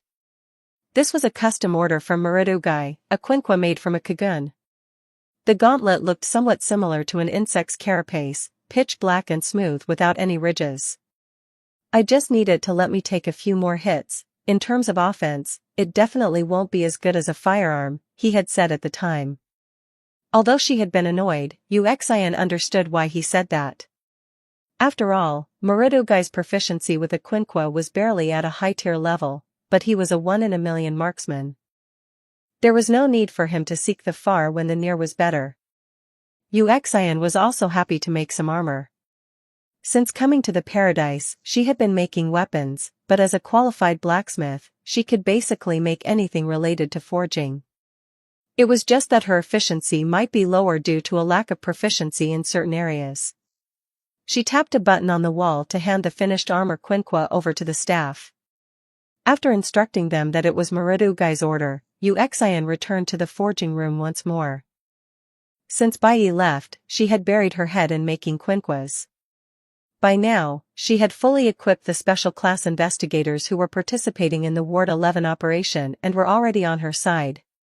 After private testing, they were full of praise for Yu Xian's craftsmanship. Shinohara even described the change as trading a fowling piece for a cannon. This was not surprising. The Washa clan would never allow exceptionally talented people to participate in quinquo research and development, that would be asking for trouble. Therefore, before this, most investigators had to actively adapt to the weapons in their hands, rather than having a weapon tailor-made to suit them like Yu Xian was doing. The quinquos Yu Xian made were not only stronger and more flexible, but even their power was much greater. Naturally, they won the favor of those special class investigators. Even someone like Muridugai, who didn't use quinquos much, had come to her for a custom order, which spoke volumes. After a long period of forging, her gains were not small. The most obvious was that she had filled her body tempering stacks again, the effect of which was direct, 3 additional attribute points. She had also gained quite a bit of Source of the World, which had now reached 18.9%. But these 2 gains were only appetizers compared to what came next. Number 32, Breastplate. Origin, Tokyo Ghoul. Type, Armor, Incomplete. Quality, Blue. Durability, 62/62. Equipment requirements, none. Equipment effects, none. Rating, 52, Blue quality ratings range from 30 to 70. Description, a scale forged from high-concentration RC polymer and S-rated kagun. It seems to be part of a piece of armor. Price, 1,200 paradise coins. She had many more palm-sized scales like this, with ratings ranging from 48 to 60. Taken together, they already represented a massive sum of money. However, Yu Xian did not intend to take them back to the paradise to sell. These scales had consumed a large amount of resources provided by the special class investigators. Each scale formed represented the life of an S-rated ghoul. Currently, this suit of armor was not yet finished, although it was only missing the most important parts, the head and the heart. Yu Xian did not plan to use S-rated kagun to just make do for these 2 parts. She already had 2 targets in mind. The first was Arita Kurashima, an SS-rated ghoul and the father of Kurashima Tuka. His kagun was very interesting to Yu Xian. The other target was Jukiyama Shu, a member of the original protagonist's group, suspected of being gay, and nicknamed the Gourmet. Although Jukiyama Shu was currently only an S-rated ghoul, later in the original story, even in a wasted state, he could survive the pain of the cannibalization period and eventually become an SS-rated ghoul. By the end, he even became a SSS-rated Kakuja. His talent was evident. If she could use their Kagun as materials. At this thought, she felt a surge of heat in her heart. Ring ring ring. She took out her phone. It was a call from Muradugai. Moshi Moshi, Miss Uxin. There's an emergency. We're attacking Ward 11 in 2 hours. What happened? Uxin wasn't surprised. After all, the Aogirai tree weren't fools. Having occupied an area, they would certainly take the initiative to attack and expand their gains, rather than hunker down and wait for the CCG to gather its forces for an assault.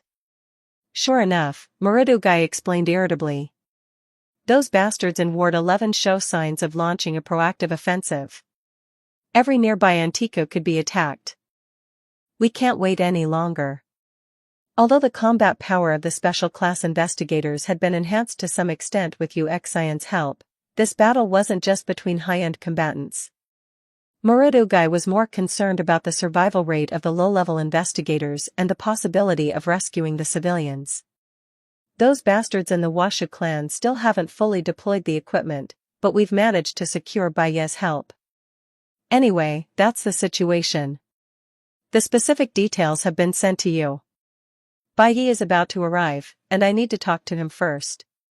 With 2 beeps, Muradugai hung up the phone. As the commander, he was under immense pressure. Putting away her phone, she had already reached the main entrance of the branch. Outside, a long line of vehicles was waiting.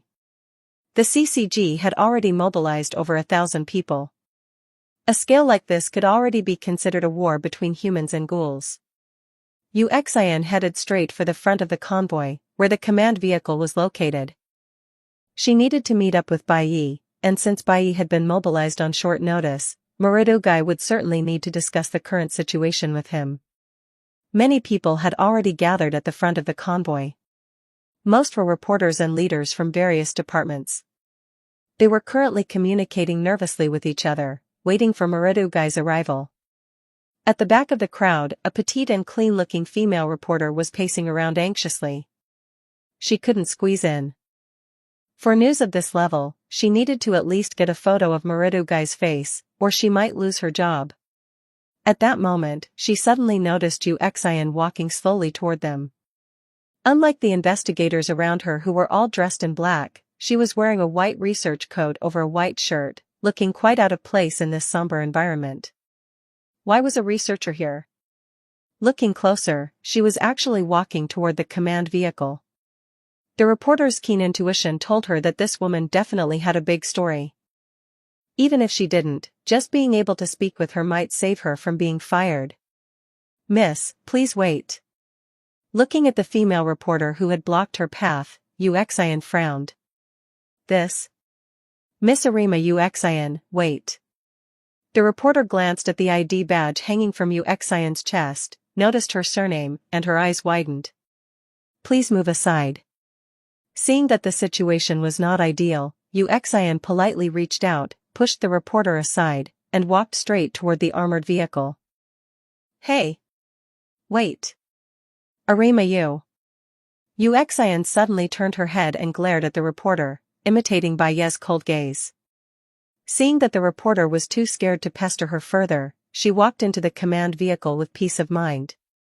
Only after the girl's figure disappeared did the female reporter snap out of it. As expected of the White Reaper's younger sister. That look just now. The reporter didn't feel too much regret. After all, she had already taken a photo of Arima Uxian. Having something to turn in, she also relaxed quite a bit. 31 Night Breeze on the Car Roof. Chapter 18, Night Wind on the Car Roof. Inside Antiku. The CCG is going to war with Aogirai Tree this time. Both sides are deploying thousands of personnel. Even for us, the risk is extremely high. After the manager finished speaking, he looked at Tuka, Hanami, and Nishio Nishiki. This as primarily referred to them. He didn't want these 3 to take risks. he already had a plan with Rinjiyomo and the others. These three were employees of Antiku and the ones to be protected. He didn't want them to be threatened. Hey, old man, what are you saying? Are we just supposed to watch Kaneki die for nothing? Nishio Nishiki wasn't particularly strong, but he was loyal and valued friendship. Kaneki Ken had once helped him rescue his human girlfriend, so now that Kaneki was in trouble, Nishio Nishiki couldn't just sit idly by. I'm going. I'm going too. Tuka and Hanami spoke simultaneously. Neither wanted to lose a companion, not to mention they both harbored special feelings for Kaneki. Seeing this, the manager felt somewhat gratified, then sighed. I understand everyone's feelings. Actually, we've already prepared a plan to rescue Kaneki. I was just afraid of you three encountering danger. If we want to rescue Kaneki, we'll have to bet our lives. Just as the three showed signs of joy at the manager's words, they were startled by the shop door being suddenly pushed open. An elegant man with purple hair, wearing a flamboyant suit, walked in. He was Jukiyama Shu, one of UXIN's targets for this mission. Nishio Nishiki's body tensed slightly as he took a fighting stance. There was a grudge between the two, as the other had once kidnapped his human girlfriend. Tuka, standing to the side, also became alert. It's truly heartbreaking. My only friend Kaneki has been captured, how could I possibly ignore it? Seeing everyone's reaction, Jukiyama Shu raised his arms and spoke with a look of deep sorrow on his face. Furthermore, I have information to share with everyone here. Among the personnel the CCG has deployed this time, a person's name was added at the last minute. We ghouls generally refer to him as the Black Reaper. Hearing this title, the expressions of everyone present changed, including the managers. Meanwhile, the vicinity of the 11th ward had been completely sealed off by the CCG. Helicopters continuously circled in the sky, and the police were responsible for maintaining order and clearing the way. At this moment, all television stations in Tokyo were broadcasting this scene. Is it recorded yet? This pose is stupidly embarrassing. Alright, where were we? Bai put down the white cloth and tossed it aside casually. You were saying to let me guard the rear. UXIN was currently sitting in the back seat of the command vehicle, quietly watching the two of them talk in front of the camera without any awareness that everything was still being broadcast. Muradugai suddenly covered his left ear, which had an earpiece. Faint roars seemed to be coming from it. Then he looked in shock at the camera, which was still flashing its lights, hurriedly grabbed it, and turned it off. UXIN, you clearly saw it, didn't you? Why didn't you remind me? Muradugai looked resentfully at UXIN, who was watching the show from the side. If she had reminded him even a little sooner, he wouldn't have let all of Tokyo count the pores on his face. To this, UXIN only smiled. She couldn't exactly say that watching them make fools of themselves was quite interesting, could she? The command vehicle suddenly jerked to a stop, and she knew they had reached their destination. Exchanging a glance with Bai, it seemed they had arrived. They stepped out of the car one after another. A large group of investigators in combat gear passed by, setting up offensive and defensive lines in front of the Aojirai Tree stronghold. The so-called Aojirai Tree stronghold was nothing more than an abandoned building. Clearly, with just one artillery shell, those guys would be dead for sure. Looking at the vague figures in the abandoned building, Muradugai's heart became increasingly steadfast in his rebellion. Quick! The defensive line must be set up within 1 minute. The defensive line wasn't difficult, it was simply forming a wall with bulletproof shields in front of the vehicles. This formation had many advantages, convenience being just one of them. More importantly, accessing ammunition was very convenient, and if anyone was injured, they could retreat into the bulletproof cars for cover. The battle line was quickly established.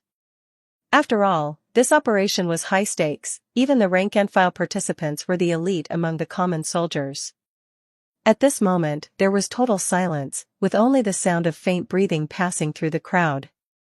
It was now 8 p.m., and the sky was already pitch black. This wasn't a problem for the humans who had night vision goggles, but for the ghouls who lacked night vision, it was a disadvantage. Uxian quietly crouched behind a bulletproof car, waiting for the moment of the general assault. Her and Bayez's mission was to cut off the escape route. With their strength, even an SSS-rated ghoul might be forced to stay.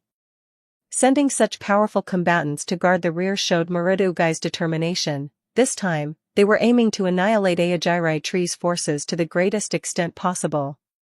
However, it seemed someone was watching. Uxian looked up at a nearby building. That familiar feeling of being watched couldn't help but remind her of the West District. What sharp intuition! Takatsuki-sen, her entire body bound in bandages, sat on the rooftop, gazing down at the CCG crowd below. Ah! Tatara responded and turned to look at the several people behind him. They were all executives of Aogiri Tree, and he began to issue combat orders. After assigning the specific tasks, Takatsuki-sen and Tatara left. Is it really going to be okay? Not only is that guy here this time, but the woman beside him also seems like she shouldn't be underestimated. She seems to have never been injured. With only Tatara by her side, Takatsuki-sen stopped using her fake voice.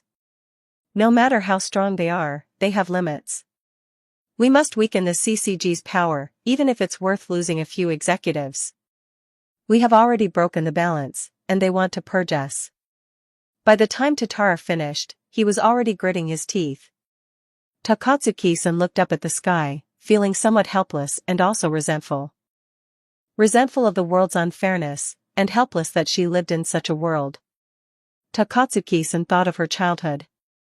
In that underground world with foul air, she had spent her early years until she came to the surface at the age of 14, picked up a pen to write a novel, and in the same year, she formed Aogiri Tree. Accompanied by a sun-like intense light flashing all around, it was the flare fired by the CCG. The Aogiri Tree stronghold was illuminated brightly.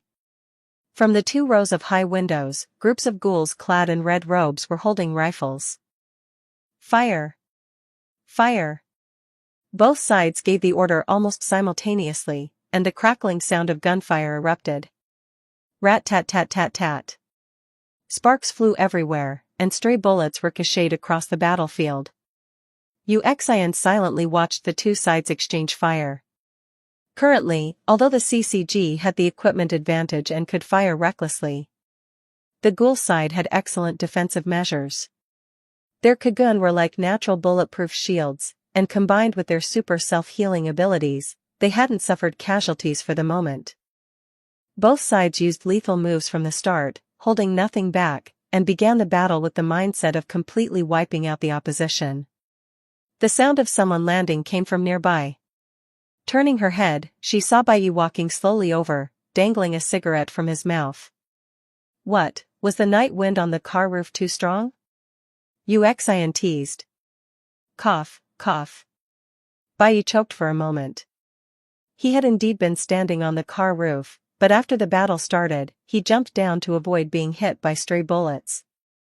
It's not yet time for us to act, Baiyi said, changing the subject. When the exchange of fire ends later, remember to follow me closely.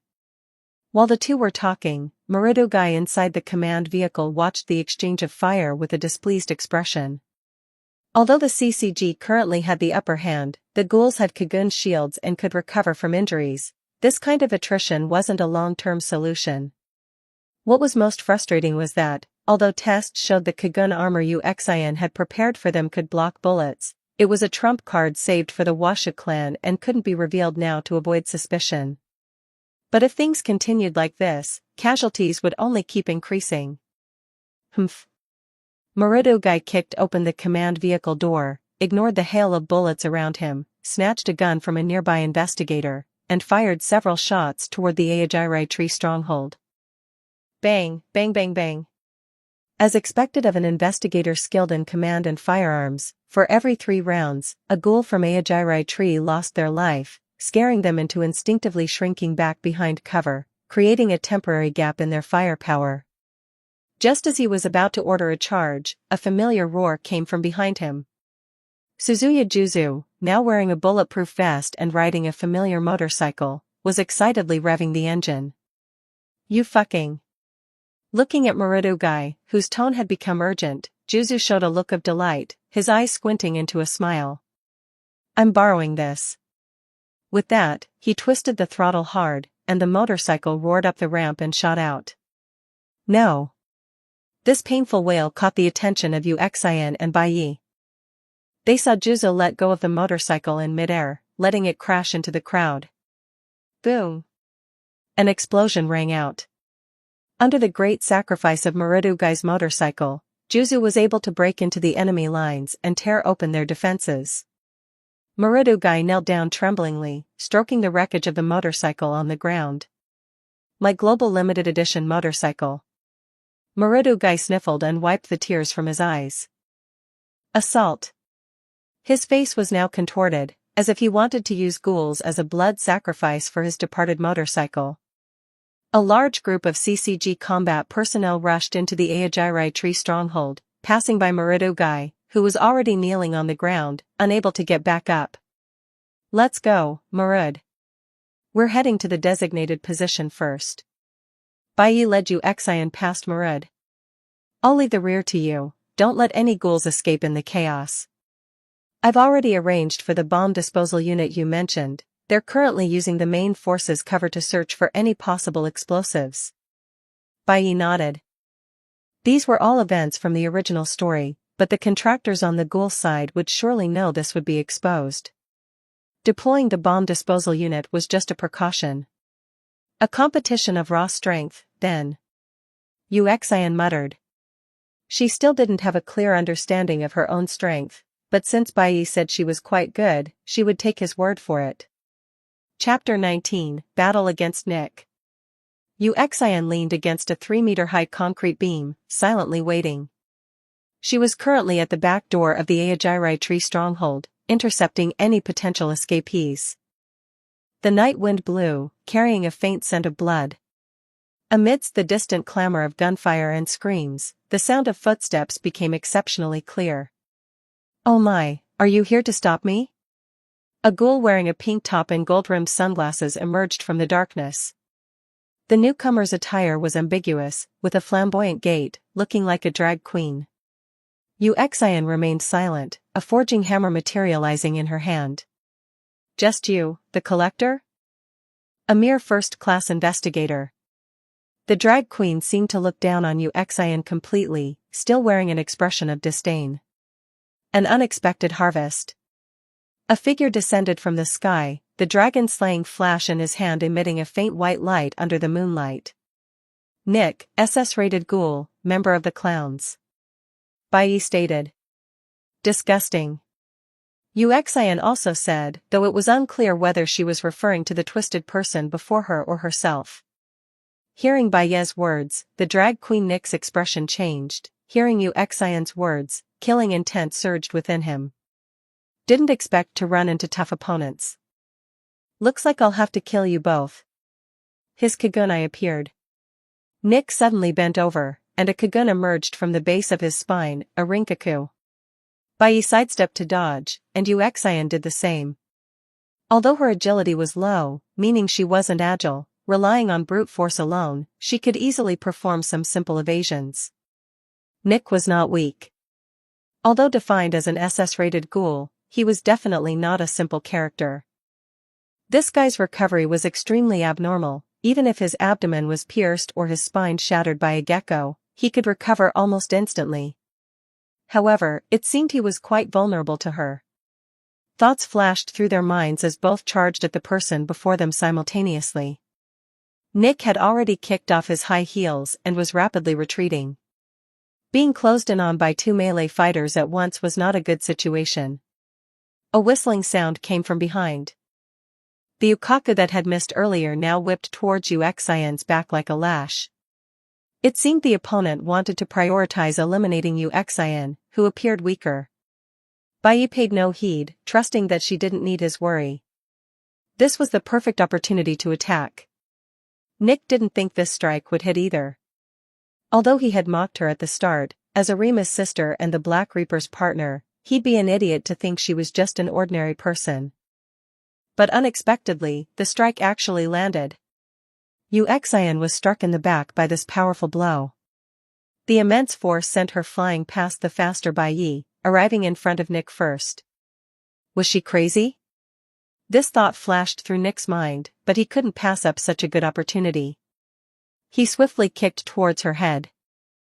Uxian straightforwardly took the hit, but in doing so, she also managed to strike Nick. The powerful blow sent him flying immediately, embedding him into a nearby wall, dust scattering everywhere. Are you okay? Bai arrived now, taking the chance to ask. Fine. Keep attacking.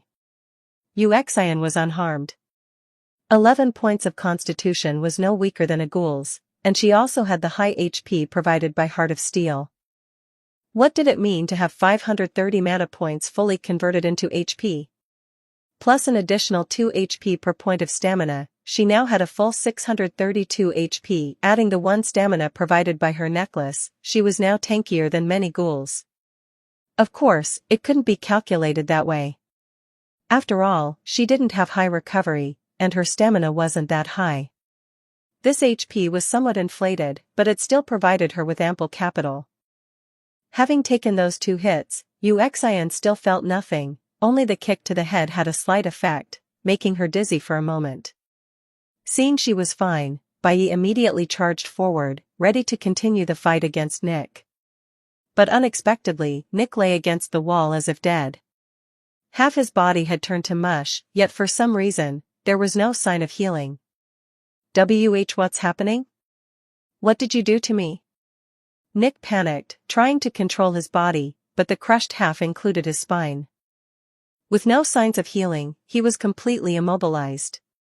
Seeing this, Bai instinctively consumed 10 mana points to use the temporary skill, Probe. 10 mana points consumed. Basic detection activated. Information obtained. Name, Nick. SS Plus rated ghoul. HP, 32%. MP, 0. Strength, 11. Agility, 9. Stamina, 18. Intelligence, 6. Charisma, 3. Luck, 1. Skill 1, Super Masochist, passive pain cannot affect own actions, and enters a highly excited state. Skill 2, Ukaku, active, unusable, consumes 1 MP to release Ukaku as an attack method. This skill cannot be used when RC concentration is below 2000. Skill 3, Fusion, passive, entire body has fused with Kagun. Lifespan greatly reduced. HP plus 400. Has high resistance to most damage and can rapidly recover from injuries. Loses all reason when feeding and can never reproduce. There were many more skills below, but they could not be displayed due to insufficient skill level. What, not going to finish me? Uxian was no longer dizzy.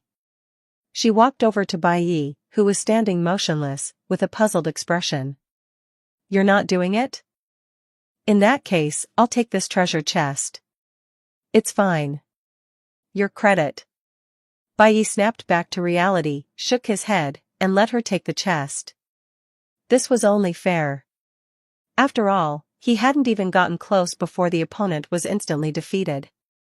Trying to claim the chest now would be rather shameless. Besides, she was a decent person, and he didn't intend to ruin the relationship for short-term gain. Moreover, although clumsy, the power of her strike was truly terrifying. He glanced at Uxian, who was rummaging for something inside Nick's body, still finding it hard to believe. Uxian didn't think much of it. After all, that was a strike costing 300 MP, dealing a full 450 points of true damage. Although the hammer's impact damage seemed ineffective, Nick clearly couldn't immune true damage. She had a guess about why Nick couldn't recover. It was likely because he had fused with his Kagun, and the sealing essence solidified the energy within him. For ghouls, that's RC cells. So the question arose, what would be the consequence for Nick, who coexisted with his Kagun, losing all his MP and part of his RC concentration? It would inevitably be like an engine losing power, unable to move. Nick could only watch helplessly as Uxian unhurriedly pulled something out from within him. After emptying it, she delivered another hammer blow. Accompanied by a strange energy, he felt himself growing weaker. The collector truly lives up to the name. Nick muttered softly, his eyelids growing heavy. At the moment he lost consciousness, it suddenly occurred to him that perhaps the humans he had eaten felt the same way. You have killed SS+ rated ghoul, Nick. Nick is a key plot character. Obtained 6.1% source of the world. Total source of the world obtained, 23%. You have obtained green treasure chest X1. Not a bad haul. Uxian put away the chest with satisfaction. However, the biggest gain was several high-concentration RC polymer. It had to be said, Nick was a very good mine, able to withstand many hits. Turning to look behind her, Bai had already disappeared, probably having grown impatient and gone inside the back door to kill ghouls. Walking towards the back door, the sounds of flesh being sliced and ghouls' wails further proved this. Pushing the door open, she saw a blood-soaked ghoul collapsed on the ground, desperately crawling towards the back door. He tremblingly raised a blood-stained hand. Moonlight shone on it, making it appear rather eerie. Seeing a sudden additional person before him, his already blurred eyes couldn't identify who it was. Need some help? Boss Nick? Save me. With a squelch, a long blade pierced his skull. Blood flowed down the blade tip to the ground, forming a small pool of blood. Good, cooperate with me. Pulling out the blade, Bai shook the blood off dragon-slaying flash and leaned against the back door to wait. He didn't refuse her. With her help, his contribution was almost enough. Plus, having an extra hand meant they could stop more ghouls. The two stood like guardians on either side of the back door, blocking the ghouls' hope of survival. And so, whether a dozen or over 30, the Aogirai tree ghouls came to the back door in batches to die, like the Calabash brothers trying to save their grandpa one by one. In less than half an hour, the ground near the back door was dyed red with blood, littered with severed limbs and broken bodies, with occasional patches of minced meat, resembling a living hell. 33 Black Reaper, you're too arrogant. Chapter 20, Black Reaper, you are too proud. Kaya, what is the CCG's movement? The manager spoke. They were currently wearing Aogirai tree attire, hiding near the stronghold. They've split into 4 squads. 3 are responsible for the frontal assault, and 1 is covering the rear. Responded Irimi Kaya, who wore a black Doberman mask. No, that's not a squad at all, there are only 2 people. Those 2 have blocked the back exit, and so far, not a single Aogirai tree member has been able to pass through. Currently, the CCG has the advantage.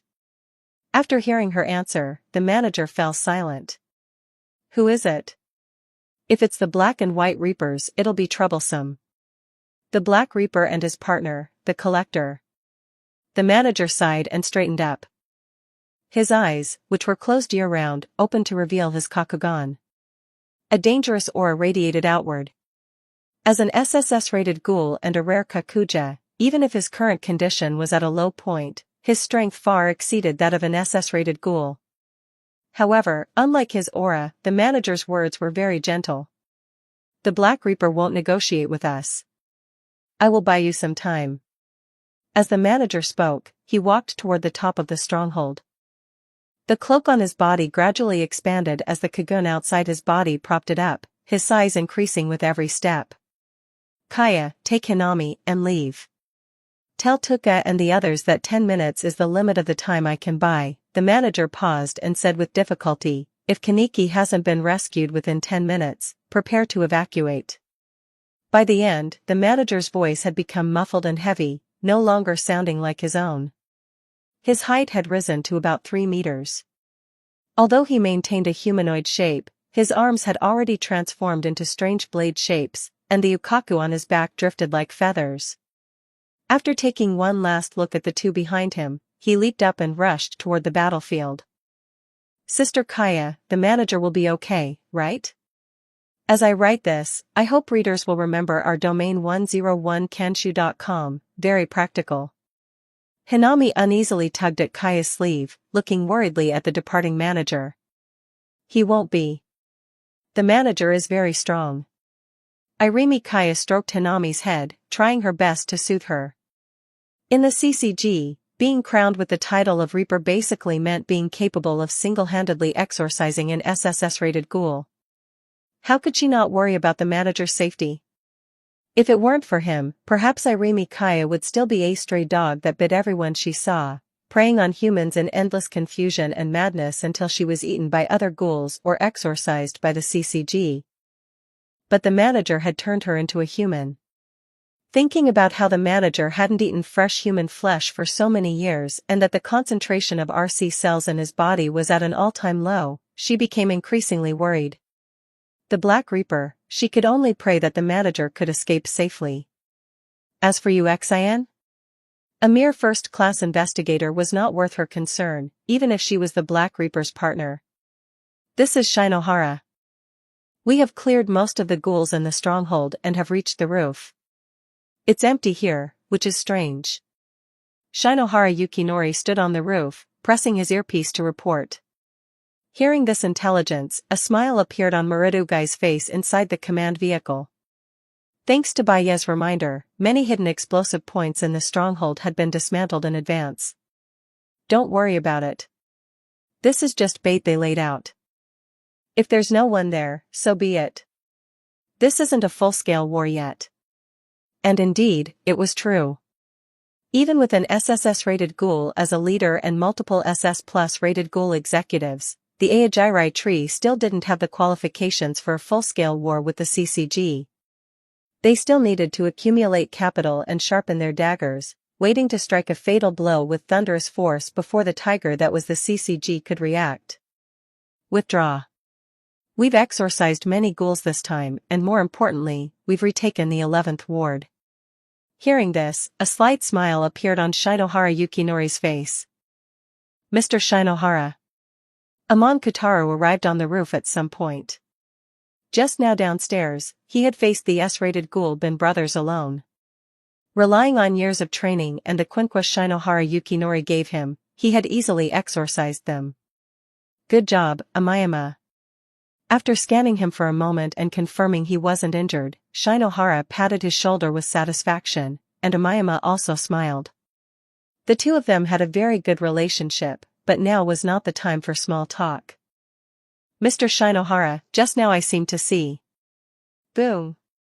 A massive black shadow lunged out from nowhere and slammed onto the rooftop, making a loud noise. As the dust cleared, it was none other than Maru. It's that guy, the one-eyed owl. Shinohara Yukinori reported in a low voice, gripping the quinqua in his hand warily. Hearing the report, Marudugai dropped his usual lazy demeanor, pressed one hand to his ear, and his gaze turned cold. Shinohara, listen carefully. Keep that group of people and use that, he said, his heart racing as he recalled the previous tests. Others would just be wasting their lives, they won't even serve to stall for time. Hold up back for me. Use the minimum number of people, the elite of the elite. I will call for reinforcements immediately. On the roof, the one-eyed owl, or rather, the non-killing owl, which was the manager, was currently confronting Shinohara and the others. His goal was not to fight, but to stall for time. It seems you've made a name for yourself, Special Class Investigator Tsujihara, his raspy, muffled voice spread out. Perhaps I should have taken your dominant hand years ago, just like your superiors. As he spoke, the ukaku on the manager's back trembled slightly, seemingly venting his disdain. He was currently in his kakuja form, his entire body encased in armor formed by kagun.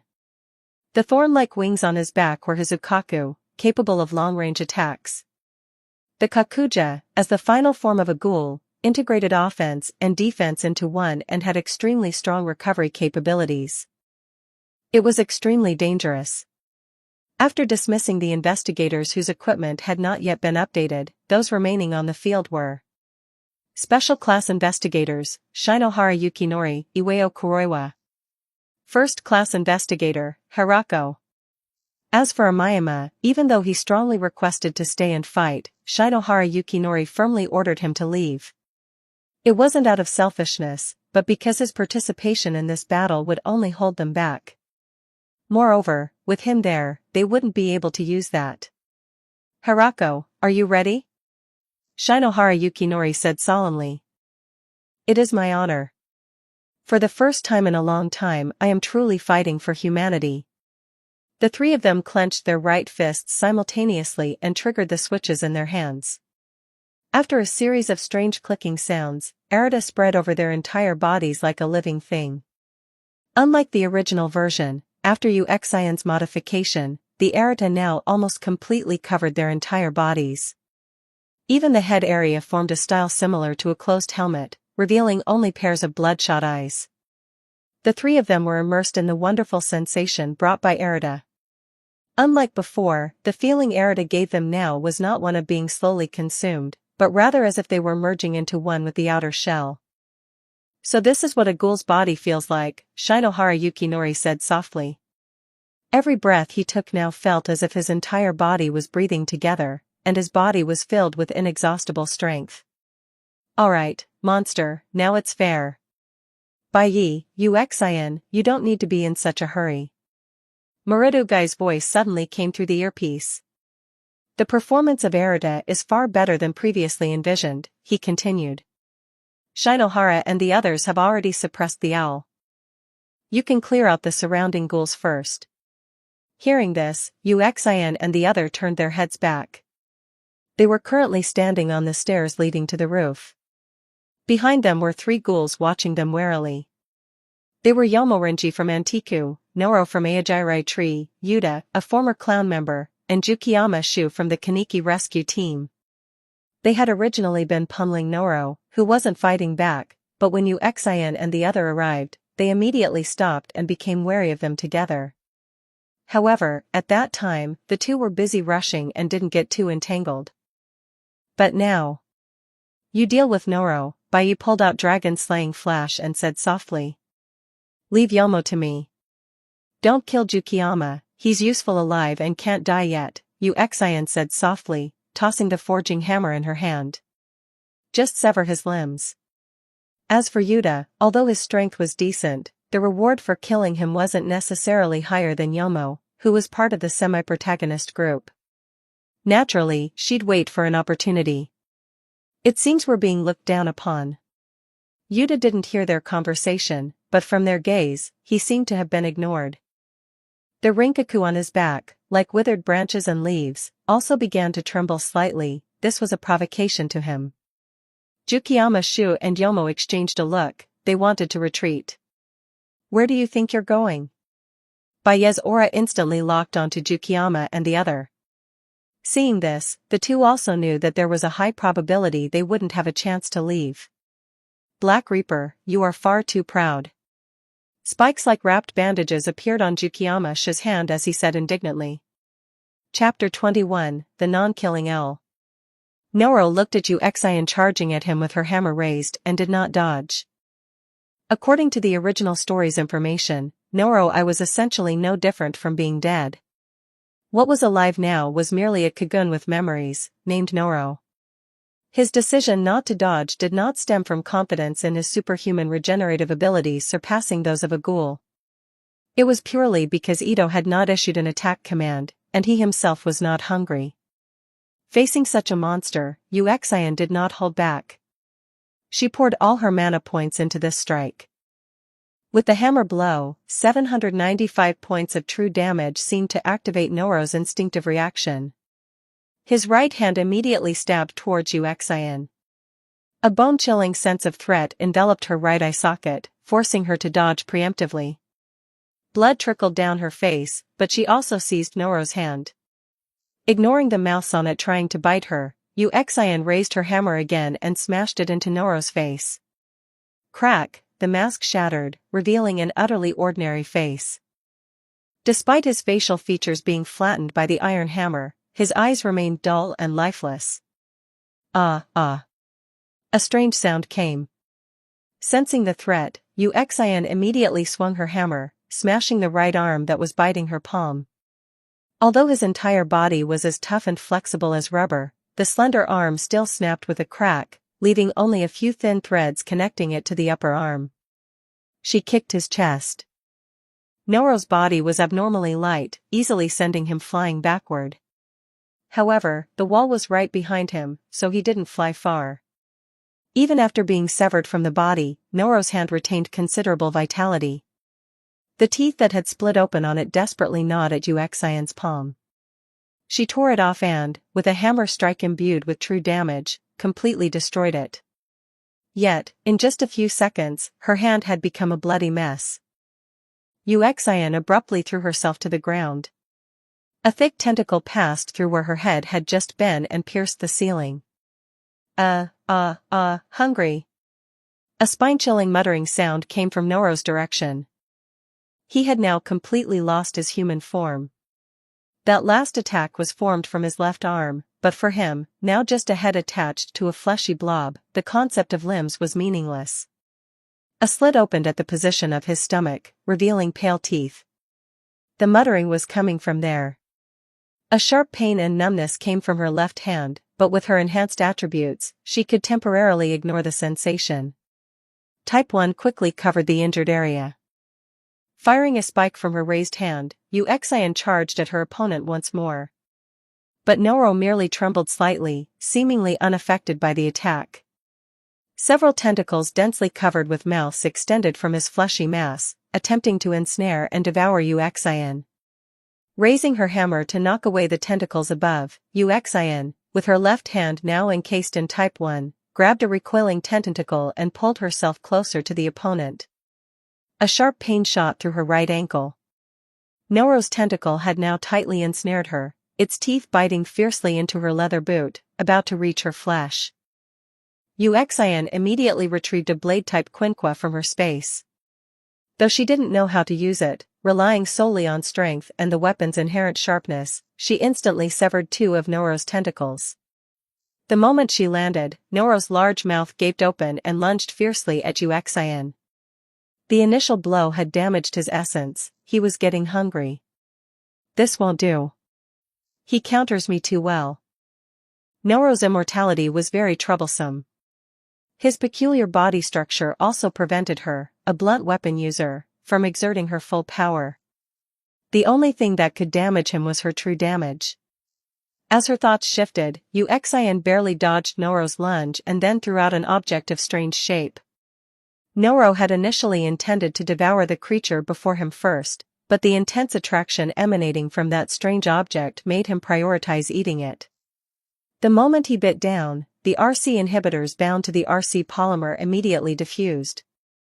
The high concentration of inhibitors spreading through his body instantly caused Noro to wither and shrink. Seeing the crimson Kagun dim considerably, Yuxian immediately pressed her advantage. Dodging the now much slower Kagun, she hammered towards his head. After the struggle, her mana points had mostly recovered. The high true damage instantly finished off Noro, who was already in poor condition. The Kagun stabbing towards her from behind lost its strength, lightly slapping against her back before falling to the ground and turning into a lifeless puddle. You have killed the SS+ rated Kagun, Noro I, Kagun. Noro is a key plot character. Obtained 7% source of the world. Total source of the world obtained, 30%. Picking up the blue treasure chest dropped by Noro, Yuxian immediately turned to support Baiyi. However, turning to look, she saw Baiyi just beheading Sachi, with a limbless, howling Jukiyama Shi beside him. As for Yuta, seeing the situation turn sour, he had fled. Are you okay? Ha. I'm alright. Swallowing a salty rice ball, the panting Baiyi felt the several wounds on his abdomen rapidly healing. What about you? Are you okay? I'm fine, just superficial wounds. Yuxian frowned. Although her left hand looked like a bloody mess, the injury wasn't actually severe. Her HP was still at a healthy 87%. Eating a salty rice ball, feeling the intense pain that grew stronger as the adrenaline faded gradually subside, Yuxian finally let out a sigh. I'll go after the L first. Finish up here and come quickly. Baiyi took several deep breaths, recovering from the fatigue of continuous fighting, and immediately set off again. Seeing him leave, Yuxian turned her gaze to Jukiyama Shu, who was trying to wriggle away like a caterpillar. Ignoring his screams, she grabbed his neck with one hand and lifted him up. "You devil! Bitch! Kill me! Kill me!" Casually throwing him onto Noro's massive body, she stomped Yukiyama's head deep into the fleshy mass with her foot. "Eat, or die." Tap, tap, tap. Hearing the footsteps approaching from behind, Shinohara Yukinori and the others immediately turned around on alert. Seeing it was Uxian, they relaxed again. At this moment, Baiyu was locked in a stalemate with the shop owner. He was on one knee, dragon-slaying flash held before him, the ground beneath his feet cracking under immense pressure. Baiyi. Hearing the familiar voice, Baiyi, who had originally intended to leverage the force to retreat a few steps, immediately tilted his blade.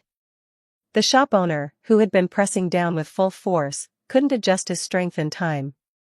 His hand slid into the ground to the side, the immense force easily blasting a small crater in the concrete. Is he insane? The owl was somewhat astonished. Baiyi's strength wasn't as great as his.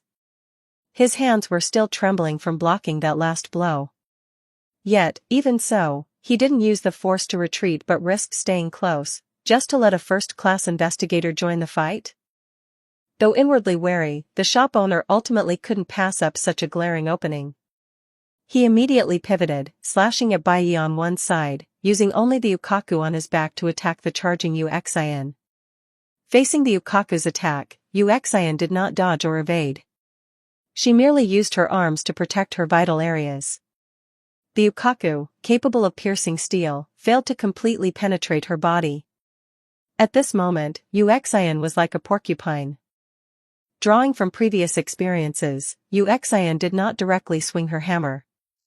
Instead, she lowered her arms, curled her body, and then unleashed an upward hammer blow with all her might. The powerful, heavy hammer blow landed on the shop owner's chin. The immense impact, carrying true damage, easily penetrated his previously impenetrable defense layer. His already damaged mask completely shattered and was quickly recovered by his Kagun, leaving only his crimson Kakugan exposed. Seizing the opportunity, Baiyi raised his blade. Dragon-slaying flash slid across the joint of the shop owner's right arm. Blood spurted, and a thick right arm fell to the ground. The blood sizzled as it hit the floor. The excruciating pain, which had nearly turned his brain to mush, jolted the shop owner back to sharp awareness. He immediately used his only remaining hand to slash sideways at Uxian, trying to force her back. But how could Baiyi and Uxian let him have his way? Baiyi instantly drew his blade to slash at the opponent's calf, while Uxian raised her hammer to block the incoming attack. Bang! Uxian was nearly sent flying by the tremendous force. Blood surged, and a trickle of blood filled her mouth. But the shop owner also paid a price. His left leg failed to dodge in time and was severed by Baiyi's blade. His body instantly lost balance. The moment he swayed, dragon-slaying flash and the forging hammer aimed straight for his neck and head. If these blows landed, he would undoubtedly die. But at that moment, the entire building suddenly tilted. The two most concealed bombs hidden in the building's lowest level were detonated by Ito, who was watching the battle from afar. While not enough to collapse the building, it greatly reduced the force of the two attackers' blows. Dragon-slaying flash embedded itself halfway into the shop owner's throat before being clamped by his fully tensed muscles. Uxian's hammer blow also landed, but the blunt force, robbed of its power, wasn't high damage. It merely shattered his jaw. Having narrowly escaped death, the shop owner immediately exploded backward in retreat. If this continued, he would truly be killed by the two. Before retreating, he swiftly stabbed at both to prevent further pursuit. Baiyi instantly shifted his body, but his body, having just exerted its full strength, couldn't completely dodge. A long gash was sliced open on his abdomen by the sharp Kagun. But Uxian was unwilling to let him escape just like that. The stinging pain all over her body made her extremely agitated. Her hand felt a soft texture. The shop owner was shocked to see the girl, disregarding the stabbing attack, firmly clutching his newly grown legs. The shop owner's Kagun had already pierced through her left shoulder and emerged from her back. If she hadn't deliberately controlled her position, it would have pierced her heart, killing her instantly. Looking into the girl's bloodshot eyes, the shop owner sighed lightly in his heart. A flash of blade light passed. The owl's head was cleanly severed, rolling to the side. You have cooperatively killed the SSS-rated ghoul, Yoshimura Kuzan. Yoshimura Kuzan is a key plot character. Obtained 9.2% source of the world. Total source of the world obtained, 39.2%. 35 Only one war. Chapter 22, Only one option, fight. Blood spread on the ground, sizzling. The shopkeeper's lifeless body lay collapsed on the ground, but his right arm was still lodged in Xian's shoulder. Footsteps sounded as Bai, holding dragon-slaying flash, walked towards Xian. A flash of blade light, and the Kagun piercing her body snapped in response. Gasping for breath, Xian reached out to pull the Kagun from her shoulder, but Bai stopped her. Don't pull it out yet. Eat a recovery item first. Hearing this, Xian took a plate of fried rice from her inventory space and prepared to eat. First-class investigator Xian. Upper rank Bai. Are you both alright? I'll call the medical team. Shinohara Yukinori and his group hurried over. Although they could suppress, even threaten, the owl with the help of Venu, they were still outmatched in the previous battle, and going in would have only held them back. Now that the battle was over and Xian was seriously injured, they naturally rushed forward. It's fine. Don't call them. Xian weakly stopped them and then began eating the fried rice. With each bite, her HP, originally only at 23%, began to slowly recover. She could even clearly feel the penetrating wound in her shoulder gradually healing, starting to squeeze against the Kagun still lodged inside. She reached out to try and pull it out, but a sharp pain made her grunt. Bai. Nodding, Bai reached out, gripped the part of the Kagun exposed outside, and slowly pulled it out. Shinohara Yukinori watched this brutal treatment method from the side, wiping non-existent sweat from his brow. Then, he pressed the earpiece on his ear, his expression changing. Xian, Bai, some ghouls are making a desperate last stand. We'll go ahead. Be careful. Seeing the two nod, his group quickly left, though not before taking one last look at the owl collapsed on the ground, seemingly still unable to fully believe it. Is this speed okay? Tell me if it hurts too much. Bai asked while pulling, as going into shock on a battlefield not yet confirmed safe was a bad idea. Xian nodded, forcing herself to swallow the fried rice in her hands. Although the intense pain greatly reduced her appetite, the extraordinary flavor of the fried rice compensated for it well. As she took the last bite, Bai completely pulled out the Kagun. The gruesome penetrating wound was now mostly healed. Her HP slowly recovered under the effect of the fried rice, no longer in a near-death state. Seeing her condition had stabilized, Bai also began eating fried rice to treat the wound in his abdomen. After experiencing a life-and-death struggle, he had come to recognize the girl beside him as a comrade, not just a temporary collaborator. She sold recovery items to him at cost when he lacked them. She didn't hold him back in battle and made outstanding contributions. She understood boundaries and wouldn't fight over spoils. With so many good qualities combined, he wouldn't mind continuing to cooperate with her if they met in the future. Just as the two had recovered some stamina and were preparing to leave the rooftop, two figures leaped over from a distant building. As they got closer, Xian recognized who they were. Running at the front was a white-haired young man, thin, wearing a mask. The iconic appearance was unmistakably the protagonist, Kaneki Ken. He was carrying a blue-haired girl on his back. Although most features were obscured, it was likely Kirishima Tuka. Following behind him was a blonde-haired, bespectacled man, the S-rated Ukaku ghoul, Nishio Nishiki. Kaneki Ken, having just completed his transformation, was likely an S to SS-rated ghoul at this moment. He seemed lifeless, his eyes dull. This is... Kaneki and Nishio Nishiki noticed the two in poor condition and the massive ghoul corpse near them. SH shopkeeper? Tuka, on Kaniki's back, recognized the identity of the body on the ground and whispered in disbelief. How could it be? The shopkeeper was dead? This fact flashed through the minds of the three, followed by anger and deep fear. Be careful, they're very dangerous. Tuka struggled to warn them, she had already recognized Bai Yi and Yuxian. Although her heart was filled with hatred for the two, having just been severely beaten by her brother, she clearly understood that even in their poor state, they were still extremely dangerous. Kaniki. Calm down, we can't get close to them. Nishio Nishiki desperately held back Kaniki, who instinctively wanted to charge forward for revenge. His impression of the two was deep. They killed the shopkeeper. Kaniki was currently at the peak of his dark transformation in his life. With the killers of the shopkeeper, who had treated him kindly, right before his eyes, he even felt a hint of murderous intent towards them. They're CCG's Black Reaper and the Collector. Charging in like this will only get you killed for nothing. Nishio Nishiki warned while looking for another way around. Unfortunately, the area was surrounded by CCG. The way they came was blocked by a Ajirai tree. The only possible escape route was through the building behind those two. Urged by his companion, Kaniki finally restrained himself and did not initiate an attack. They're badly injured, in poor condition. Kaniki took the first step. Don't worry too much. Let's go. Seeing this, Yuxian narrowed her eyes and tightened her grip on the blood-stained forging hammer. Can you still fight? Bai Yi also felt somewhat displeased that they dared to walk right past them so brazenly. Originally, due to their poor condition and the need to guard against the possible appearance of the real one-eyed owl, they had already given up on attacking the trio.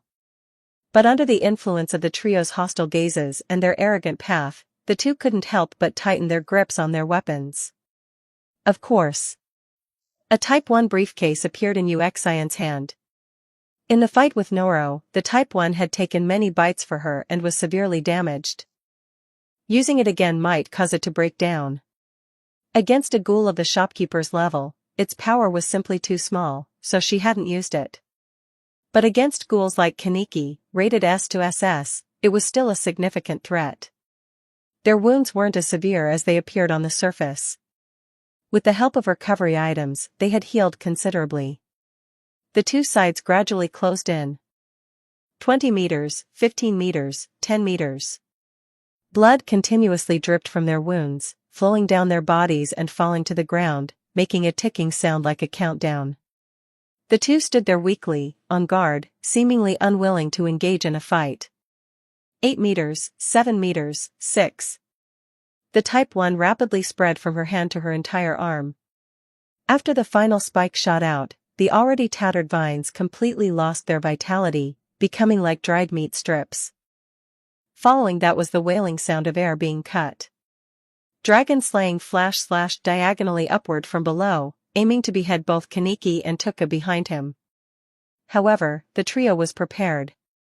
Nishio Nishiki's Ukaku swiftly blocked this attack. Feeling the fine spike spreading within the Ukaku, he decisively severed the impaled part. Kaniki reacted similarly, his 4 Rinkaku in advance protecting his neck. He had wanted to dodge, but with Tuka on his back, evasion was clearly unrealistic. But to his surprise, the Rinkaku couldn't block this blade. Even the shopkeeper's Kagun could be severed by it, let alone the relatively weaker defensive Rinkaku. At that moment, Tuka used all her strength to push Kaniki away. Using the recoil to dodge the strike herself, she caused Dragon Slaying Flash to only sever a few strands of his white hair. Run! I'll buy time. A bone-chilling sense of crisis instantly sobered Kaniki. Realizing the strength of the two before him, he prepared to sacrifice himself. With Bai Ye's terrifying speed of advance, if no one stayed behind, they would only be caught and killed one by one. Chapter 23, Good Heavens! Rumble.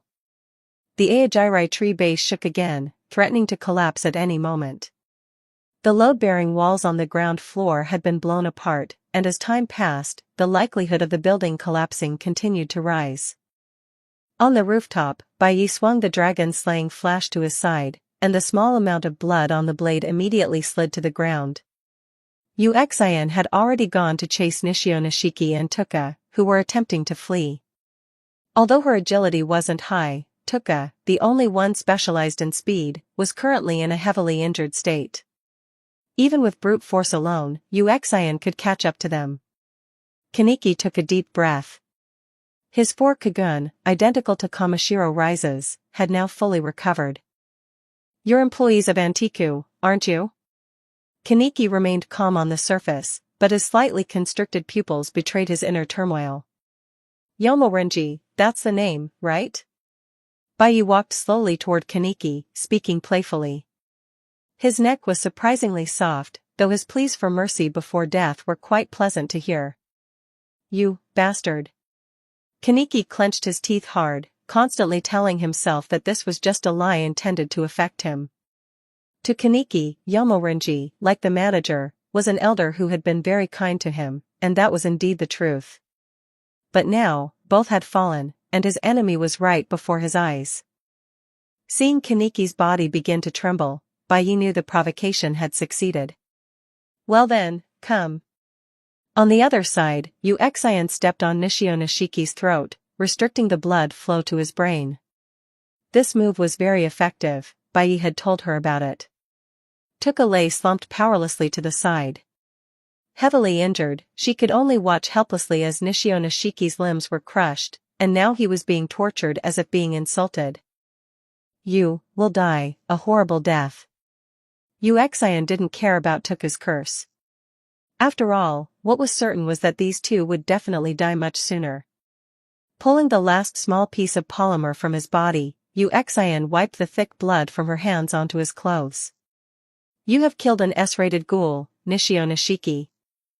Nishio Nishiki is a key story character. You have gained 5.8% source of the world. Total source of the world gained, 45%. Picking up the dropped green treasure chest, Uxian walked toward Tuka, who was struggling to crawl away. Watching the other's unhurried pace, Tuka sighed deeply and stopped moving. As a ghoul, is it wrong just to be alive? Of course not. Hearing those words, Tuka's eyes widened in surprise. But as far as I know, every ghoul alive right now is guilty, Uxian said indifferently. Antiku is indeed an organization that survives by eating corpses, but what about before? Whether it's your manager, Irimi Kaya, the other employees, or you all have lives on your hands, don't you? To be forgiven just because you stopped killing, how could the world be so kind? Uxian arrived directly above Tuka, stepping on her abdomen to prevent her from moving around. As far as I know, even after joining Antiku, you've killed quite a few, like Mr. Motto. Uxian looked at her with a smile and raised the hammer in her hand. Since you've killed, you must be prepared to be killed. Ah, I've said too much. Goodbye. Detected that Kaneki-ken has died. Reallocating the power of destiny. Power of destiny reallocation complete. Current story protagonists, Kirishima Tuka, January 2nd, Kamashiro Rise, 1/2. The sudden group announcement made Uxian freeze for a moment, and the attack in her hand slowed by a beat. In the next instant, she abruptly leaned backward. Over a dozen sharp objects resembling red crystals passed through the space where her upper body had just been. Let her go. A youth wearing a black rabbit mask suddenly appeared, delivering a fierce kick. He was Ayato Kirishima, Tuka's younger brother. He was a twisted ghoul with a sister complex, though his actions only served to hurt her, and he harbored an extreme hatred for humans. After beating his sister, he had turned back because he couldn't stop worrying, only to witness the moment Uxian raised her hammer to attack. Unable to dodge in time, Uxian was kicked back several meters. Before he could take the opportunity to leave with Tuka, the sound of an object hitting the ground came from beside him. A massive ear-splitting noise and a blinding white light, a stun grenade. Despite having physical attributes far exceeding a human's, the close-range stun grenade still made him stagger. His eyes streamed with tears, and he temporarily lost his 5 senses and his sense of balance. Uxian also recovered and immediately rushed toward the still staggering Ayato Kirishima. No. Crack. You have killed an S-rated ghoul, Ayato Kurashima. Ayato Kurashima is a key story character. You have gained 3.2% source of the world. Total source of the world gained, 48.2%. Ayato Kurashima's headless body slammed heavily onto the ground. It seemed plastic refining wasn't too weak, the opponents were just too strong. Yuexian sighed in her heart. Compared to life and death struggles with powerful foes, she preferred this, just swinging the hammer and finishing the job. You have killed an S-rated ghoul, Kurashima Tuka, growth rate 60%. Kurashima Tuka was a story protagonist, 1/2. You have gained 14% source of the world. Total source of the world gained, 62.2%. You have obtained a treasure chest, blue. Looks like you've finished up here too. Baiyi walked toward Yuexian, who was digging something out of the corpses, with a cigarette dangling from his mouth. After putting the polymer into her storage space, Yuexian shook the blood off her hands and sat down on the ground. You've been promoted to Associate Special Class, right? What's the next mission? Not yet, but I will be after this operation ends. Baiyi took a deep drag of his cigarette and sat down beside Yuexian. As for the next mission, it'll likely be a faction confrontation type. If that's the case, can you spare Shi Luolua's life? As long as she doesn't resist, it's fine, Baiyi said dismissively. But who is Shi Luoluo? After a description from Yuexian, Baiyi finally remembered the name. Oh, her. It seems she really is in the same world. Baiyi smoked thoughtfully. I didn't expect you two to be in contact, but the mission penalty is likely forced execution. Sparing her life won't help. It's fine, workers have this. Yuexian pulled out a parchment scroll. Mission failure waiver scroll, a worker exclusive item. 4,000 paradise coins. Looking at the item, Baiyi's eyes widened. Seeing his expression, Yuexian knew what he was thinking. It's non-tradable. The paradise gave a clear warning. Baiyi thought it was a pity. If he had such a good thing, he wouldn't need to consider the difficulty of missions, he could just accept them all at once. However, being able to afford such a thing and paying someone to carry her, it seemed doing business in the paradise was quite profitable. Silently labeling the worker as a fat sheep, Baiyi stopped paying attention to the matter. Team 1 cleanup complete. Ghouls in the designated area have been eliminated. Team 2 cleanup. Successive reports came through their ears. The complete opening of the public channel at this moment could only mean one thing.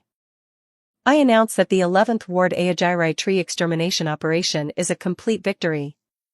Marudo Guy's steady voice came through the earpiece, but the suppressed excitement within it was palpable. In confrontations with ghouls, the CCG's win rate was not high and often involved massive casualties.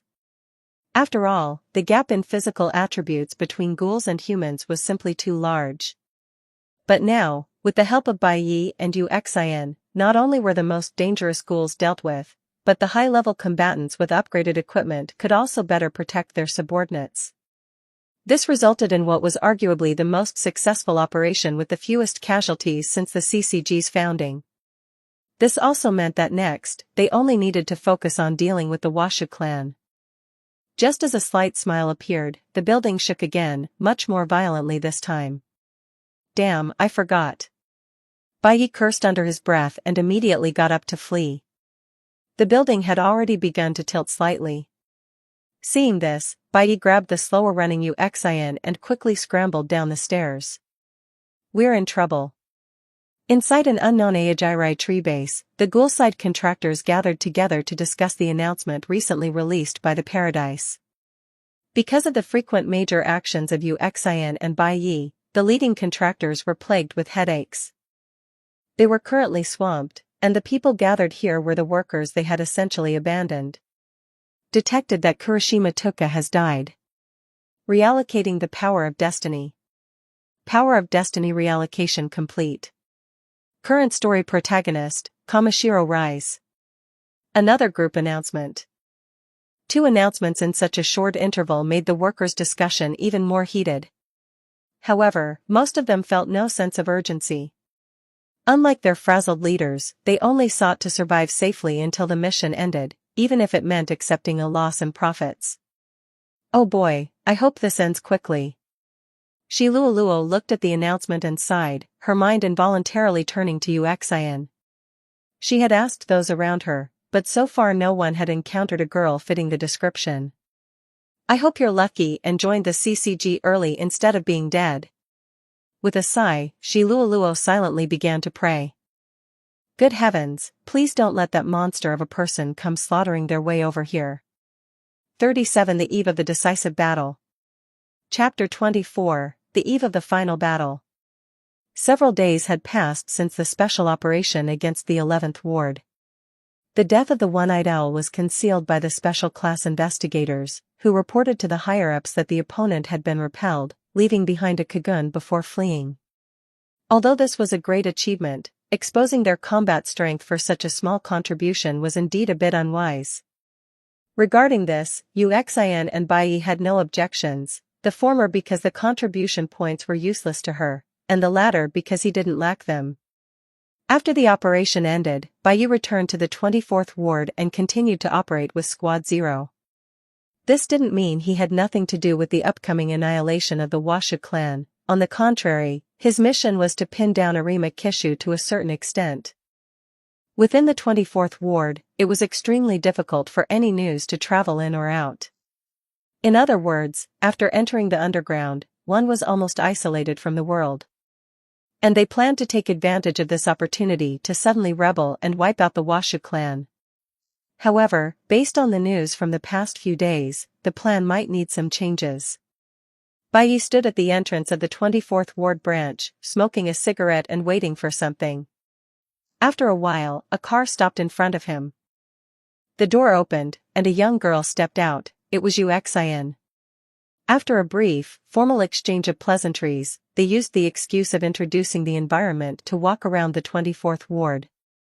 Along the way, the two looked normal. From a distance, they were no different from a simple stroll. Given their contributions to the CCG, no one would say anything. But in reality, the two were discussing intelligence from the past few days. So, the One-Eyed Owl only feigned surrender, and their ultimate goal is to obtain something called the Source? Uxian said thoughtfully. "What are your thoughts?" Bai glanced at Uxian. Although he already had some understanding, the other party's way of doing things was truly straightforward. After obtaining the Source, Bai would have to return immediately. It was impossible for him to stay and help Uxian complete the hidden mission of the annihilation of the Washu clan. "I cannot afford the penalty of -3 to all attributes." Hearing his words, Uxian wasn't too surprised. "No matter.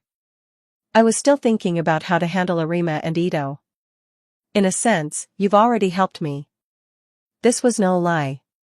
Due to the riots in the 24th Ward, the CCG had deployed many personnel to guard the gates and provided very rich weapon resources. However, what they didn't know was that over these past few days, basically every senior investigator or higher had learned the truth and had received the enhanced quinqua provided by Uxian. Coupled with the low-level investigators having ample firepower to make up for their combat strength, holding the pass was not a problem. There were even many firearms and personnel left over to further increase the success rate of the counterattack against the Washu clan. Bai also craved those generous rewards, but under the circumstances where he was surrounded by two SSS plus level powerhouses, his only option was to agree. If he refused, he wouldn't have made it out alive. After exchanging intelligence, the two parted ways. With luck, both would meet in the paradise. If not, this might be the last time they saw each other. First-class investigator Uxian. Shinohara Yukinori's voice came from behind. "Has the news spread?" All investigators of second class or higher are aware, and they are all willing to join this operation. Hearing this, Uxian didn't feel particularly excited. This was only natural. Those who became investigators in this world basically had blood feuds with ghouls or were warriors with a great spirit of sacrifice. If she were the only one persuading them, they might not believe it. But if it was a superior they trusted or even idolized doing the persuading, they wouldn't doubt it. Besides, it was the truth. As for those third-class investigators, they were too weak. There was no need to waste so much energy to win them over. Their marksmanship was also much worse than the second class. Against monsters like the Washa clan and V, they would basically be sent to their deaths.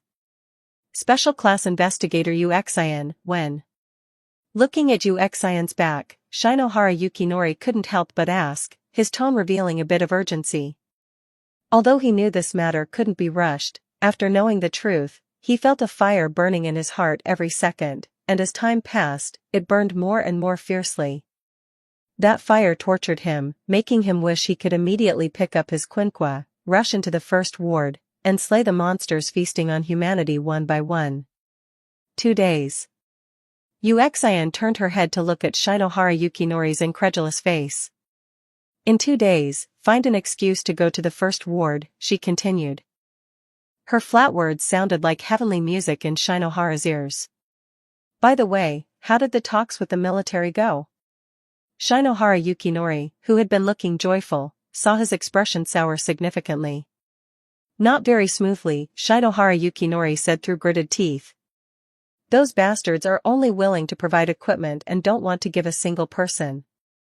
Uxian didn't feel resentful about this, it was expected. For the Washa clan to occupy such a high position, it might have been luck at first, but after all this time, it was impossible that the Sakura country's military hadn't noticed. The most likely reason for no reaction for so long was that they had tacitly accepted it, treating it as their mistake. As for why they did this, the reason was simple, to avoid losing face and to shift social contradictions. As long as the Washa clan didn't go too far, they could tolerate this traitor. After all, the existence of ghouls was a good target for shifting contradictions for this island nation, and the cost was merely some population resources. Now that they agreed to provide equipment support, it was also under the threat of exposing everything. One of their conditions for providing equipment was that it couldn't cause too much of a scene. Have you done what I asked you to do? The items have been purchased, but... Shinohara Yukinori showed a rare look of hesitation. Is there something wrong with the items? Uxian frowned. This was the most critical part of her plan. That's not it. That's good then. Watching Uxian walk away, Shinohara Yukinori ultimately didn't speak up to advise her. He just looked deeply at her back, sighed, and left. After that, Uxian stayed cooped up in the workshop and didn't go out. It wasn't until the day of the operation, 2 days later, that she left the workshop and got into the car heading to the first ward. Everyone was curious about what she had been doing inside, but seeing her weary face, they didn't ask. As soon as she got into the car, she fell asleep immediately. She hadn't closed her eyes at all for the past 2 days, all to forge a piece of equipment before the final battle. RC Armor. Origin, Tokyo Ghoul. Quality, Blue. Durability, 80/80. Equipment requirements, 10 strength, 12 stamina, 10 intelligence, humanoid creature. Equipment effect 1, stamina +5, strength +5, agility +7. Equipment effect 2, a random check every 10 seconds. The difficulty is determined by the average value of all attributes. If the check fails, 10% of maximum health is deducted. If the check succeeds, stamina, strength, agility gain an additional 2 points, lasting until the next failed check, with a maximum of 6 additional points. Hint: after a successful check, the probability of failure for the next check increases. Special effect: this equipment can restore durability based on lost health. The amount of restoration is determined by the amount of health lost at once. Rating: 64. Description: armor made from countless kagun, it can effectively resist almost all damage, but the resentment contained within should not be underestimated. We'll be waiting for you in hell. Price: 18,800 paradise coins. Although it took a lot of time, it was all worth it. However, despite the powerful attributes, in pursuit of effectiveness and defense, Uxian hardly suppressed the activity of the Kagun itself. Although she tried to suppress the negative effects so they weren't as bad as Erida, the mandatory health loss every 10 seconds was still not to be underestimated. As for gambling on probability? Only an idiot would place their life on ethereal probability. Even she, who usually had good luck, wouldn't gamble in this situation. She directly formulated her strategy based on failing every time. Although the Washu clan died very abruptly in the original work, as a clan that had survived for a long time and was known for all members being Kakuja, they were still very powerful opponents. Even now, although the monster like Washu Furuta Suda, or rather Furuta Nimura, hadn't yet obtained the ridiculous strength of the original ending, he was still at least SSS plus level. Thoughts flashed through her mind as Uxian shifted her body and fell asleep in the car. Chapter 25, Furuta Nimura. Before a wide door, Uxian and Muridugai came to a halt. "This is it," said Muridugai. "The Director General is behind this door." "Thank you. You may leave." "How cold." "We've worked together for quite some time, after all." Muridugai smiled, waved his hand, and then turned and left. "Well then, farewell." Uxian did not react to these words. Once Muridugai disappeared from view, she raised her hand and knocked on the door. But before her hand could fall, the door opened. "Ah, Miss Uxian. I've finally been waiting for you." The one who opened the door was a man with a somewhat androgynous appearance, smiling as he opened it. Furuta Nimura. Recognizing him, Uxian knew that this plan was most likely a success. The only question now was how much profit she could gain. Furuta stepped aside, making a pleased gesture, his slightly narrowed eyes revealing a hint of amusement. Entering the room, the CCG Director General's office was extremely spacious, but at the moment, quite a few people had gathered there. They seemed to have been discussing something, but as soon as Uxian arrived, they immediately fell silent, glanced at her, and then left the room. In no time, only 3 people remained inside. "First-class investigator Uxian, I heard from Murid that you've made a breakthrough in your Quinqua research?" Washi Yashitoki, the Director General of the CCG, now looked at Uxian with a scrutinizing gaze. "Yes." Uxian's neither humble nor arrogant answer caused him to frown. "Specifically in which aspect, first-class investigator Uxian?" Yashitoki spoke, leaning back in his chair as if very relaxed. "You know, my grandfather, Washi Yashitsura, was the developer of the Quinqua. His final wish before his death was for the Quinqua to be further enhanced. Primarily an enhancement in power. The overall structure of the Quinqua." As Uxian listed the advantages of the new version of the Quinqua step by step, Yashitoki's smile grew brighter, but the coldness in his eyes also intensified. "Excellent, Miss Uxian. Your abilities have completely exceeded our expectations." Yashitoki praised. "Your contribution to humanity will be remembered. Suda, please see our guest out." Seeing Furuta smile in acknowledgement and slowly begin to approach Uxian, Yashitoki turned around, silently gazing at the CCG emblem behind him. Since he took office, he had dealt with quite a few talents like this, but he had to admit, Uxian was the most outstanding one. Every time, they would be summoned to the headquarters, secretly disposed of, and then claimed to have been sent to a secret research facility. A pity. In the end, she wasn't a member of the Washu family, just the adopted sister of that useful tool, Arima. If her achievements weren't so significant, he might have considered sparing her life to appease him. "I hope she's reborn into a better life in her next incarnation." The thought flashed through his mind, but the expected sound of flesh being sliced did not come. "Furuta, you." Just as he turned his head, he saw a hammer rapidly enlarging in his vision. With a sickening splat, Yashitoki's head immediately burst open like popcorn. His headless body froze for a moment before collapsing onto the desk. Not bothering to check the prompt that popped up from Paradise, Uxian immediately pulled a white suitcase from her spatial storage, pressed a button, and turned while raising her hammer to block. A powerful, heavy blow from a Rinkaku sent Uxian crashing into the wall behind her. The immense impact forced a muffled grunt from her. Miss Uxian, why do this? Furuta retracted the wing-like cocoon from his back. Although his tone was surprised, his expression remained smiling. The moment Yashitoki turned his head, he had noticed Uxian's tensed muscles and understood her intention. But he did not stop her, nor did he even give a warning. Although not fully prepared, Yashitoki's death now was also a good opportunity, especially with a scapegoat present. As the dust settled, Uxian could be seen covered from head to toe in layers of scale-like components. The black scales interlocked tightly like living creatures.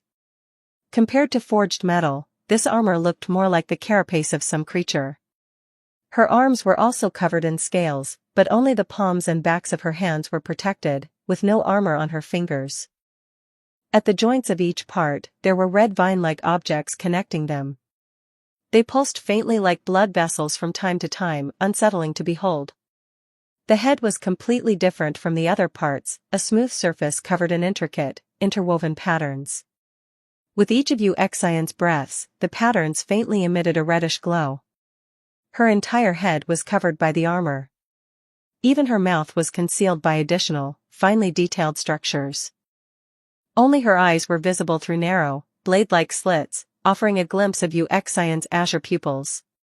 Is this also part of your research? Furuta said with great interest, watching the faint blood-red mist continuously dissipating from the armor's nose and mouth area. He didn't seem nervous, but judging by the tachi he had drawn at some point and his grip on it, he wasn't as arrogant as he appeared. Uxian did not answer, instead charging at him immediately. The sound of whistling wind came, but Furuta merely sidestepped, dodging Uxian's attack, and raised his knee to strike her abdomen. A muffled grunt escaped her. A whooshing sound came from her right, aimed at her neck. She immediately raised her arm to block, but her arm wasn't injured. Instead, a sharp pain spread from her side. At that moment, exactly 10 seconds had passed. Uxian suddenly felt her strength increase significantly once more. It seemed luck was on her side. Uxian immediately spread her arms, intending to mimic her tactic against the shop manager and restrain him in front of her. But Furuta instantly kicked at Uxian's knee, taking advantage of her staggered posture to evade the bear hug, and go with the flow slashed out several times. Swish, swish, swish, several wounds appeared on Uxian's arms. However, the blood did not drip, it was immediately absorbed by the scales, and then the wounds were covered over again. To be honest, I dislike fighting, Furuta said, still looking utterly unperturbed. But a fight that's too one-sided would seem a bit too obvious. Saying this, he actually took the initiative to meet the hammer Uxian swung. Boom, with the boost from the RC armor, Uxian's strength reached a full 15 points, easily smashing Furuta into the ground. Uxian did not let this opportunity slip. She immediately stepped forward, aiming another hammer blow at his head. But a bone-chilling sense of crisis simultaneously washed over her, forcing her to turn and defend. But it was useless.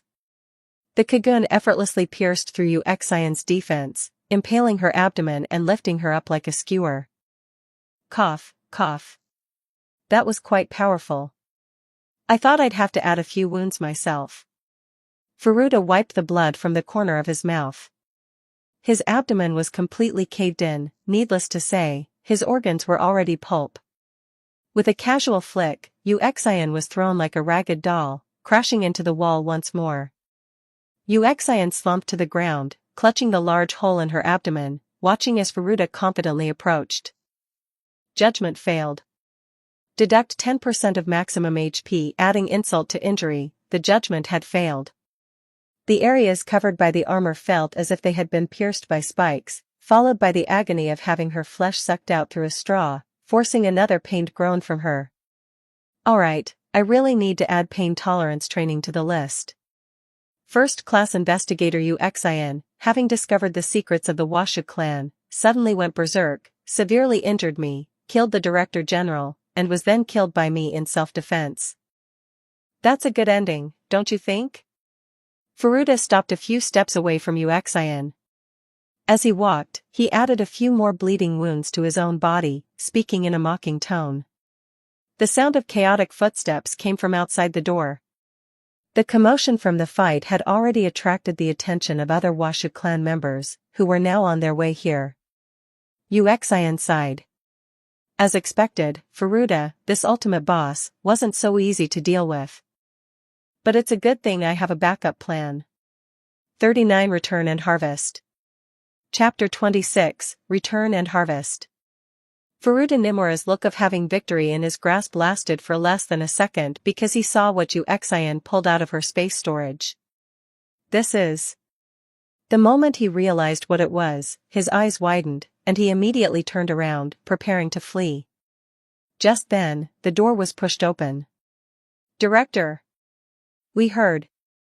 The Washu clan members who had just opened the door saw a flash of white light. Moridugai sat in an armored vehicle at the headquarters entrance, silently flipping through a manuscript. Suddenly, the ground shook, and a massive roar spread out, so loud it made eardrums ache.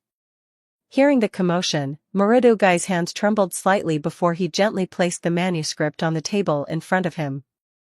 "All units take note, first-class investigator Uxian has sacrificed herself. All-out assault."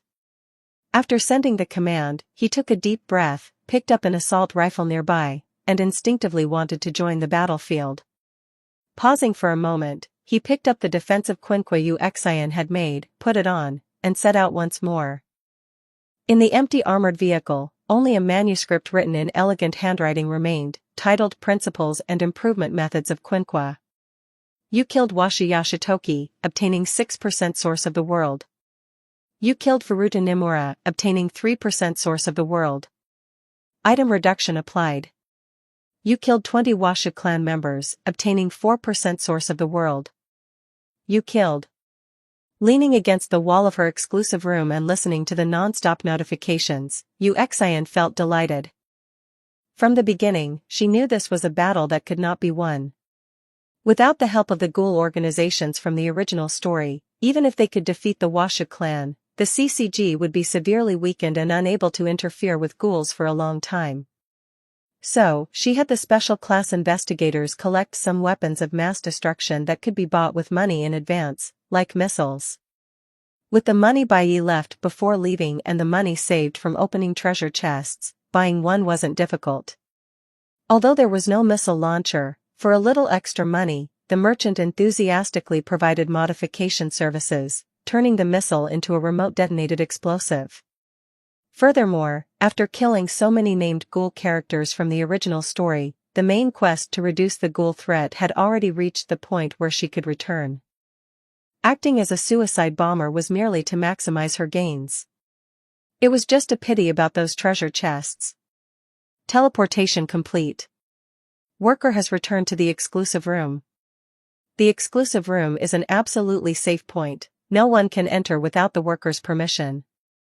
Settling Derivative World rewards. Derivative World, Tokyo Ghoul. Difficulty, LV.3. Source of the world obtained, 89.3%. Number of tasks completed, 6, Main Quest X1, Achievement Quest X1, Hidden Quest X1, Side Quest X3. Comprehensive Evaluation, S+. Beginning collection of Source of the World. Collection complete. Starting reward calculation. Rewards obtained, 26 attribute points, 30,000 paradise coins, includes gains from the derivative world. Comprehensive evaluation is S+. Worker level +4, upgraded to LV.7. Level increases based on comprehensive evaluation. Worker level has reached LV.7, storage space increased to 7 cubic meters. Settlement complete. Rewards have been automatically deposited into the worker's branding. Quick, recover. Abnormal vital signs detected in the worker. Recover? Yes/no. This function consumes paradise coins. After trembling and clicking yes, a green light appeared, enveloping Uxian's entire body. Uxian closed her eyes, feeling an inexplicable softness spreading through her body. But rather than exhaustion, it felt more like the comfortable languor one feels after a full night's sleep.